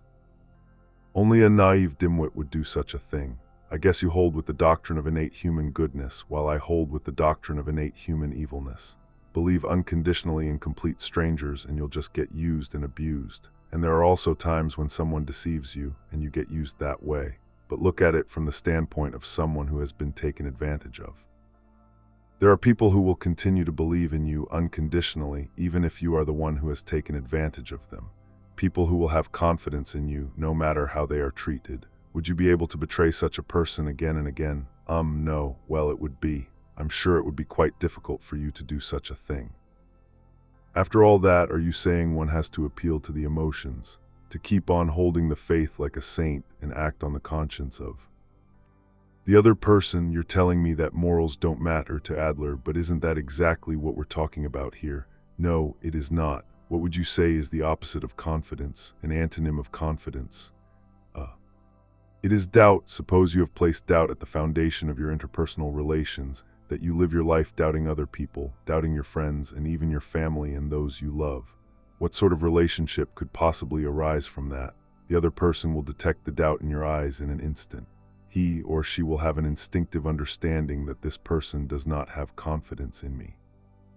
Do you think one would be able to build some kind of positive relationship from that point? It is precisely because we lay a foundation of unconditional confidence that it is possible for us to build a deep relationship. Okay, I guess. The way to understand Adlerian psychology is simple. Right now you are thinking, if I were to have confidence in someone unconditionally, I would just get taken advantage of. However, you are not the one who decides whether or not to take advantage. That is the other person's task. All you need to do is think, what should I do? If you are telling yourself, I'll give it to him if he isn't going to take advantage of me, it is just a relationship of trust that is based on security or conditions. So one separates tasks there too. Yes, as I have stated repeatedly, carrying out the separation of tasks returns life to an astonishingly simple form. But while the principle of the separation of tasks is easy to grasp, putting it into practice is difficult.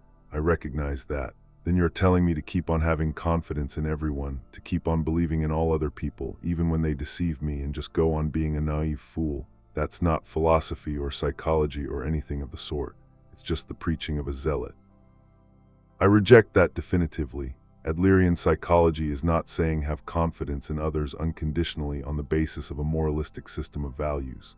Unconditional confidence is a means for making your interpersonal relationship with a person better, and for building a horizontal relationship. If you do not have the desire to make your relationship with that person better, then go ahead and sever it. Because carrying out the severing is your task, then what if I've placed unconditional confidence in a friend in order to make our relationship better? I've jumped through all sorts of hoops for this friend, gladly satisfied any requests for money, and been unstinting with my time and efforts in his regard, but even in such cases, there are times when one is taken advantage of.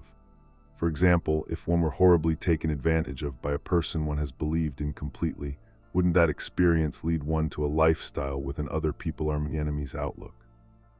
It seems that you have not yet gained an understanding of the goal of confidence.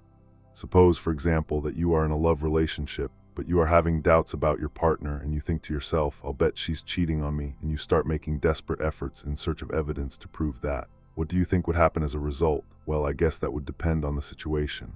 No, in every instance you would find an abundance of evidence that she has been cheating on you. Wait, why is that? Your partner's casual remarks, her tone when talking to someone on the phone, the times when you can't reach her. As long as you are looking with doubt in your eyes, everything around you will appear to be evidence that she is cheating on you, even if she is not. Right now, you are only concerned about the times you were taken advantage of and nothing else. You focus only on the pain from the wounds you sustained on such occasions. But if you are afraid to have confidence in others, in the long run you will not be able to build deep relationships with anyone. Well, I see what you're getting at. The main objective, which is to build deep relationships, but still being taken advantage of is scary. And that's the reality, isn't it? If it is a shallow relationship, when it falls apart, the pain will be slight, and the joy that relationship brings each day will also be slight. It is precisely because one can gain the courage to enter into deeper relationships by having confidence in others that the joy of one's interpersonal relations can grow, and one's joy in life can grow too. No, that's not what I was talking about. You're changing the subject again. The courage to overcome the fear of being taken advantage of. Where does it come from? It comes from self-acceptance. If one can simply accept oneself as one is and ascertain what one can do and what one cannot, one becomes able to understand that taking advantage is the other person's task, and getting to the core of confidence in others becomes less difficult. You're saying that taking advantage of someone is the other person's task and one can't do anything about it, that I should just be resigned in an affirmative way. Your arguments always ignore our emotions. What does one do about all the anger and sadness one feels when one is taken advantage of? When one is sad, one should be sad to one's heart's content. It is precisely when one tries to escape the pain and sadness that one gets stuck and ceases to be able to build deep relationships with anyone. Think about it this way.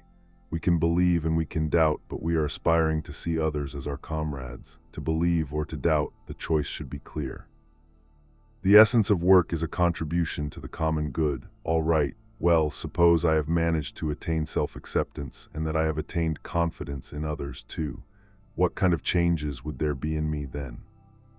First, one accepts one's irreplaceable this me just as it is. That is self-acceptance.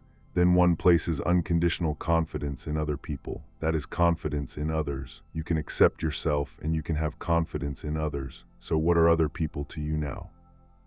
My comrades, exactly. In effect, placing confidence in others is connected to seeing others as comrades.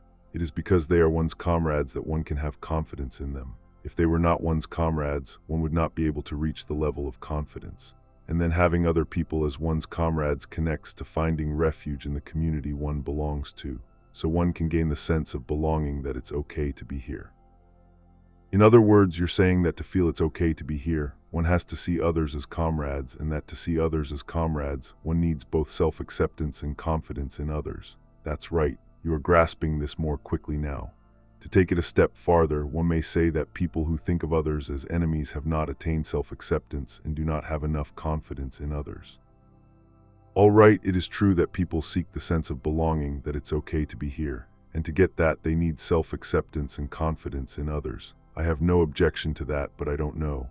Can one really gain a sense of belonging just by seeing others as comrades and having confidence in them? Of course, community feeling is not something that is attainable with just self-acceptance and confidence in others. It is at this point that the third key concept, contribution to others, becomes necessary. Contribution to others is to act in some way on one's comrades, to attempt to contribute, that is, contribution to others. So when you say contribute, you mean to show a spirit of self-sacrifice and to be of service to those around you. Contribution to others does not connote self-sacrifice. Adler goes so far as to warn that those who sacrifice their own lives for others are people who have conformed to society too much. And please do not forget, we are truly aware of our own worth only when we feel that our existence and behavior are beneficial to the community, that is to say, when one feels, I am of use to someone. Do you remember this? In other words, contribution to others, rather than being about getting rid of the I and being of service to someone, is actually something one does in order to be truly aware of the worth of the I. Contributing to others is for oneself. Yes, there is no need to sacrifice the self. Uh-oh, your argument is starting to crumble here, isn't it? You've done a wonderful job of digging your own grave. In order to satisfy the I, one makes oneself of service to others. Isn't that the very definition of hypocrisy? I said it before, your entire argument is hypocritical. It's a slippery argument. Look, I would rather believe in the villain who is honest about his desires than the good guy who tells a pack of lies. Those are a lot of hasty conclusions. You do not understand community feeling yet. Then I wish you would provide concrete examples of what you consider to be contribution to others. The most easily understood contribution to others is probably work, to be in society and join the workforce, or to do the work of taking care of one's household. Labor is not a means of earning money. It is through labor that one makes contributions to others and commits to one's community, and that one truly feels, I am of use to someone, and even comes to accept one's existential worth. You are saying that the essence of work is contribution to others. Making money is a major factor too, of course. It is something akin to that Dostoevsky quote you happened upon, money is coined freedom. But there are people who have so much money that they could never use it all, and many of these people are continually busy with their work. Why do they work? Are they driven by boundless greed? No, they work so they are able to contribute to others and also to confirm their sense of belonging, their feeling that it's okay to be here. Wealthy people who, on having amassed a great fortune, focus their energies on charitable activities, are doing so in order to attain a sense of their own worth and confirm for themselves that it's okay to be here. I suppose that is one truth, but what? Self-acceptance, accepting one's irreplaceable this me just as it is, confidence in others, to place unconditional confidence at the base of one's interpersonal relations rather than seeding doubt. The young man found these two concepts sufficiently convincing. Contribution to others, however, was something he could not quite grasp. If that contribution is supposed to be for other people, then it would have to be one of bitter self-sacrifice. On the other hand, if that contribution is actually for oneself, then it's the height of hypocrisy. This point has to be made utterly clear. In a resolute tone of voice, the young man continued. Young people walk ahead of adults. I will acknowledge that work has aspects of contribution to others, but the logic that says that officially one is contributing to others when, in actuality, one is doing it for oneself is nothing other than hypocrisy. How do you explain that? Imagine the following kind of scene. It's after dinner at home and there are still dishes left on the table. The children have gone off to their rooms and the husband is sitting on the sofa watching television. It's been left to the wife, me, to do the dishes and clear everything up. To make matters worse, the family takes that for granted and they don't make the slightest effort to help. In such a situation, normally one would think, why don't they give me a hand, or why do I have to do all the work? Even if I do not hear the words, thank you for my family while I am cleaning up, I want them to think that I am of use to the family. Instead of thinking about what others can do for me, I want to think about and put into practice what I can do for other people.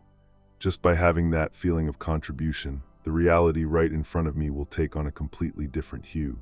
In fact, if I am grumbling to myself as I wash the dishes, I'm probably not much fun to be around, so everyone just wants to keep their distance. On the other hand, if I'm humming away to myself and washing the dishes in good spirits, the children might come and give me a hand. At the very least, I'd be creating an atmosphere in which it is easier for them to offer their help. Well, that might be the case in that setting anyway.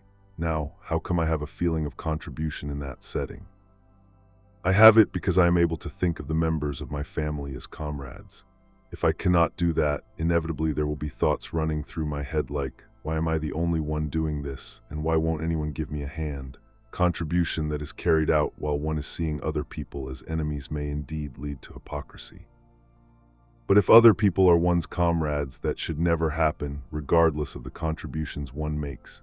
You have been fixating on the word hypocrisy because you do not understand community feeling yet. Okay. For the sake of convenience up to this point, I have discussed self-acceptance, confidence in others, and contribution to others in that order. However, these three are linked as an indispensable whole in a sort of circular structure. It is because one accepts oneself just as one is, one self-accepts, that one can have confidence in others without the fear of being taken advantage of. And it is because one can place unconditional confidence in others and feel that people are one's comrades that one can engage in contribution to others. Further, it is because one contributes to others that one can have the deep awareness that I am of use to someone and accept oneself just as one is. One can self-accept. The notes you took down the other day, do you have them with you? Oh, you mean that note on the objectives put forward by Adlerian psychology. I've kept it on me ever since that day, of course. Here it is. The two objectives for behavior, to be self-reliant and to live in harmony with society. The two objectives for the psychology that supports these behaviors, the consciousness that I have the ability and the consciousness that people are my comrades. If you overlap the content of this note with what we have just been discussing, you should be able to gain a deeper understanding. In other words, to be self-reliant and the consciousness that I have the ability correspond to our discussion of self-acceptance, and then to live in harmony with society, and the consciousness that people are my comrades connect to confidence in others, and then to contribution to others. I see, so the objective of life is community feeling. I think it will be some time before I can get this clear in my head, though. Yes, it probably will. As Adler himself said, understanding a human being is no easy matter.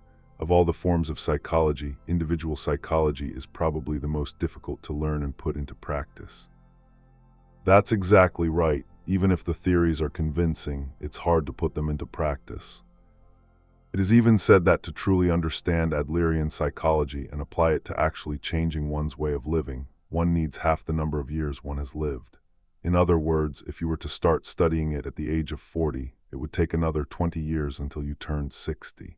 If you were to start studying at the age of 20, it would take 10 years until you turned 30. You are still young. Starting at such an early stage in life means that you might be able to change more quickly. In the sense that you can change quickly, you are walking ahead of the adults of the world. To go about changing yourself and making a new world in a way, you are ahead of me too. It is okay to lose your way or lose focus. Do not be dependent on vertical relationships or be afraid of being disliked, and just make your way forward freely. If all the adults could see that young people were walking ahead of them, I am sure the world would change dramatically. I am walking ahead of you. You certainly are. We walk on the same ground and you are moving on ahead of me. You're the first person I've ever met who would say such a thing to someone young enough to be his son. I would like more and more young people to learn about Adler's thought, and I would like more adults to learn about it too, because people can change regardless of their ages. Workaholism is a life lie. All right, I readily admit that I do not have the courage to take steps toward self-acceptance or confidence in others, but is this really the fault only of the I? Isn't it also actually a problem brought about by other people who accuse me unreasonably and attack me? To be sure, not everyone in the world is a good and virtuous person. One goes through any number of unpleasant experiences in one's interpersonal relations, but there is something one must not get wrong at this juncture. The fact that in every instance it is that person who attacks you who has the problem, and it is certainly not the case that everyone is bad. People with neurotic lifestyles tend to sprinkle their speech with such words as everyone and always and everything. Everyone hates me, they will say, or it's always me who takes a loss, or everything is wrong. If you think you might be in the habit of using such generalizing statements, you should be careful. Well, that does sound rather familiar. In Adlerian psychology, we think of this as a way of living that is lacking in harmony of life. It is a way of living in which one sees only a part of things, but judges the whole. Harmony of life. In the teachings of Judaism, one finds the following anecdote. If there are 10 people, one will be someone who criticizes you no matter what you do. This person will come to dislike you, and you will not learn to like him either. Then there will be 2 others who accept everything about you, and whom you accept too, and you will become close friends with them. The remaining 7 people will be neither of these types. Now, do you focus on the one person who dislikes you? Do you pay more attention to the 2 who love you? Or would you focus on the crowd, the other 7? A person who is lacking in harmony of life will see only the one person he dislikes and will make a judgment of the world from that. Some time ago, I participated in a workshop for people who stammer and their families. Do you know anyone who has a stammer? Yes, there was a student at the school I went to who stuttered. That must be hard to deal with, both for the person who has it and for his family too. Why is stammering hard to deal with? The view in Adlerian psychology is that people who suffer from stammering are concerned only about their own way of speaking, and they have feelings of inferiority and see their lives as unbearably hard. And they become too self-conscious as a result and start tripping over their words more and more. They are concerned only about their own way of speaking. That's right, there are not many people who will laugh at or make fun of someone when he trips over his words now and then. To use the example I just mentioned, it would probably mean no more than 1 person in 10 at most. In any case, with the sort of foolish person who would take such an attitude, it is best to simply sever the relationship. But if one is lacking in harmony of life, one will focus only on that person and end up thinking, everyone is laughing at me. But that's just human nature. I have a reading group that meets on a regular basis, and one of the participants has a stammer. It comes out sometimes when it's his turn to read, but not a single person there is the sort who would laugh at him for that. Everyone just sits quietly and waits in a quite natural way for the next words to come out. I am sure this is not a phenomenon that is isolated to my reading group. When one's interpersonal relations do not go well, it cannot be blamed on a stammer or a fear of blushing or anything of the sort. Even though the problem is really that one has not attained self-acceptance or confidence in others or contribution to others, for that matter, one is focusing on only one tiny part of things that simply should not matter, and from that trying to form judgments with regard to the entire world. This is a misguided lifestyle that is lacking in harmony of life. Did you actually convey such a harsh idea to people who suffer from stammering? Of course. At first there were some adverse reactions, but by the end of the 3-day workshop, everyone was in deep agreement with it. It certainly is a fascinating argument, but focusing on people who suffer from stammering seems like a rather special example. Could you give me any others? Well, another would be the workaholic. This too is an example of a person who is clearly lacking in harmony of life. A workaholic is, why is that? People who suffer from stammering are looking at only a part of things but judging the whole. With workaholics, the focus is solely on one specific aspect of life. They probably try to justify that by saying it's busy at work, so I don't have enough time to think about my family.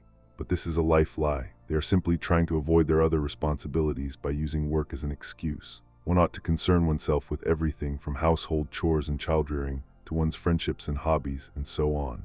Adler does not recognize ways of living in which certain aspects are unusually dominant. Ah, that's exactly the sort of person my father was. It was just be a workaholic, bury yourself in your work and produce results, and then rule over the family on the grounds that you are the breadwinner. He was a very feudalistic person. In a sense, that is a way of living of refusing to acknowledge one's life's tasks. Work does not mean having a job at a company. Work in the home, child-rearing, contributing to the local society, hobbies, and all manner of other things are work. Companies and such are just one small part of that. A way of living that acknowledges only company work is one that is lacking in harmony of life. It's exactly as you say, and it's not as if the family he's supporting has any say in the matter either.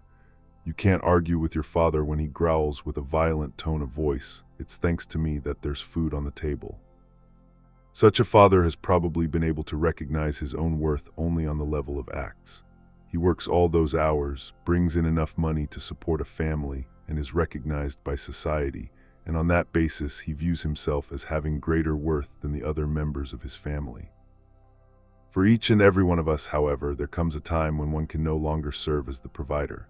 When one gets older and reaches retirement age, for example, one may have no choice but to live off one's pension or support from one's children. Even when one is young, injury or poor health can lead to being unable to work any longer. On such occasions, those who can accept themselves only on the level of acts are severely damaged. You mean those people whose lifestyle is all about work? Yes, people whose lives lack harmony. In that case, I think I'm starting to get what you mean by the level of being which you brought up last time. And I certainly haven't given much thought to the fact that someday I won't be able to work any longer or do anything on the level of acts. Does one accept oneself on the level of acts or on the level of being? This is truly a question that relates to the courage to be happy. The courage to be happy. Well, let's hear what kind of courage that should be. You say that all problems are interpersonal relationship problems, and then you turn that around and say that our happiness is to be found in our interpersonal relations too. But I still find these aspects hard to accept. Is what human beings call happiness merely something within our good interpersonal relations? That is to say, do our lives exist for such minuscule repose and joy? I have a good idea of the issues you are grappling with.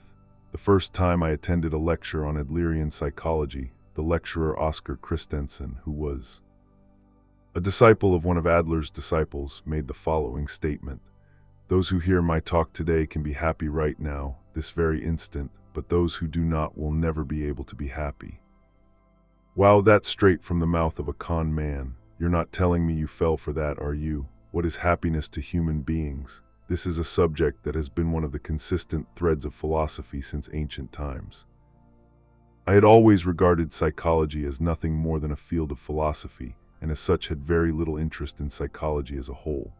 So it was as a student of philosophy that I had concerned myself, in my own way, with the question, what is happiness? I would be remiss if I did not admit to having felt some reluctance on hearing Christensen's words. However, at the same time that I experienced that reluctance, I realized something. I had given much deep thought to the true character of happiness. I had searched for answers, but I had not always given deep thought to the question, how can one be happy? It occurred to me then that even though I was a student of philosophy, maybe I wasn't happy. I see. So your first encounter with Adlerian psychology began with a feeling of incongruity. That's right, then please tell me, did you eventually become happy? Of course, how can you be so sure? For a human being, the greatest unhappiness is not being able to like oneself. Adler came up with an extremely simple answer to address this reality, namely that the feeling of I am beneficial to the community or I am of use to someone is the only thing that can give one a true awareness that one has worth. Do you mean the contribution to others you mentioned earlier? Yes, and this is an important point. When we speak of contribution to others, it doesn't matter if the contribution is not a visible one. It doesn't matter if the contribution is not a visible one. You are not the one who decides if your contributions are of use. That is the task of other people and is not an issue in which you can intervene. In principle, there is not even any way you can know whether you have really made a contribution. That is to say, when we are engaging in this contribution to others, the contribution does not have to be a visible one. All we need is the subjective sense that I am of use to someone, or in other words, a feeling of contribution. Wait a minute. If that's the case, then what you're calling happiness is, do you see it now? In a word, happiness is the feeling of contribution. That is the definition of happiness. But is something wrong? There's no way I can accept such a simplistic definition. Look, I'm not forgetting what you told me before. You said that even though on the level of acts one might not be of use to anyone, on the level of being, every person is of use. But if that's the case, according to your logic, all human beings would be happy. All human beings can be happy, but it must be understood that this does not mean all human beings are happy. Whether it is on the level of acts or on the level of being, one needs to feel that one is of use to someone. That is to say, one needs a feeling of contribution. So you're saying that the reason I am not happy is that I don't have a feeling of contribution. That is correct. Then how can I get a feeling of contribution? By working through volunteer activities. Earlier we were talking about desire for recognition. In response to my statement that one must not seek recognition, you said that desire for recognition is a universal desire. Yes, I did, but honestly, I'm still not entirely certain about this point. But I am sure that the reason people seek recognition is clear to you now. People want to like themselves. They want to feel that they have worth. In order to feel that, they want a feeling of contribution that tells them, I am of use to someone, and they seek recognition from others as an easy means for gaining that feeling of contribution. You are saying that desire for recognition is a means for gaining a feeling of contribution, isn't it so? No way, that contradicts everything you've been saying until now, Because isn't receiving recognition from others supposed to be a means for gaining a feeling of contribution? And then you say happiness is the feeling of contribution. If it is, then fulfilling one's desire for recognition is directly linked with happiness, isn't it? Ha ha. At last, you've acknowledged the necessity of the desire for recognition. You are forgetting an important issue. If one's means for gaining a feeling of contribution turns out to be being recognized by others, in the long run one will have no choice but to walk through life in accordance with other people's wishes. There is no freedom in a feeling of contribution that is gained through the desire for recognition. We are beings who choose freedom while aspiring to happiness, so one can have happiness only if one has freedom. Yes, freedom as an institution may differ depending on the country, the times, or the culture, but freedom in our interpersonal relations is universal. There's no way that you will acknowledge the desire for recognition. If one really has a feeling of contribution, one will no longer have any need for recognition from others, because one will already have the real awareness that I am of use to someone without needing to go out of one's way to be acknowledged by others. In other words, a person who is obsessed with the desire for recognition does not have any community feeling yet, and has not managed to engage in self-acceptance, confidence in others, or contribution to others. So if one just has community feeling, the desire for recognition will disappear. Yes, it will disappear. There is no need for recognition from others. The philosopher's points could be summed up as follows. People can be truly aware of their worth only when they are able to feel, I am of use to someone. However, it doesn't matter if the contribution one makes at such a time is without any visible form. It is enough to have the subjective sense of being of use to someone, that is to say, a feeling of contribution. And then the philosopher arrives at the following conclusion. Happiness is the feeling of contribution. There certainly seem to be aspects of the truth there. The youth thought, but is that really all that happiness is? Not if it's the happiness I'm searching for. Two paths traveled by those wanting to be special beings. You still have not answered my question. Maybe I could actually learn to like myself through contribution to others. Maybe I could come to feel that I have worth, that I am not a worthless being. But is that all a person needs to be happy? Having come into this world, I think that unless I am able to accomplish the sort of grand undertaking that future generations will remember me for, unless I can prove myself as I, whom no one else but me, I will never find true happiness. You are trying to frame everything within interpersonal relations without saying a thing about self-realizing happiness. If you ask me, that's nothing but evasion. I'm not really sure what you mean by self-realizing happiness. What exactly are you referring to? It's something that is different for each person. I suppose there are those who want to succeed in society and those who have more personal objectives. A researcher endeavoring to develop a wonder drug, for instance, or an artist who strives to create a satisfying body of work. What is it for you? I still don't really know what I'm looking for or what I want to do in the future, but I know that I've got to do something. There's no way I'm going to spend the rest of my days working in a university library. When I find a dream that I can devote my life to, and I attain self-realization, that's when I'll experience true happiness. My father was someone who buried himself in his work from day to night, and I have no idea if that was happiness to him or not. To my eyes, at least, he seemed forever busy and never happy. That is not the kind of life I want to lead. All right, if you think about this point using children who engage in problem behavior as an example, it might be easier to grasp. Problem behavior, that's right. First of all, we human beings have a universal desire that is referred to as pursuit of superiority. Do you recall our discussion of this? Yes, simply put, it's a term that indicates hoping to improve and pursuing an ideal state. There are many children who in their early stages try to be especially good. In particular, they obey their parents, comport themselves in a socially acceptable manner, apply themselves assiduously to their studies and in sports, and excel in extracurricular activities as well. In this way, they try to get their parents to acknowledge them. However, when being especially good does not work out, their studies or sports don't go well, for example, they do an about-face and try to be especially bad. Why do they do that? Whether they are trying to be especially good or trying to be especially bad, the goal is the same: to attract the attention of other people, get out of the normal condition and become a special being. That is their only goal. All right, please go on. In any case, whether it is one's studies or one's participation in sports, either way, one needs to make a constant effort if one is to produce any kind of significant results.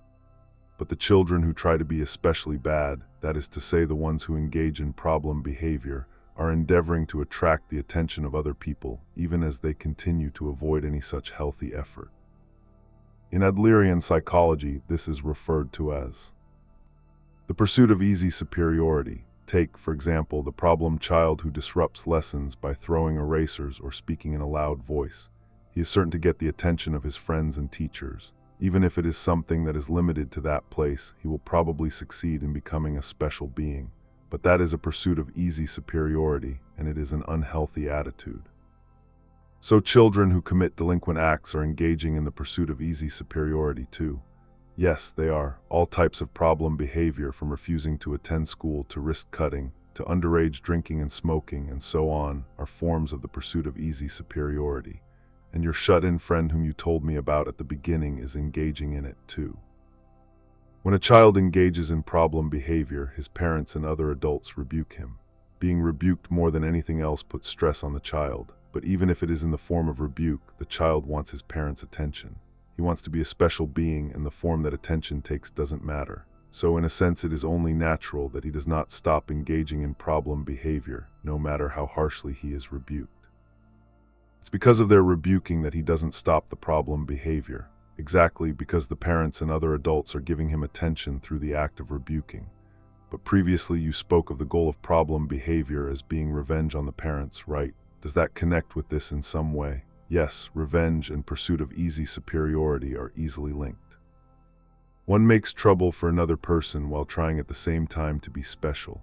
The courage to be normal, but how? It would be impossible for all human beings to be especially good or anything like that, wouldn't it? No matter what, people have their strengths and weaknesses, and there will always be differences. There's only a handful of geniuses in the world, and not everyone is cut out to be an honors student. So for all the losers, there's nothing for it besides being especially bad. Yes, it's that Socratic paradox that no one desires evil. Because to children who engage in problem behavior, even violent acts and theft are accomplishments of good. But that's horrible. That's a line of reasoning with no way out. What Adlerian psychology emphasizes at this juncture are the words, the courage to be normal. The courage to be normal. Why is it necessary to be special? Probably because one cannot accept one's normal self. And it is precisely for this reason that when being especially good becomes a lost cause, one makes the huge leap to being especially bad, the opposite extreme. But is being normal, being ordinary, really such a bad thing? Is it something inferior, or in truth, isn't everybody normal? It is necessary to think this through to its logical conclusion. So are you saying that I should be normal? Self-acceptance is the vital first step. If you are able to possess the courage to be normal, your way of looking at the world will change dramatically. But you're probably rejecting normality because you equate being normal with being incapable. Being normal is not being incapable. One does not need to flaunt one's superiority. Fine, I acknowledge the danger of aiming to be special, but does one really need to make the deliberate choice to be normal?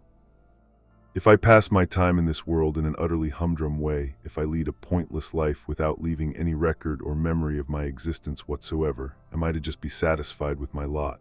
Because that's the sort of human being I am. You've got to be joking. I'd abandon such a life in a second. You want to be special no matter what. No, look, accepting what you call normal would lead to me having to affirm my idle self. It would just be saying, this is all I'm capable of, and that's fine. I refuse to accept such an idle way of life. Do you think that Napoleon or Alexander the Great or Einstein or Martin Luther King accepted normal? And how about Socrates and Plato? Not a chance. More than likely, they all lived their lives while carrying the torch of a great ideal or objective. Another Napoleon could never emerge with your line of reasoning. You are trying to rid the world of geniuses. So what you are saying is that one needs lofty goals in life, but that's obvious. The young man thought, the courage to be normal. What truly dreadful words. Are Adler and this philosopher really telling me to choose such a path? To go about my life as just another soul among the utterly ordinary, faceless masses? I'm no genius, of course. Maybe normal is the only choice I have. Maybe I will just have to accept my mediocre self and surrender to leading a mediocre everyday existence. But I will fight it. Whatever happens, I will oppose this man to the bitter end. We seem to be approaching the heart of our discussion. The The young man's pulse was racing, and despite the wintry chill in the air, his clenched fists shone with sweat. Life is a series of moments, all right. When you speak of lofty goals, I am guessing that you have an image of something like a mountain climber aiming for the top. Yes, that's right. People, myself included, aim for the top of the mountain. But if life were climbing a mountain in order to reach the top, then the greater part of life would end up being en route. That is to say, one's real life would begin with one's trek on the mountainside, and the distance one has traveled up until that point would be a tentative life led by a tentative me. I guess that's one way of putting it. The way I am now, I am definitely an en route person. Now suppose you didn't make it to the mountaintop, what would that mean for your life? With accidents and diseases and the like, people don't always make it all the way, and mountain climbing itself is fraught with pitfalls and often ends in failure. So one's life would be interrupted en route with just this tentative me leading a tentative life. What kind of life would that be? That'd be a case of getting one's just desserts. So I didn't have the ability, or I didn't have the physical strength to climb a mountain, or I wasn't lucky, or I lacked the skill. That's all. Yes, that is a reality I am prepared to accept. Adlerian psychology has a different standpoint. People who think of life as being like climbing a mountain are treating their own existences as lines, as if there is a line that started the instant one came into this world, and that continues in all manner of curves of varying sizes until it arrives at the summit, and then at long last reaches its terminus, which is death. This conception, which treats life as a kind of story, is an idea that links with Freudian etiology, the attributing of causes, and as a way of thinking that makes the greater part of life into something that is en route. Well, what is your image of life? Do not treat it as a line. Think of life as a series of dots. If you look through a magnifying glass at a solid line drawn with chalk, you will discover that what you thought was a line is actually a series of small dots. Seemingly linear existence is actually a series of dots. In other words, life is a series of moments, a series of moments. Yes, it is a series of moments called. Now we can live only in the here and now. Our lives exist only in moments. Adults who do not know this attempt to impose linear lives onto young people. Their thinking is that staying on the conventional tracks, good university, big company, stable household, is a happy life, but life is not made up of lines or anything like that. So there's no need for life planning or career planning. If life were a line, then life planning would be possible, but our lives are only a series of dots. A well-planned life is not something to be treated as necessary or unnecessary, as it is impossible. Oh, nonsense, what an absurd idea. Live like you're dancing. What is wrong with it? Your argument not only denies the making of plans in life, it goes as far as to deny even making efforts.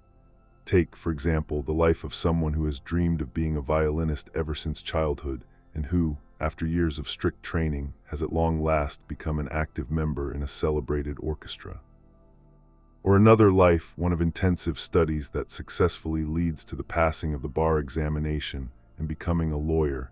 Neither of these lives would be possible without objectives and plans. So in other words, like mountain climbers aiming to reach the mountaintop, they have persevered on their paths, of course, but is that really the case? Isn't it that these people have lived each and every instant of their lives here and now? That is to say, rather than living lives that are en route, they are always living here and now. For example, the person who had dreams of becoming a violinist was always looking at pieces of music and concentrating on each piece and on each and every measure and note. Would they attain their objectives that way? Think of it this way. Life is a series of moments which one lives as if one were dancing, right now, around and around, each passing instant. And when one happens to survey one's surroundings, one realizes, I guess I've made it this far. Among those who have danced the dance of the violin, there are people who stay the course and become professional musicians. Among those who have danced the dance of the bar examination, there are people who become lawyers. There are people who have danced the dance of writing and become authors. Of course, it also happens that people end up in entirely different places, but none of these lives came to an end en route. It is enough if one finds fulfillment in the here and now and one is dancing. It's enough if one can dance in the now. Yes. With dance, it is the dancing itself that is the goal, and no one is concerned with arriving somewhere by doing it. Naturally, it may happen that one arrives somewhere as a result of having danced. Since one is dancing, one does not stay in the same place, but there is no destination. A life without a destination. Who ever heard of such a thing? Who would acknowledge such an unsteady life that bends whichever way the wind blows? The kind of life that you speak of, which tries to reach a destination, may be termed a kinetic, dynamic life. By contrast, the kind of dancing life I am talking about could be called an energial, actual active state life. Kinetic, energial, let's refer to Aristotle's explanation. Ordinary motion, which is referred to as kinesis, has a starting point and an end point. The movement from the starting point to the end point is optimal if it is carried out as efficiently and as quickly as possible. If one can take an express train, there is no need to ride the local one that makes every stop. In other words, if one's destination is to become a lawyer, it's best to get there as quickly and as efficiently as one can. Yes, and the road one takes to get to that destination is, in the sense that one's goal has not yet been reached, incomplete. This is kinetic life, because it's halfway, that's right. Energia, on the other hand, is a kind of movement in which what is now forming is what has been formed. What is now forming is what has been formed, yes. One might also think of it as movement in which the process itself is treated as the outcome. Dance is like that, and so is a journey. I'm getting confused. What is this about a journey? What kind of goal is the act of going on a journey? Suppose you are going on a journey to Egypt. Would you try to arrive at the Great Pyramid of Giza as efficiently and quickly as possible, and then head straight back home by the shortest route? One would not call that a journey. You should be on a journey the moment you step outside your home, and all the moments on the way to your destination should be a journey. Of course, there might be circumstances that prevent you from making it to the pyramid, but that does not mean you didn't go on a journey. This is an agile life. I guess I'm just not getting this. Weren't you refuting the kind of value system of aiming for the mountaintop? What happens if you liken an agile life to mountain climbing? If the goal of climbing a mountain were to get to the top, that would be a kinetic act. To take it to the extreme, it wouldn't matter if you went to the mountaintop in a helicopter, stayed there for 5 minutes or so, and then headed back in the helicopter again. Of course, if you didn't make it to the mountaintop, that would mean the mountain climbing expedition was a failure. However, if the goal is mountain climbing itself and not just getting to the top, one could say it is an agile. In this case, in the end, it doesn't matter whether one makes it to the mountaintop or not. That sort of argument is just ridiculous. You've fallen into a completely self-defeating contradiction. Before you lose face before. The whole wide world, I'll cut through your shameless nonsense once and for all. Oh, I'd be much obliged. Shine a light on the here and now. Look, in your refutation of ideology, you rejected focusing on the past. You said that the past does not exist and that it has no meaning. I acknowledge those points. It is true that one cannot change the past. If there is something that can be changed, it is the future. But now, by advocating this energial way of living, you are refuting planning. That is to say, you are rejecting even changing one's future of one's own volition. So while you reject looking back, you are rejecting looking forward too. It's like you're telling me to just walk blindfolded along a pathless path. You can see neither behind you nor in front of you. That's right, I can't see. Isn't that only natural? Where's the problem here? What are you talking about? Imagine that you're standing on a theater stage. If the house lights are on, you'll probably be able to see all the way to the back of the hall. But if you're under a bright spotlight, you won't be able to make out even the front row. That's exactly how it is with our lives. It's because we cast a dim light on our entire lives that we are able to see the past and the future, or at least we imagine we can. But if one is shining a bright spotlight on here and now, one cannot see the past or the future anymore. A bright spotlight, yes, we should live more earnestly only here and now. The fact that you think you can see the past or predict the future is proof that rather than living earnestly here and now, you are living in a dim twilight. Life is a series of moments, and neither the past nor the future exists. You are trying to give yourself a way out by focusing on the past and the future. What happened in the past has nothing whatsoever to do with your here and now, and what the future may hold is not a matter to think about here and now. If you are living earnestly here and now, you will not be concerned with such things. But when one adopts the point of view of Freudian ideology, one sees life as a kind of great big story based on cause and effect. So then it's all about where and when I was born, what my childhood was like, the school I attended, and the company where I got a job. And that decides who I am now and who I will become.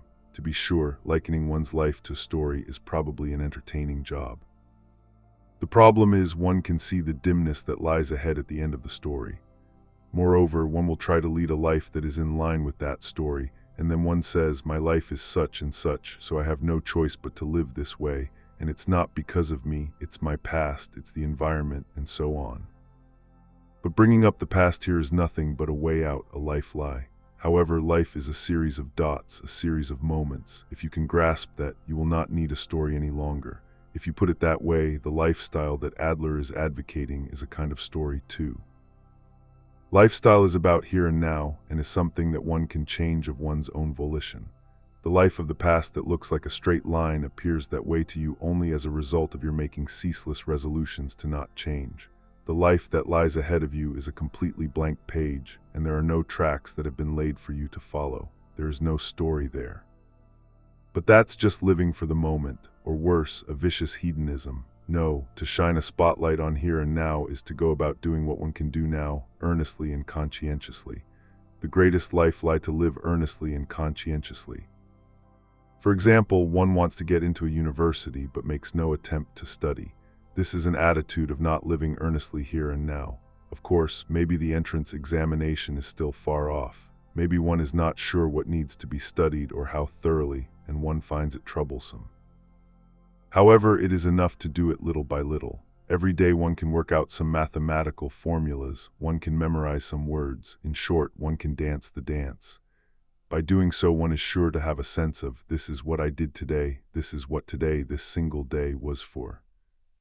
Clearly today is not for an entrance examination in the distant future, and the same thing would hold true for your father too. He was likely dancing earnestly the dance of his everyday work. He lived earnestly here and now, without having a grand objective or the need to achieve that objective. And if that was the case, it would seem that your father's life was a happy one. Are you telling me to affirm that way of living, that I should accept my father's constantly work-burdened existence? There is no need to make yourself affirm it. Only instead of seeing his life as a line that he reached, start seeing how he lived it. See the moments of his life, the moments, and the same may be said with regard to your own life. You set objectives for the distant future and think of now as your preparatory period. You think, I really want to do this and I'll do it when the time comes. This is a way of living that postpones life. As long as we postpone life, we can never go anywhere, and will pass our days only one after the next in dull monotony, because we think of here and now as just a preparatory period, as a time for patience. But a here and now in which one is studying for an entrance examination in the distant future, for example, is the real thing. Okay, I'll accept that. I can certainly accept living earnestly here and now and not setting up some fabricated line, but I don't have any dreams or objectives in my life. I don't know what dance to do. My here and now is nothing but utterly useless moments. Not having objectives or the like is fine. Living earnestly here and now is itself a dance. One must not get too serious. Please do not confuse being earnest with being too serious. Be earnest but not too serious. That's right. Life is always simple, not something that one needs to get too serious about. If one is living each moment earnestly, there is no need to get too serious. And there is another thing I would like you to keep in mind. When one has adopted an energical viewpoint, life is always complete. It's complete. If your life or mine, for that matter, were to come to an end here and now, it would not do to refer to either of them as unhappy. The life that ends at the age of 20 and the life that ends at 90 are both complete lives and lives of happiness. So if I have lived earnestly here and now, those moments will always be complete, exactly. Now I have used the word life lie again and again throughout our discussion. I would like to conclude by talking about the greatest life lie of all. Please do. The greatest life lie of all is to not live here and now. It is to look at the past and the future, cast a dim light on one's entire life and believe that one has been able to see something. Until now you have turned away from the here and now and shone a light only on invented pasts and futures. You have told a great lie to your life, to these irreplaceable moments. Oh, okay. So cast away the life lie and fearlessly shine a bright spotlight on here and now. That is something you can do. That is something I can do. Do you think I have in me the courage to live out these moments earnestly, without resorting to the life lie? Since neither the past nor the future exists, let's talk about now. It's not yesterday or tomorrow that decides it. It's here and now. Give meaning to seemingly meaningless life. What are you saying? I think this discussion has now reached the water's edge. Whether you drink the water or not is entirely up to you. Maybe Adlerian psychology and your philosophy are actually changing me. Maybe I am trying to let go of my resolve not to change and choose a new way of living, a new lifestyle. But wait, there is one last thing I'd like to ask, and what would that be? When life is taken as a series of moments, as existing only here and now, what meaning could it possibly have? For what was I born, and for what am I enduring this life of hardship until I reach my last gasp? The point of it all is beyond me. What is the meaning of life? What are people living for? When someone posed these questions to Adler, this was his answer. Life in general has no meaning. Life is meaningless. The world in which we live is constantly beset by all manner of horrendous events, and we exist with the ravages of war and natural disasters all around us. When confronted by the fact of children dying in the turmoil of war, there is no way one can go on about the meaning of life. In other words, there is no meaning in using generalizations to talk about life. But being confronted by such incomprehensible tragedies without taking any action is tantamount to affirming them. Regardless of the circumstances, we must take some form of action. We must stand up to Kant's inclination. Yes. Now suppose one experiences a major natural disaster, and one's response is to look back at the past in an ideological manner and say, what could have caused such a thing to happen? How meaningful would that be? An experience of hardship should be an opportunity to look ahead and think, what can I do from now on? I agree entirely. And Adler, having stated that life in general has no meaning, then continues, whatever meaning life has must be assigned to it by the individual. Assigned to it by the individual. What does that mean? During the war, my grandfather was firebombed and his face was severely burned. In every way it was a horrendous and inhumane event. It would certainly have been within the realm of possibility for him to choose a lifestyle with the perspective of the world is a horrible place, or people are my enemies. However, when my grandfather rode the train on visits to the hospital, there were always other passengers who would give up their seats for him. This is something I heard about through my mother, so I do not know how he actually felt, but this is what I believe. My grandfather chose a lifestyle with the perspective of people are my comrades and the world is a wonderful place. That is exactly what Adler is pointing to when he says whatever meaning life has must be assigned to it by the individual. So life in general has no meaning whatsoever. But you can assign meaning to that life, and you are the only one who can assign meaning to your life. Then please tell me, how can I assign proper meaning to a meaningless life? I do not have the confidence yet. You are lost in your life. Why are you lost? You are lost because you are trying to choose freedom, that is to say, a path on which you are not afraid of being disliked by others, and you are not living others' lives, a path that is yours alone. That's right. I want to choose happiness and choose freedom. When one attempts to choose freedom, it is only natural that one may lose one's way. At this juncture, Adlerian psychology holds up a guiding star as a grand compass pointing to a life of freedom. A guiding star, just like the traveler who relies on the North Star. In our lives, we need a guiding star. That is the Adlerian psychology way of thinking. It is an expansive ideal that says, as long as we do not lose sight of this compass and keep on moving in this direction, there is happiness. Where is that star? It is contribution to others. Contribution to others. No matter what moments you are living, or if there are people who dislike you, as long as you do not lose sight of the guiding star of I contribute to others, you will not lose your way and you can do whatever you like. Whether you're disliked or not, you pay it no mind and live free. If I have the star of contribution to others high in the sky above me, I will always have happiness and comrades by my side. Then let's dance in earnest the moments of the here and now and live in earnest. Do not look at the past and do not look at the future. One lives each complete moment like a dance. There is no need to compete with anyone, and one has no use for destinations. As long as you are dancing, you will get somewhere, a somewhere that no one else knows.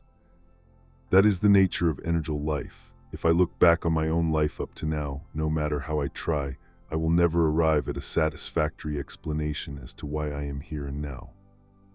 Though at one time the study of Greek philosophy was my focus, before long I took up the study of Adlerian psychology in tandem with it, and here I am today, deep in conversation with you, my irreplaceable friend.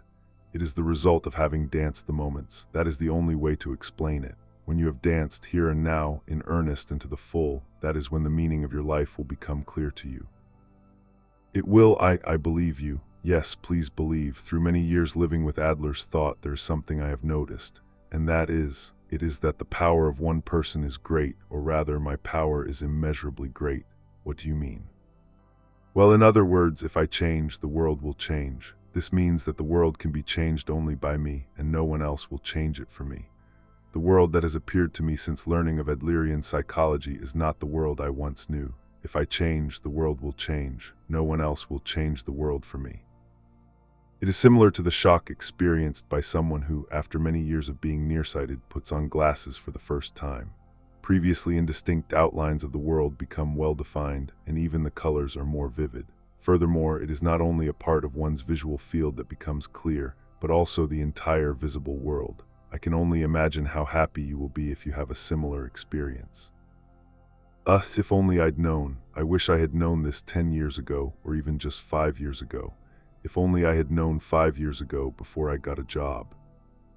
No, that is not the case. You say you wish you had known this 10 years ago. It is because Adler's thought resonates with you now that you are thinking this. No one knows how you would have felt about it 10 years ago. This discussion was something that you needed to hear now. Yes, I certainly did. One more time, I give you the words of Adler. Someone has to start. Other people might not be cooperative, but that is not connected to you. My advice is this. You should start with no regard to whether others are cooperative or not. I cannot tell yet if it is I who have changed or if it is the world that I can see from the vantage point that has changed. But there is one thing I can say with conviction. Here and now is shining brightly. Yes, it is so bright that I can see almost nothing of tomorrow. I believe that you have drunk the water. So, young friend who walks ahead, shall we walk together? I believe you too. Yes, let's walk together. And thank you for all your time. Thank you too. I hope you will not mind if at some point I visit you here again. Yes, as an irreplaceable friend, and I won't be saying anything more about taking apart your arguments. Ha ha, at last you have shown me a young person's smile. Well, it's quite late already. Let's pass our own nights and greet the new morning. The young man slowly tied his shoelaces and left the philosopher's house. On opening the door, he found a snowy scene spread out before him. The full moon, its floating form obscured, illuminated the shimmering whiteness at his feet. What clear air, what dazzling light. I am going to tread on this fresh snow and take my first step. The young man drew a deep breath, rubbed the slight stubble on his face, and murmured emphatically, "The world is simple, and life is too."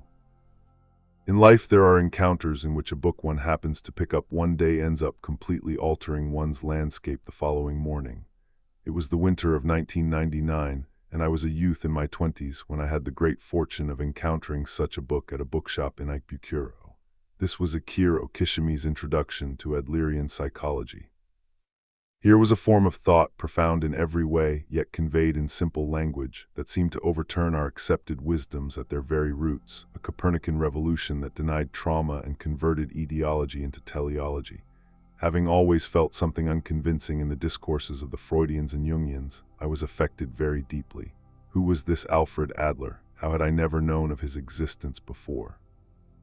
I purchased every single book by or about Adler that I could get my hands on and became completely engrossed and read them over and over again. But I was struck then by a certain fact. What I was interested in was not solely Adlerian psychology, but rather something that had emerged through the filter of the philosopher Ichiro Kishimi.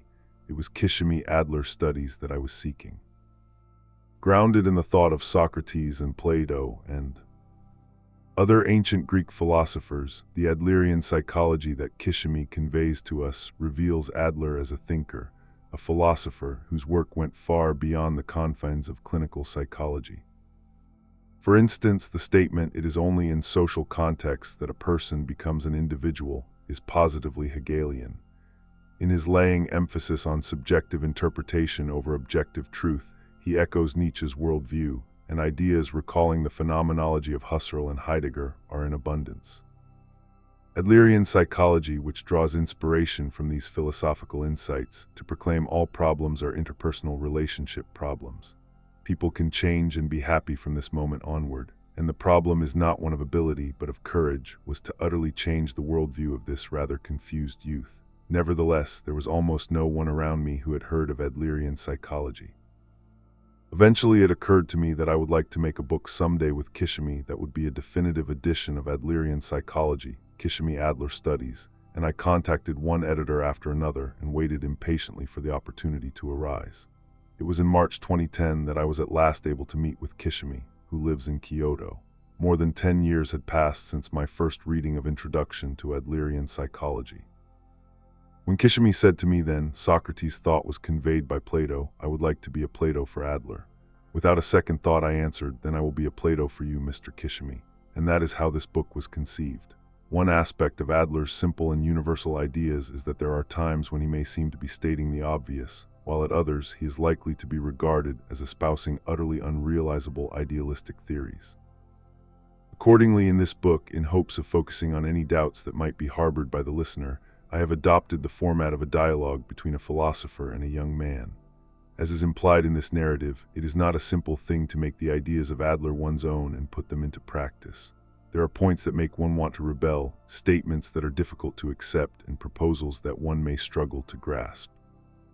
But the ideas of Adler have the power to completely change a person's life, just as they did for me over a decade ago. Then it is only a question of having the courage to take a step forward. In closing, I would like to express my deep gratitude to Ichiro Kishimi, who never treated me as a disciple even though I was much younger than he, but met me forthrightly as a friend. To the editor Yoshifumi Kakiuchi for his steadfast and unstinting support at every step of the way.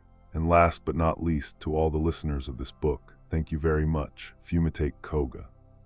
More than half a century has passed since the death of Adler, and the time still cannot catch up with the freshness of his ideas. Though compared to Freud or Jung, the name Adler is little known in Japan today. Adler's teachings are said to be a communal quarry that anyone can excavate something from. And though his name often goes unmentioned, the influence of his teachings has spread far and wide. I had been studying philosophy ever since my late teens, and it was around the time my child was born, when I was in my early 30s, that I first encountered Adlerian psychology. Eudaimonic theory, which investigates the question, what is happiness, is one of the central themes of Western philosophy. I had spent many years pondering this question before I attended the lecture where I first learned of Adlerian psychology. On hearing the lecturer declare from his podium, those who have listened to my talk today will be able to change and be happy from this moment onward, I felt repulsed. But at the same time it dawned on me that I had never thought deeply about how I myself can find happiness, and with the notion that finding happiness itself was perhaps easier than I had imagined, I took an interest in Adlerian psychology. In this way I came to study Adlerian psychology side by side with philosophy. I soon realized, however, that I could not study them separately as two distinct fields. For instance, the idea of teleology, far from being something that appeared suddenly in Adler's time, is present in the philosophy of Plato and Aristotle. It became clear to me that Adlerian psychology was a way of thinking that lay in the same vein as Greek philosophy. Moreover, I noticed that the dialogues that Socrates engaged in with youths, which Plato recorded in writing for posterity, could be said to correspond very closely to the counseling practice today.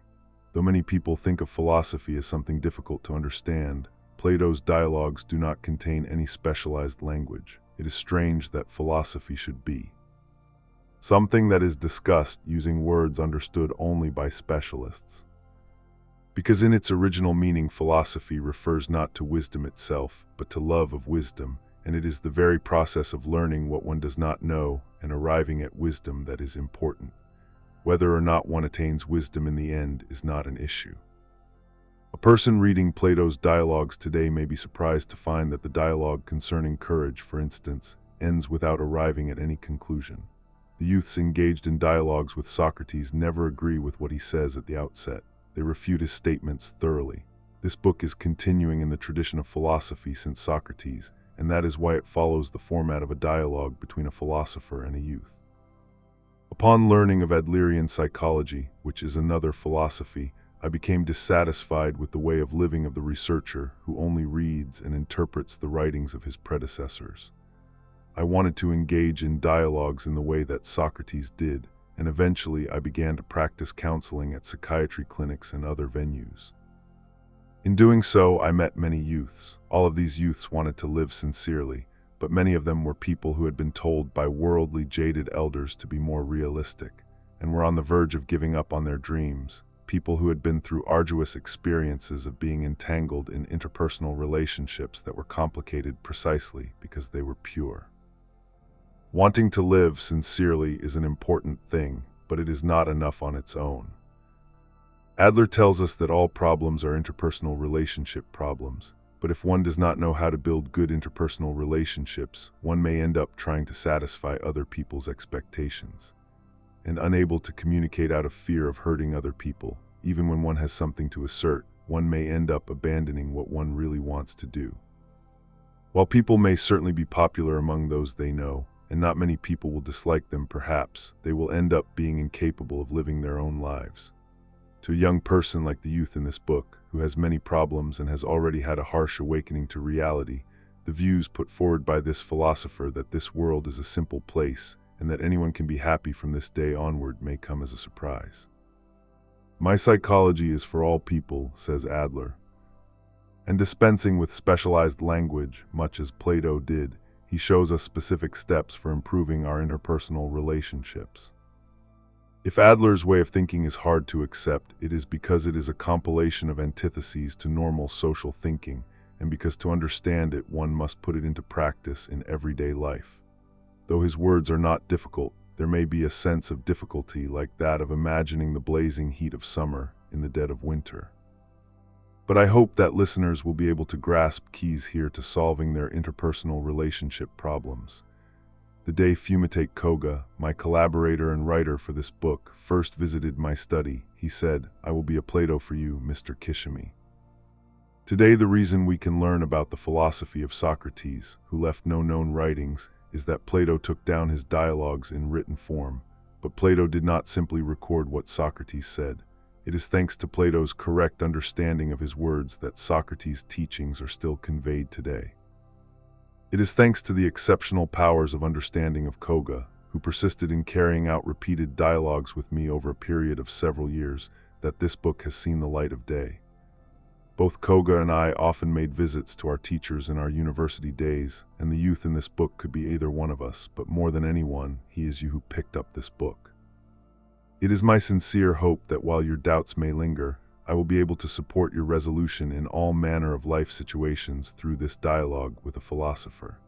Ichiro Kishimi.